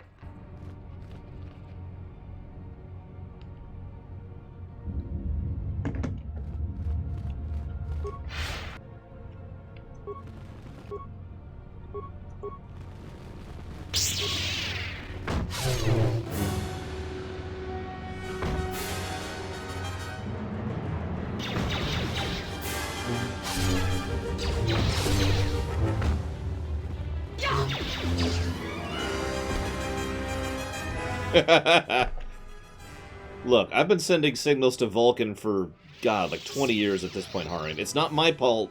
It's not my fault they're not picking up their frickin' comms, okay? I've done my part.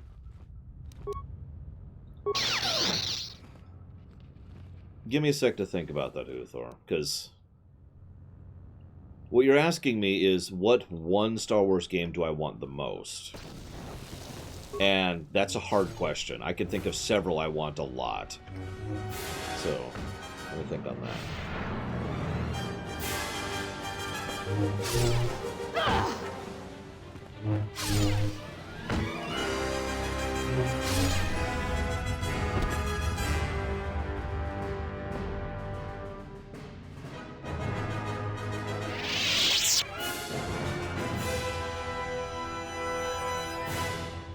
I've narrowed it down to 5 so far. Let me keep thinking on this for a second. Oh, all 5 of these are realistic. I'm thinking within the bounds of, you know, not having a holodeck. If you want to be if you ask be the holodeck question, that's a much different question. I would go nuts with a Star Wars game if I had holodeck level power.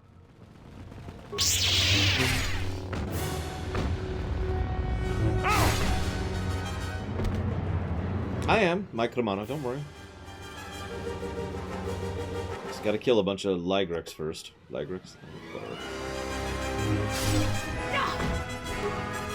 Oh yeah, someone asked if I would be a Krytek or a Kryvek or something like that. It was something I actually wasn't familiar with, so I had to look it up. Apparently that's from the extended Dune universe, which, I gotta be honest, I never actually got into that, so I don't have any real knowledge of it. Oh.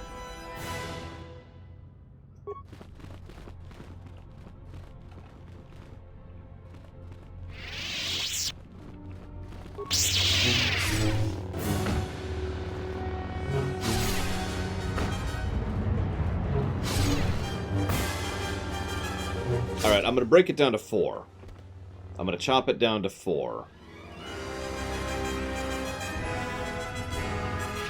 Hang on, let me think about this. So we've got...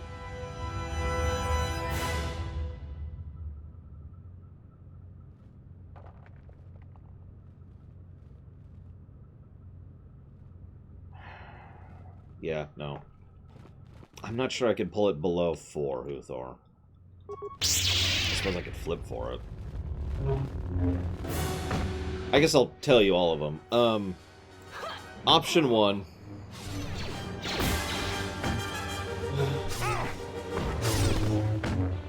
Effectively Grand Theft Auto 5 set in Star Wars. To put it as simply as possible.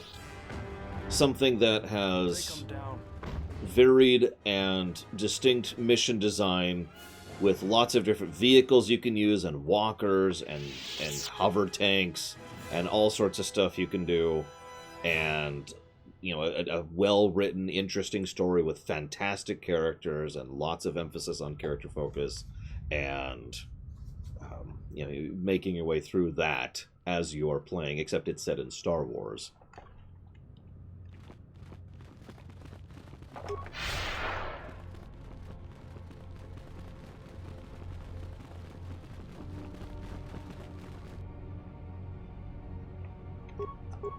Oh, I'm sorry, Huthor. I shall honor them with... Okay, so hang on. I'm going to give you guys a list of games. Which one of these would you want the most? Okay? So, GTA 5 Star Wars. Okay? The second one is Free Space Star Wars. Now, that one's a little harder to explain if you've never actually played Free Space. There's a lot of these guys. But the way it boils down is... you are in a ship, and you're playing the ship, right? Like, that's the gameplay. And you have tons of ways to customize it and set up, you know, you can buy different ships, and you can change the hard points, and modify the values of this, like, all sorts of customization stuff.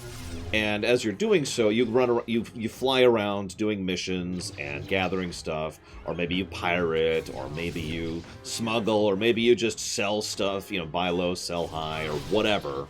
I shall honor them with battle.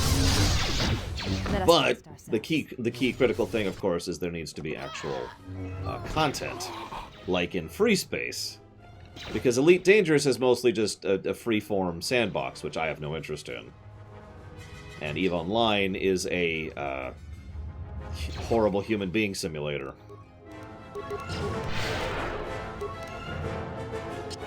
But yeah, it's Star Citizen Star Wars, except actually finished. And there would have to be a plot line. You know, there would have to be a story arc and all that. I'm gonna die here. Jesus. I'm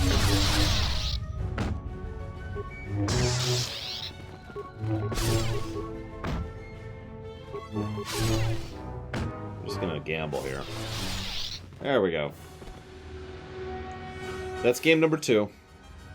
Game number 3... once again, we're going to use another game as an example here. Homeworld. Full 3D, space-bound RTS. And there would be campaigns, most likely, plural.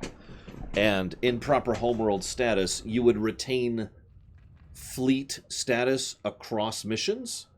Which means if you actually, to give you an example, let's say you're playing as the Galactic Empire during the Galactic Civil War, and you are no ground for this one, and you're zooming through. He said realistic, so we're keeping it, you know, within the realm, within the realm of less ambitious. This might suck. So let's say that you have a carrier, a Lucrehulk carrier, whatever the hell it's actually called, and it's going along. Yeah, none of that scaling crap, Loner. And let's say that in the middle of a battle, you lose that carrier. Well, congratulations. The fighters that were attached to that carrier, unless you have somewhere else for them to berth, they're gone. And that carrier's gone, so when you move on to the next mission, those are no longer part of your fleet. Now, there would probably be another... because in Homeworld, you actually build ships inside your ships. They're mobile factories. In a Star Wars setting, we'd probably have to introduce some kind of new mechanic to be able to recruit new ships into your fold. Like a prestige thing. You know, you become such a prestigious fleet or whatever that you're able to requisition or recruit other captains. You know, that kind of an idea. Something like that. We'd have to workshop and figure it out. But that's the third game idea, is Homeworld Star Wars. The fourth game idea is very simple. The fourth game idea is Star Wars 4X. Now this one is, once again, very easy to explain, because this one is basically Stellaris, except with more focus on some of the specifics of management, and of course set within Star Wars, and with the Force being a relevant mechanic built within the game. See, the funny thing about the recruitment thing is I've just heard 3 separate ideas in chat, all of which are totally valid. Orbital shipyards, reputation with your rebels, and Imperial warlords who you can incorporate or barter with. And that would, the cool thing is you could use different mechanics for building, getting new ships into your fleet, depending on which campaign you're playing as. Like if you're doing a specific campaign, like say Galactic Civil War Empire, then you could have something like just the shipyards. You know, you have access to the shipyards. They have so much allocated resources they can devote to you, blah, blah, blah, right? But let's say you're playing as the Rebel Alliance, Galactic Civil War, then it's about making sure you have your rep with with the Rebels. Let's say you're playing in the post-Imperial collapse, then it's about trying to garner reputation with the remaining Imperial warlords to get them to lend you ships into your fleet. And as a consequence, you probably have to do missions for the Imperial warlords in order to be able to, you know, pay for the ships that they're loaning to you. Stuff like that.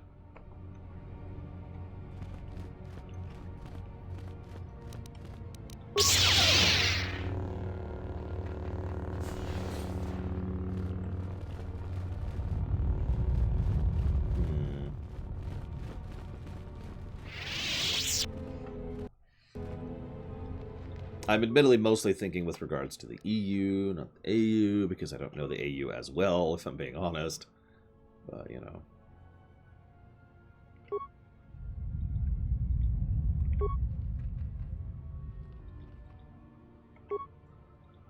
Got it.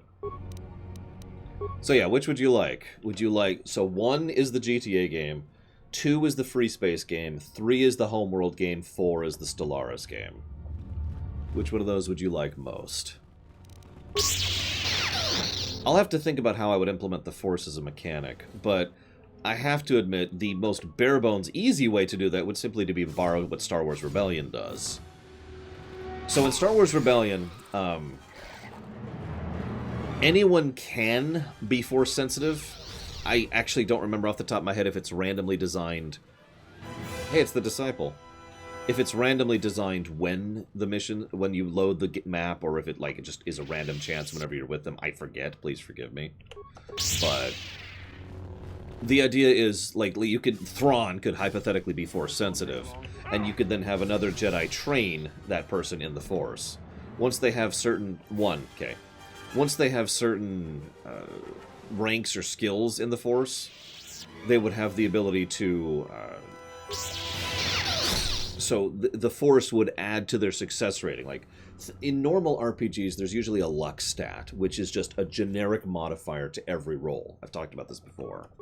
And the Force could be used in a similar manner as a luck stat. It's something that just generically increases your chance of success for diplomatic missions, or for leading a fleet, or whatever. But you can also have specific Force powers, and as your diamond already got there, you could have, for example, battle meditation. You could have a Jedi who has battle meditation, which would then be able to... Let me handle this. I shall honor them. Would be able to allow...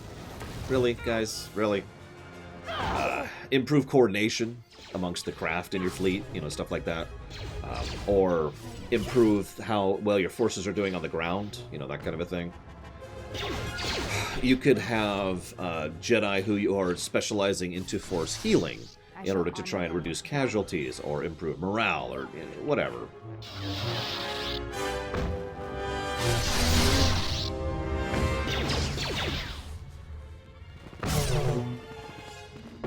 Ideally, there would also be... So one of the reasons I use Stellaris as a specific example is because Stellaris has events.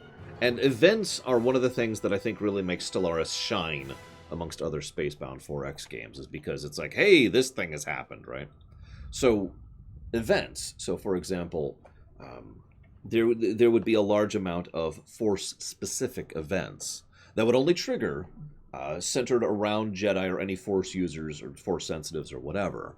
And how you go through those and how you resolve those could basically give you... Stellaris is basically real-time with pause, yes. Effectively real-time with pause. The way you could, let's say, for example, that you're playing an organization, and you decide to constantly choose paths during those events that basically lean you towards being anti-Jedi. As a consequence, that could then set flags, and Stellaris and EU4 both do this, for future events to be Dark Jedi being more inclined to roaming into your Empire, which could be a good thing because they have plenty of stats and they're good in combat, but also a detrimental thing. because, you know, they're Dark Jedi and they're trying to take over your empire from underneath you, you know, stuff like that.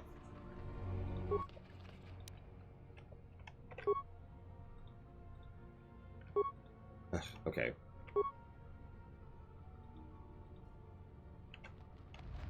And yeah, you'd have to be able to choose your time period, like EU4, to continue to use that as an example.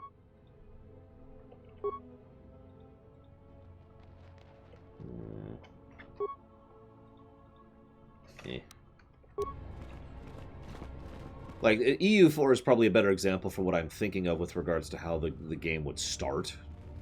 Because for those of you not aware, in EU4 you can start the game at, you know, the 1400s and any other period up to that, and the map adjusts itself to that period in history. Then you can do whatever and completely alter history and have the Jinn nation completely take over all of India, for example. So, same thing with Star Wars. You could set it during the time of the height of the old Republic, or you could set it during the height, you know, in the middle of the Clone Wars, and blah, blah, blah, blah, blah. You get the idea.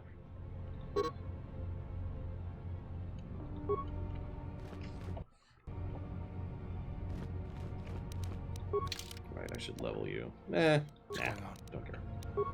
Screw him.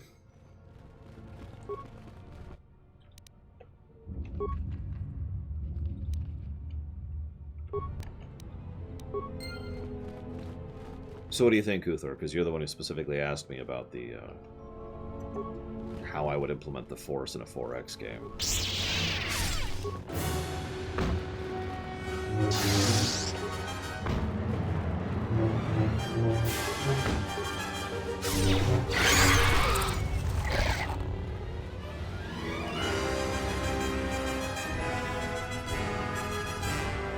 I'll go talk to him, Mike Romano. I'm just kind of busy right now.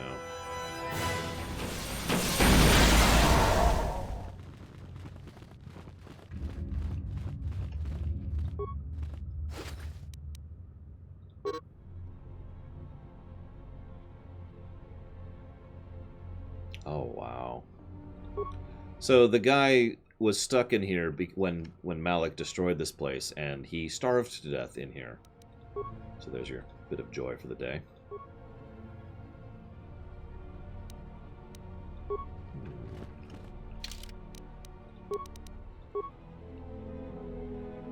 Aw.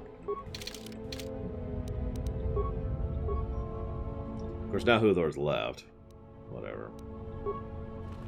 I don't know which of those four I would want most. Although I admit I'm leaning more towards the RTS or the 4X. In my opinion, we are criminally lacking in Star Wars strategy games. And that has bothered me since I was a kid. It's one of the reasons I have picked up and played every single freaking Star Wars strategy game that there is. That I'm aware of, anyways.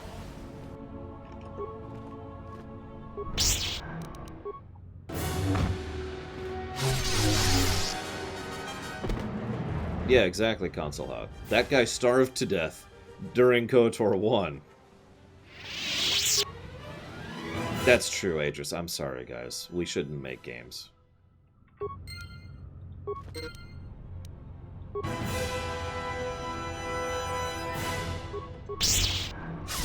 Tell you what, I've got a new idea for a game. It's a Star Wars MOBAge game.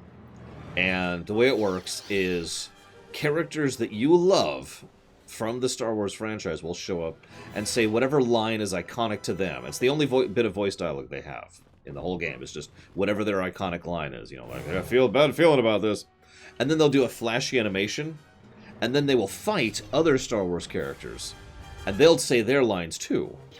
But then you'll lose. And, like, you're guaranteed to lose. However, every time you spend a force point, that force point will give you another chance to win. A chance to win. It's not a guarantee. But you cannot win without force points, because the force is the only way to win. I mean, that's just logical. And force points are only 10 cents each. However, every given force point only actually gives you about a 1% chance of victory. And you can't stagger them. Like, you can't buy 100 force points and then get a 100% chance of victory. You can buy 100 force points and they get 100 attempts of 1% chance to win.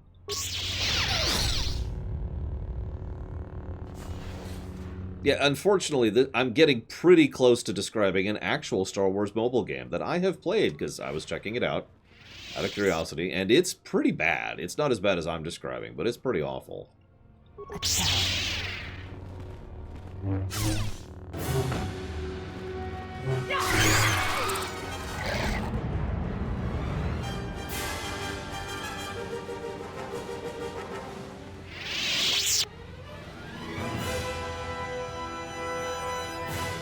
That's good talk to him. And then we'll use all the money from that garbage in order to fund the 4X game. And the RTS game. And the GTA game. And the Free Space game.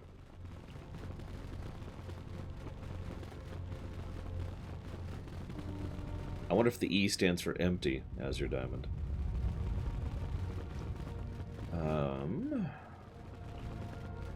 There it is.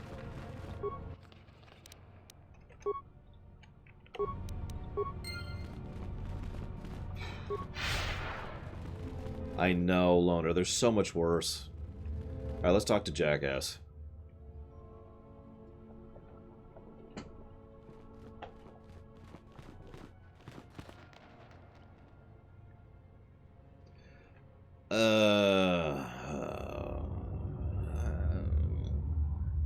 I'll consider it, Nerdpix. And that's my answer. I'll consider it.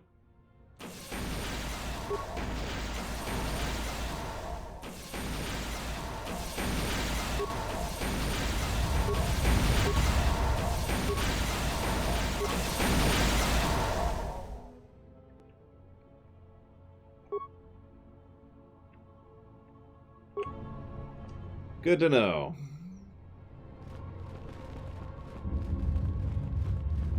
Damn it, Mihawk.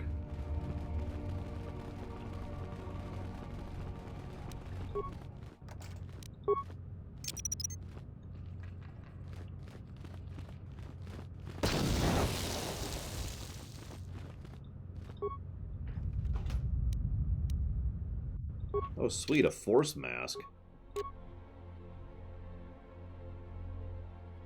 Force resist plus 16. Not terrible, actually. Plus, now we look like that. I wasn't gonna say anything, Mike. Come on. What if I missed down here? Oh, right. So we're gonna wrap this up, and then we'll chop off in a bit here.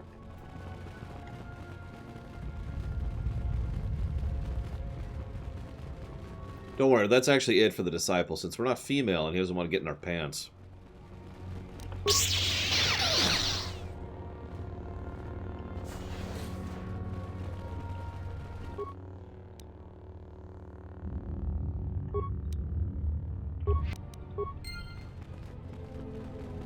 I've been debating the animated series more sincerely. And I gotta be honest, I'm not sure. I mean, I don't know. I'd like to say my viewers don't want me to, you know, do like 20 Lamentations in a row, but then again, you guys do tend to enjoy it when I do Lamentations, so maybe. Because I'm sorry, the animated series is,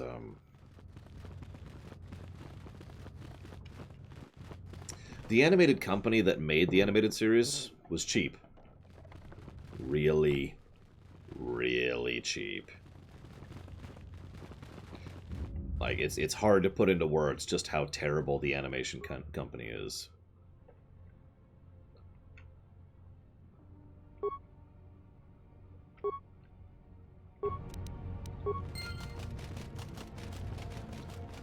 Because, yikes.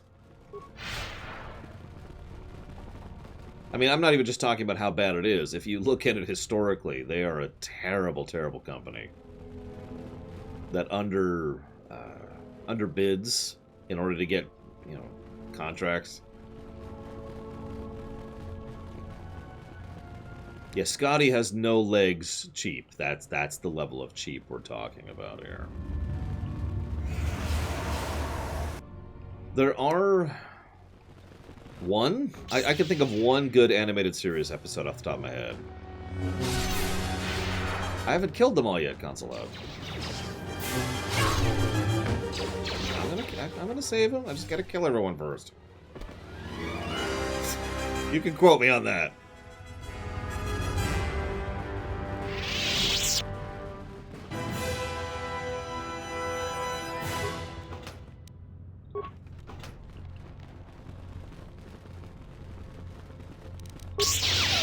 Okay, you can't say romance is why you like the animated series, Savicom. So you gotta explain.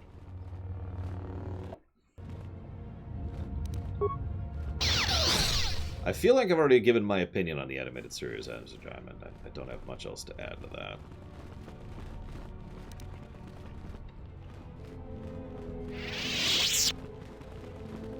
Okay, I guess this is it.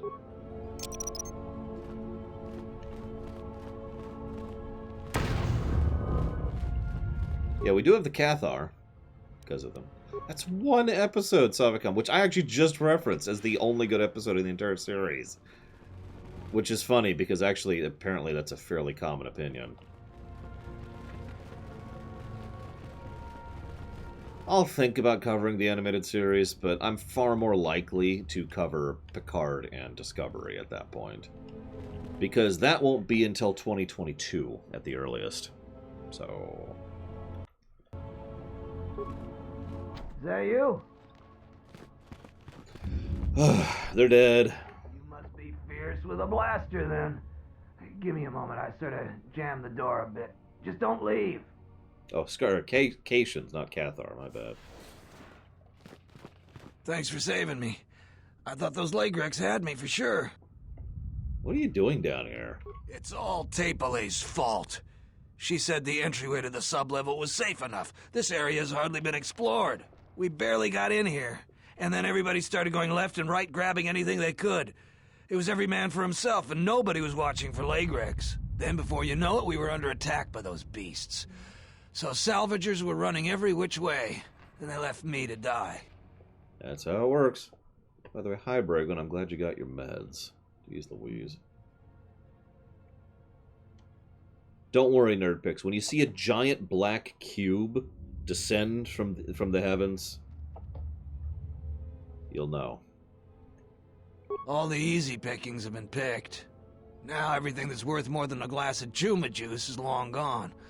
So this level is about the only place that's left. And as you might have noticed, it's very dangerous down here. Almost nobody's managed to get anything from down here. Not that it matters. Almost nobody? There was a group that managed to get in and got one of the biggest hauls ever. Tapele said we could do that too, but they were a damn sight more organized than we were. And they've caused more problems dead than they ever did alive. They died? They were the first to really get anything from this damn level. They were so confident they went right back in. A bunch of us salvagers waited by the entrance. Only 2 of the 4 came back, and 1 died right away from his wounds.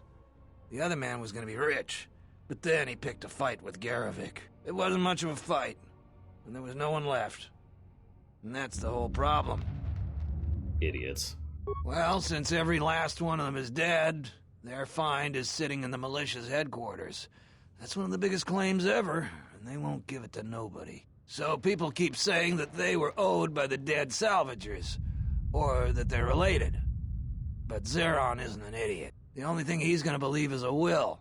And after some try to pass less than authentic ones off on him, now he'll only take a will and their personal effects. Yeah, I actually found that. She was playing you for a fool. No doubt she'd like to find those bodies. That, plus a conveniently worded will, and she'd make a pile of credits.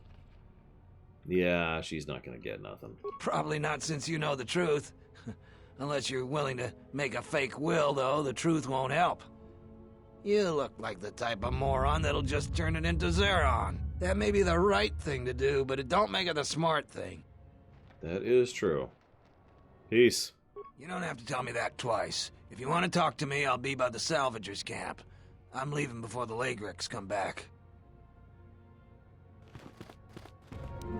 So to answer you, Killer Cow, any show that is Star Trek related actually falls under a different category. That's the kind of stuff we'll cover Sunday during the Streaminations. So any other show would qualify into that, including Mandalorian, obviously. In fact, I'm kind of hoping to cover that. The catch is, our Streaminations are covered until November of 2021.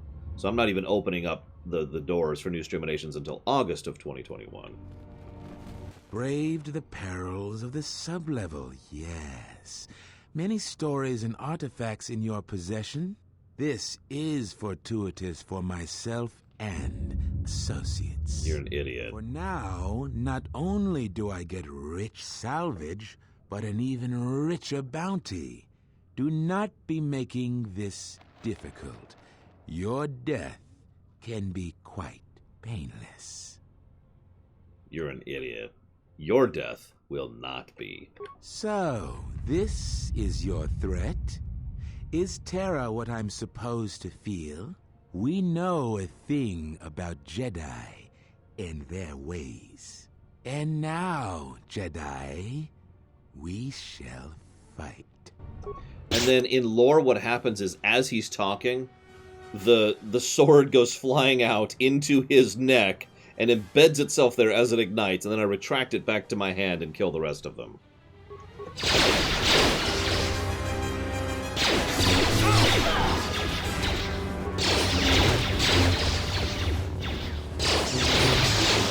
Actually, mini-nations have been subsumed into Streaminations. We'll never do a mini-nation again. So that's going to be the same as any other Streamination, Huthor. It's not very violent, it's very efficient. He will die very quickly in the middle of his stupid speech.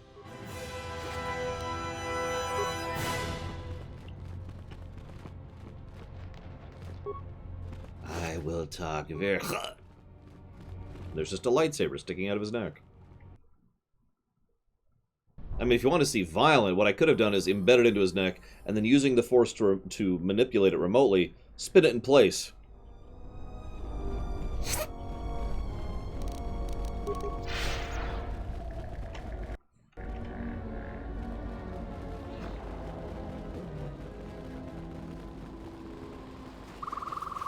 I mean, look, Kothor, I know you want me to work even more than I already do, but I'm trying to hold back on, you know, not sleeping.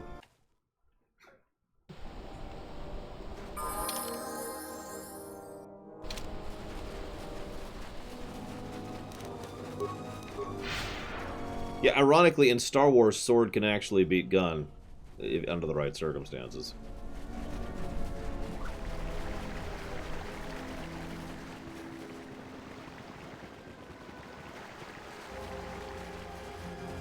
See, it depends on my mood, Black Vial.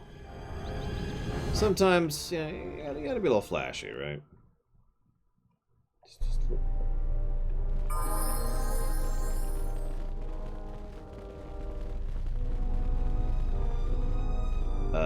That's not her.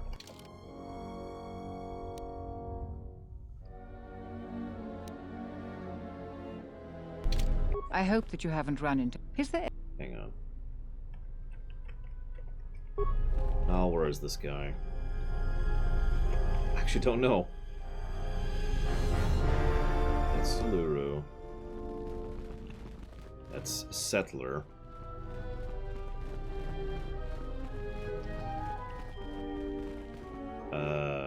Is that him? I'm looking for the guy to turn in the... Is this him? There he is. I'm the militia captain here. Are you here because you're in trouble or looking for it? Listen, Huthor. Which one would you pick, by the way, of the 4 games? I prefer to call it a challenge, not trouble. There is often opportunity in challenges, if you know how to look for it. I might have something for you. But first, you got any other reason for coming to militia headquarters? Yeah, none of these are the actual answer, but sure. You could pick worse places to look for that. Barun is normally the one to go with questions, but I can answer a few things for you. If you're interested, I might have some work for you, too. You want something? Yeah, I want to talk about the dead salvagers claim. I'll tell you what I tell all those grubby salvagers. No body, no claim. I'm no longer even looking at wills or credit notes, and if you think that's gruesome, then go space yourself. I have the bodies here, including the will. Let me see the will. I'll be glad to get rid of this claim and get those salvagers out of my headquarters. He left all his possessions to one of the other dead salvagers. Will I ever get rid of that damn Jedi garbage? Guess nobody gets them now. The administrator will have to figure out what happens to them. And until then, the salvagers are gonna keep bothering me. Sorry. We aim to please! Yeah, I was just carrying the bodies. There's a trail of blood, you know, going out.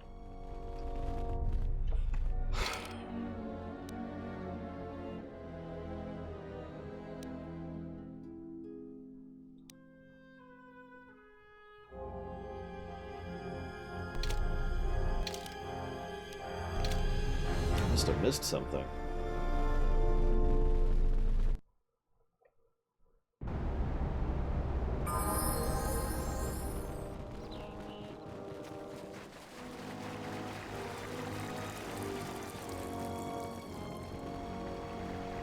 Yeah, shut up, Nightbot.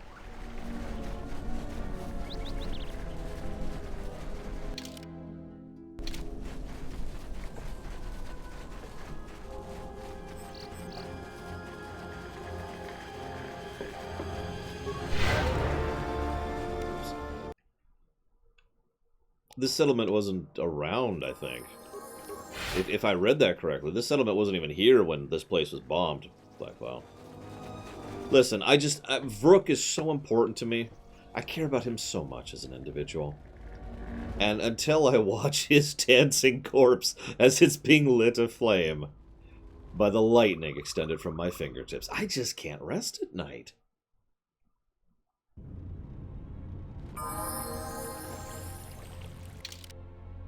What did I miss?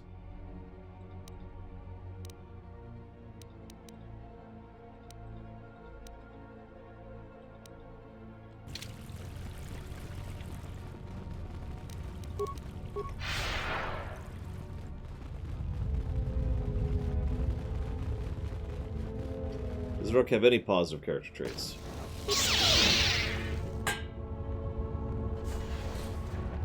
He's secretly a mule. Wait, he can use the Force. That's a character trait, right? Like a personality trait.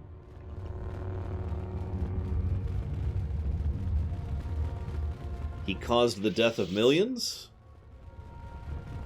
Let's see, what else? What else?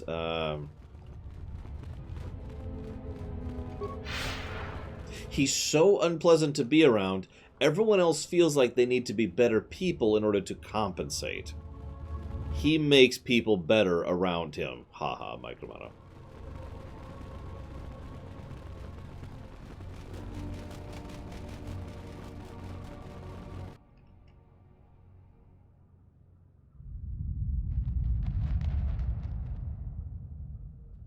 Okay.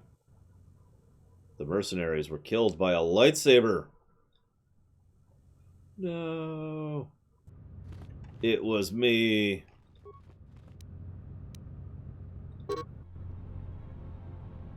Vrook has wandered into the Enclave alone. You will take a full squad and capture him alive. Okay.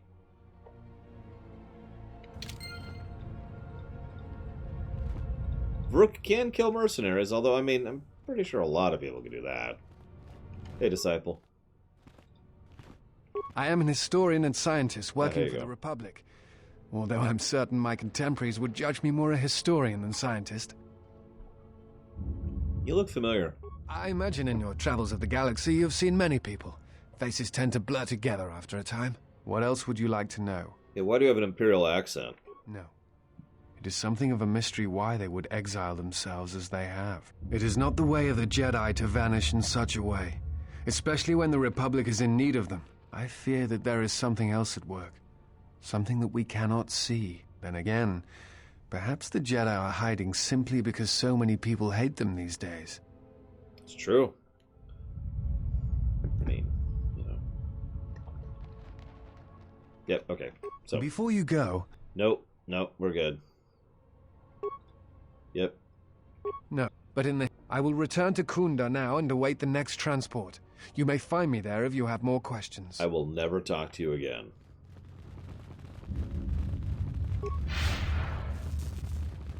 Vrook didn't doom the Jedi. The Force doomed the Jedi. And I mean that sincerely.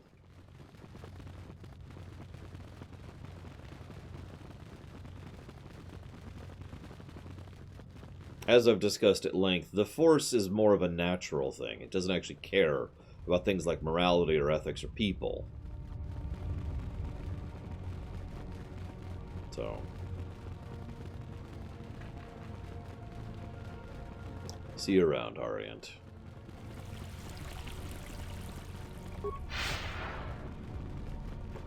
Vrook is determined, that's true. It's a shame he's gonna die screaming! Anyways.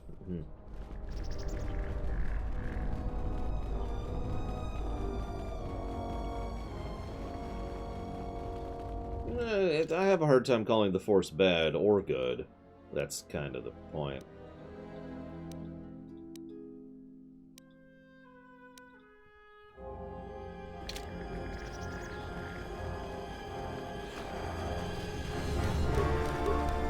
Whoop. That's actually the wrong button, but it's okay. We didn't lose any time from it. So I'm going to check one thing really quick, because I'm not sure where this cave is. Unless it's the Crystal Cave, which I've already been to. Nope. Yeah. I'm going their way. I'm going their way.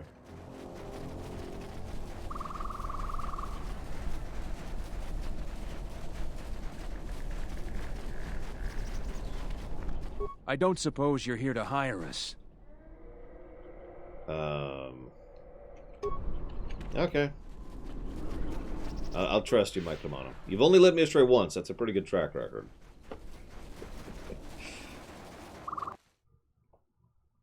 The Force was always Garland. Wait, that's not Garland's voice. Although Garland does have some Darth Vader-y things going on in Dissidia, so whatever.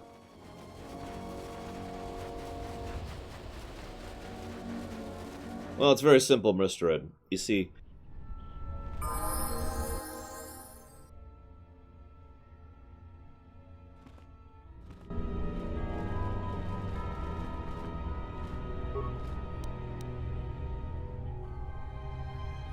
I don't know about that.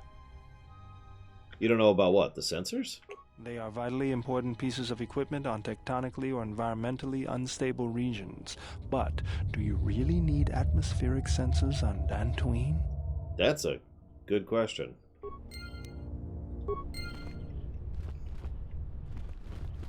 I started answering legitimately, and then I started memeing. The type of Force that, if I was writing it, the Force, I've actually kind of already explained this, the Force is neutral, right? Now, there's basically, let me take a step back here. The way I would write it, if I was doing the world building, is there's the Force. Now, the Force, if that was true, Huthor, you need to do voice acting for me in the future. The Force is a neutral force, which is very natural, as I already mentioned. It inclines itself more towards, like, the equivalent of what we usually think of as Mother Nature, right? It doesn't care about people, it doesn't care about civilization, it doesn't care about right or wrong, it's just trying to keep life and then death and then life and then death. It's just keeping things going, right? Now, people can draw on the Force, and they can draw on the Force in one of two ways. By aligning themselves with that mentality, light side, or by using their internal emotions to aggressively make something happen, dark side. Too much light side and too much dark side are both bad. You do too much light side, and you basically just become an excessive peacenik druid, effectively. Too much dark side, and duh, right? The other thing I would do to change the Force, and this is something I actually kind of really... This is something that I prefer, despite my own thoughts on the matter. I would make it so that anybody could become a Force wielder under the right circumstances. Basically, the way I like to explain this is anybody could become a neurosurgeon under the right circumstances. Everyone in chat right now, including me, could become a neurosurgeon. It is available. It's not impossible, right? But for obvious reasons, most of us won't. So, that is how I would write the Force if I was in charge. Didn't I kill everything in here last time I was in here?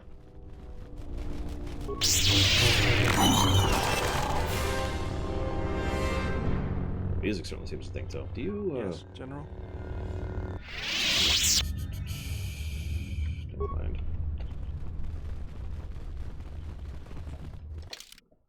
I guess we'll just right wall this a bit. Oh, I'm there, okay.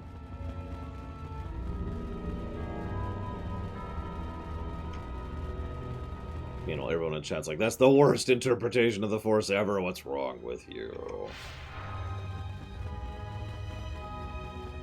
Oh yeah, and I pushed the idea of Force specialization, because I like that idea, but that's unrelated.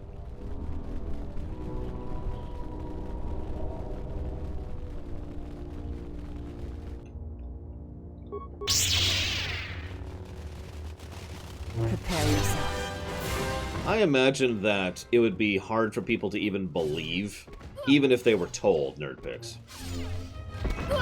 Yeah, I'm trying to make up some extra time and make sure we finish this game by Saturday.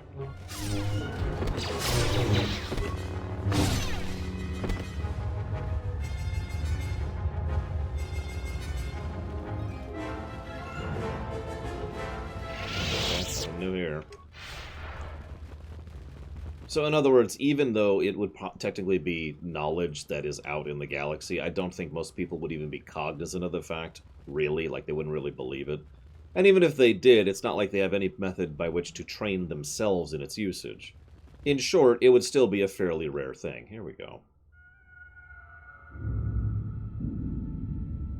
Halt, settler. This is a restricted area. How the hell did you get through the Kinrath? You should leave. Why are you holding Master Vrook prisoner? He's a Jedi Master? Well, the bounty is going to be that much sweeter then. Nar Shaddaa is paying extremely well for Jedi, especially if they're alive. I'm going to say this nice and simple for your little calf-hurting head. Unless you want to wind up dead, leave now. I mean... enjoy the death! I warned you, but I'm glad you didn't listen. Attack, men!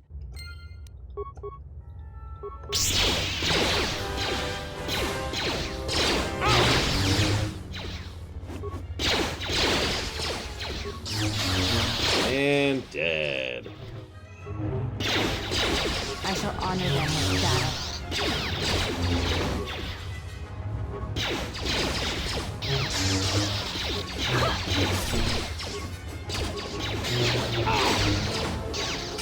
What's that quote from, Kay?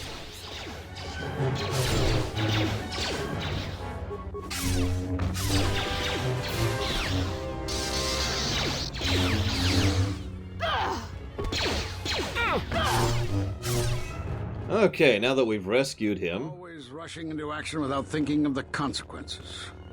What? You're expecting thanks? Khunda is in danger, and you've ruined the best chance of averting a full-scale conflict. I just rescued you. Do you honestly believe 6 mercenaries could keep a Jedi Master hostage? Yes. You still have no faith in the Jedi Council. Every action has consequences, no matter how small or insignificant they seem. And even the smallest choice has the potential for harm. The Mandalorian Wars was proof of this. Intentions mean nothing if a greater tragedy is caused. Is this the...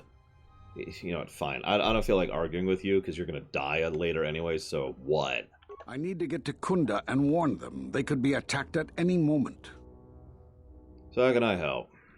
The mercenaries have allied themselves with the Exchange and are planning to attack Kunda. They've been holding off for the right moment. And now, since they lost their captive Jedi, they'll attack immediately. I'm going to try to reach Administrator Adare. Time is of the essence. No, Mr. Red. I've said it before and I said it again. Vrook is a good example of an asshole lightsider. The only reason he's not the best example is because Atris exists.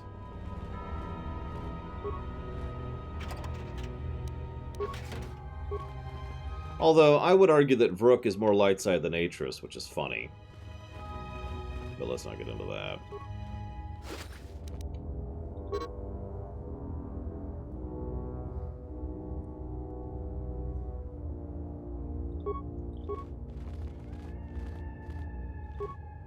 Yeah, Vrook is, you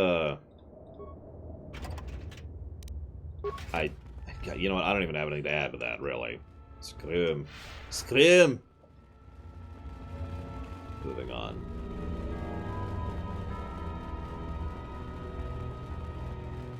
Yeah, exactly, Mike Romano.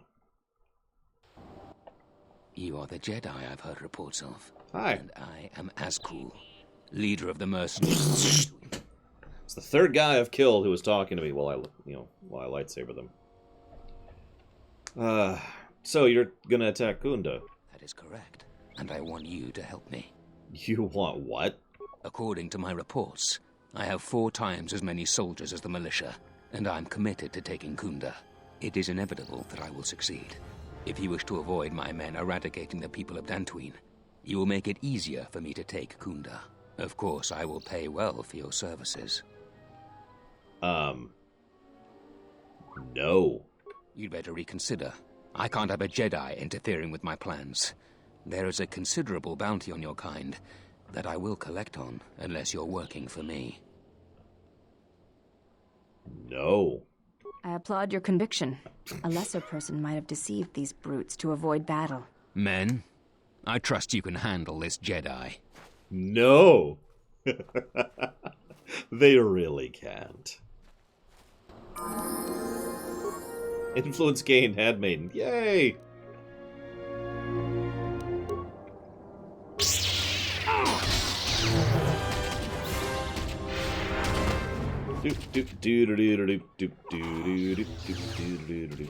Oh wow, they're hitting. They're actually hitting me. Am I in the right stance? Oh well. And I'm dead. Wow! Okay, what? I mean, I did a couple misclicks there, but damn. Let's try that again. It's a meaningless level at my back. Whoop, nope, awareness. I now have the inner strength. Yeah, whatever.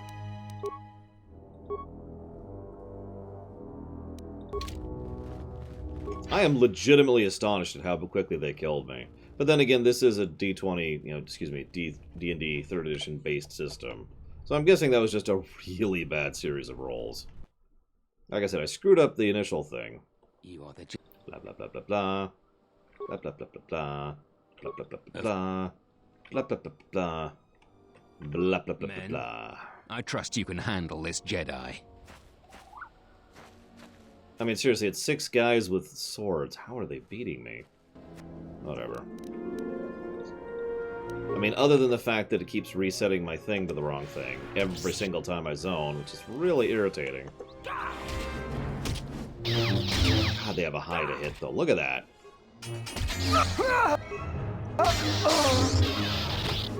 That's true. Vrook doesn't even bother helping you, because why would he? He's a dick. Well, we killed 2 before our 2 died, so we're kind of even at the moment. Yeah, they were just annihilating me. Look at this. Holy crap.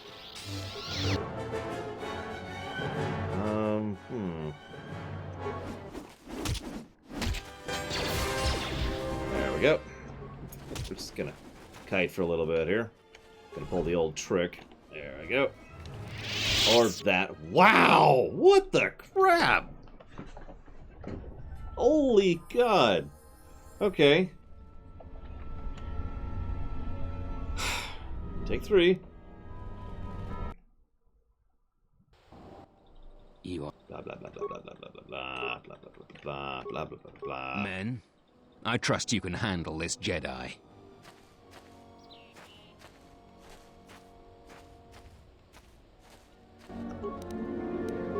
Pause. Switch to that. Switch to that. What do we got here? Discussion. Thermal. Poison. Sonic.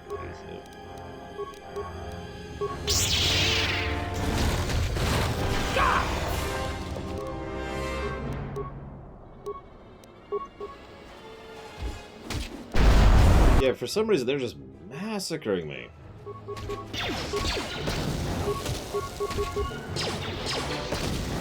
Just hold in there for a second, guys.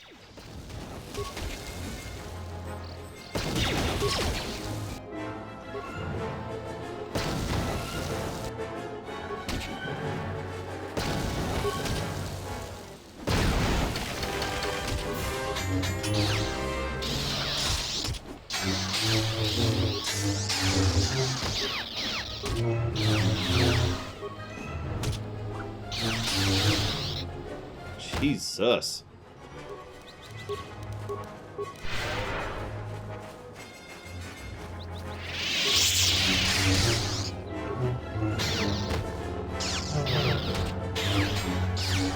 Yeah, they're just hitting like trucks. Good God.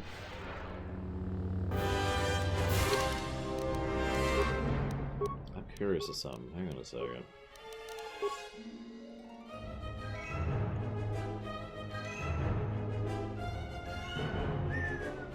So they're rolling in the 30s to hit me. They have plus 6 to... So they just have straight up 6 to add to the damage no matter what. And they're hitting twice every time they hit, so that's a thing too. Good God. I'm fighting a party of barbarians. Game.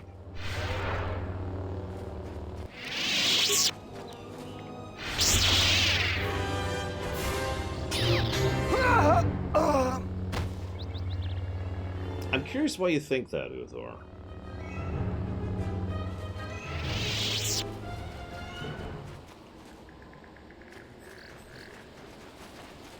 Like, I'm not willing to disagree with you, but I am still curious. Anyway, since we got through that stupid fight, jeez Louise.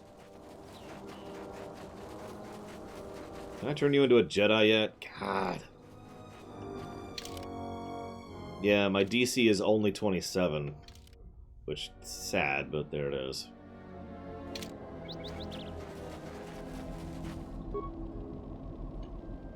That game. I don't suppose you found any of those atmospheric sensors? Could you tell me, hang on. That's great news. My offer still stands. I'll pay you 3,000 credits for all of them. No.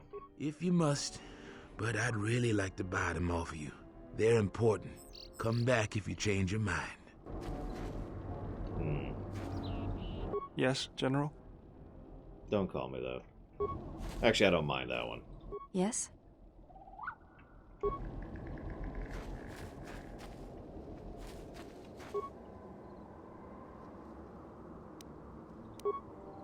I like Dantooine. It's just, you know, we need to kill a lot of the people on it, that's all.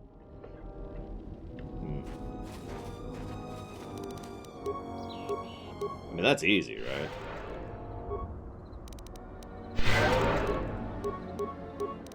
Hang on, whatever.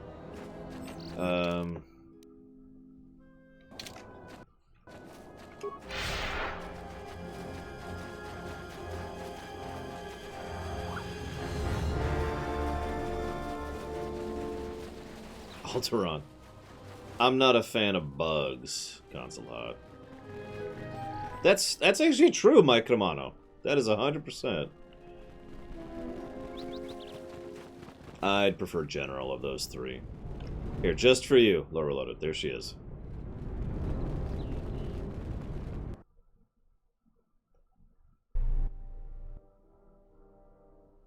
Admiral, this is Mikal. I have found the exile. Dun, dun, dun. Yeah, we're gonna finish Dantooine today. I've already kind of committed to that. Must have less sleep. I see you have found the elusive Master Vrook. He's told me that his rescue complicated our situation to some degree. I can't say that I anticipated that. I thank you for finding him, though. Vrook has informed me that the mercenaries devised a plan of attack to annihilate Kunda itself. I must ask for your aid again, Jedi. Zeron says that even with a plan, the mercenaries have to gather their forces, then coordinate their assault. So we still have time. I'm afraid the militia has not been adequately trained for the task that befalls them. What can I do to help? Our militia is effective at peacekeeping, but isn't prepared for a full-scale battle. If you can do anything to ready them for the reality of it, that would be helpful. Besides that, look around Kunda and see what you can do to strengthen our defenses. I know that we don't have the perimeter turrets online, and that alone could make a significant difference. Zeron says there is a considerable chance they will breach Kunda itself. Anything you can do to slow them down could turn the tide of battle. Look at Vrook. He's just like doing his talk animations while we're talking to her. Here is a MasterCard key that will open all of the security doors inside Kunda. Anything that might aid you in your task, please use. Soon, all the civilians will be evacuated. So if you have any business with them, I suggest you take care of it. Whenever you are ready to finalize the defenses, talk with Zeron.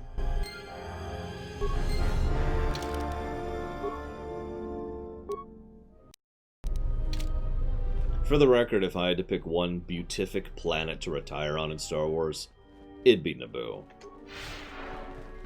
I mean, come on. Alright, where's these turrets? Turrets! God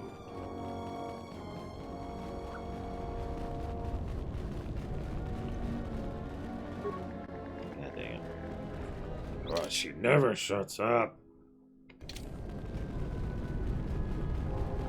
I guess we'll go back in to turn on the turrets. I don't remember where to turn on the turrets. I really don't.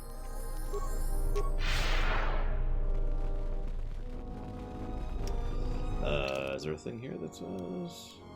In Trek, Earth. That's not even a question. I would retire on Earth.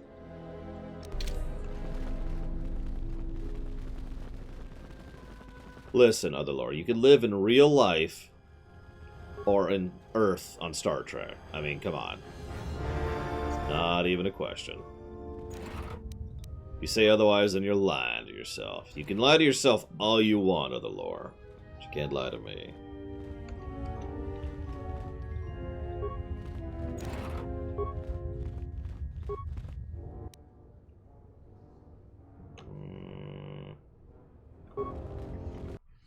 I would not retire to Ryza. Good God. Blah, blah, blah.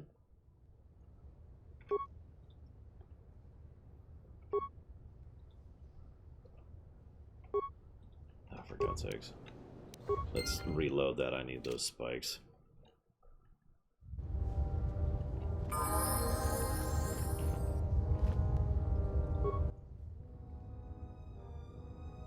In Mass Effect?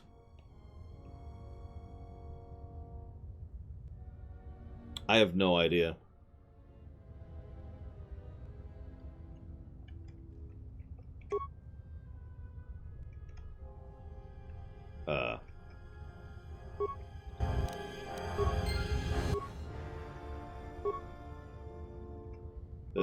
Okay.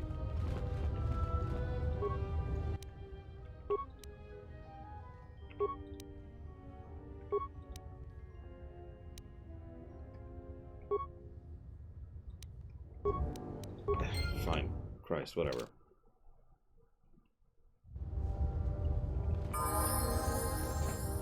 The Everything's Legal planet von Falkenstein? Elam. Is it Elam? Ilium? I don't remember. Crazy place. That's what it's called. You know what, whatever. I don't know how to turn on the turrets, and at this exact moment in time, I don't care. I just had a really easy time killing lots of people. I'm just gonna go ahead and go forward with it after I save. Let's go!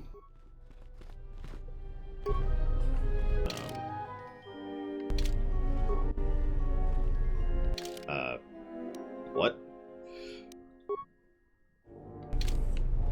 Navaria? I mean, I like cold, but not that much. Are you waiting for the administrator too? No.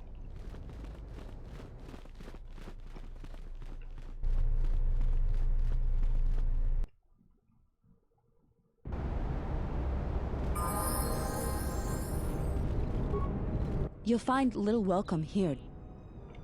You will answer my questions, or you will die.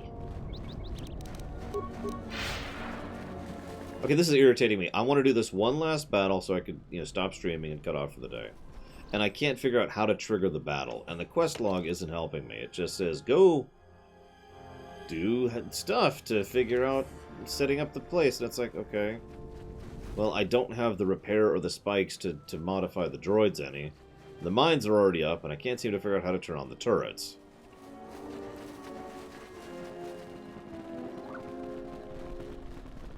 So, I'm just gonna leave the planet. I'm out. Peace! Talk to Zero. Okay, I'll talk to Zeron then.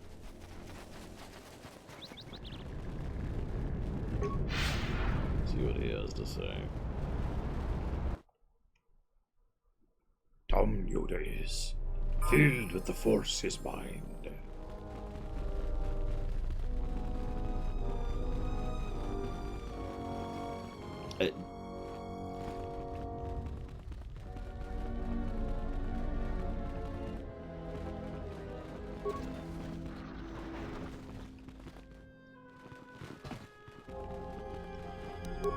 I do like how the game flat out tells you, hey, you need to, get all your stuff done because all the NPCs are going to be gone after this. Where the hell did Zerum go? God damn it, he was in the room, wasn't he? I'm going to have to kill everyone now. Yep, there he is. I was right about you. You are trouble, but you might just be the right sort of trouble we need. The mercenaries aren't quick to mobilize, so you have time to do what you need. Or are you ready to finalize the defense plans? I'm ready. Inspecting the perimeter, talking to the troops, and coming up with a battle plan. I've fought in a war or two, but I'm no general. In my experience, people like you are better at strategy. You want a hand in making the plan, you got it.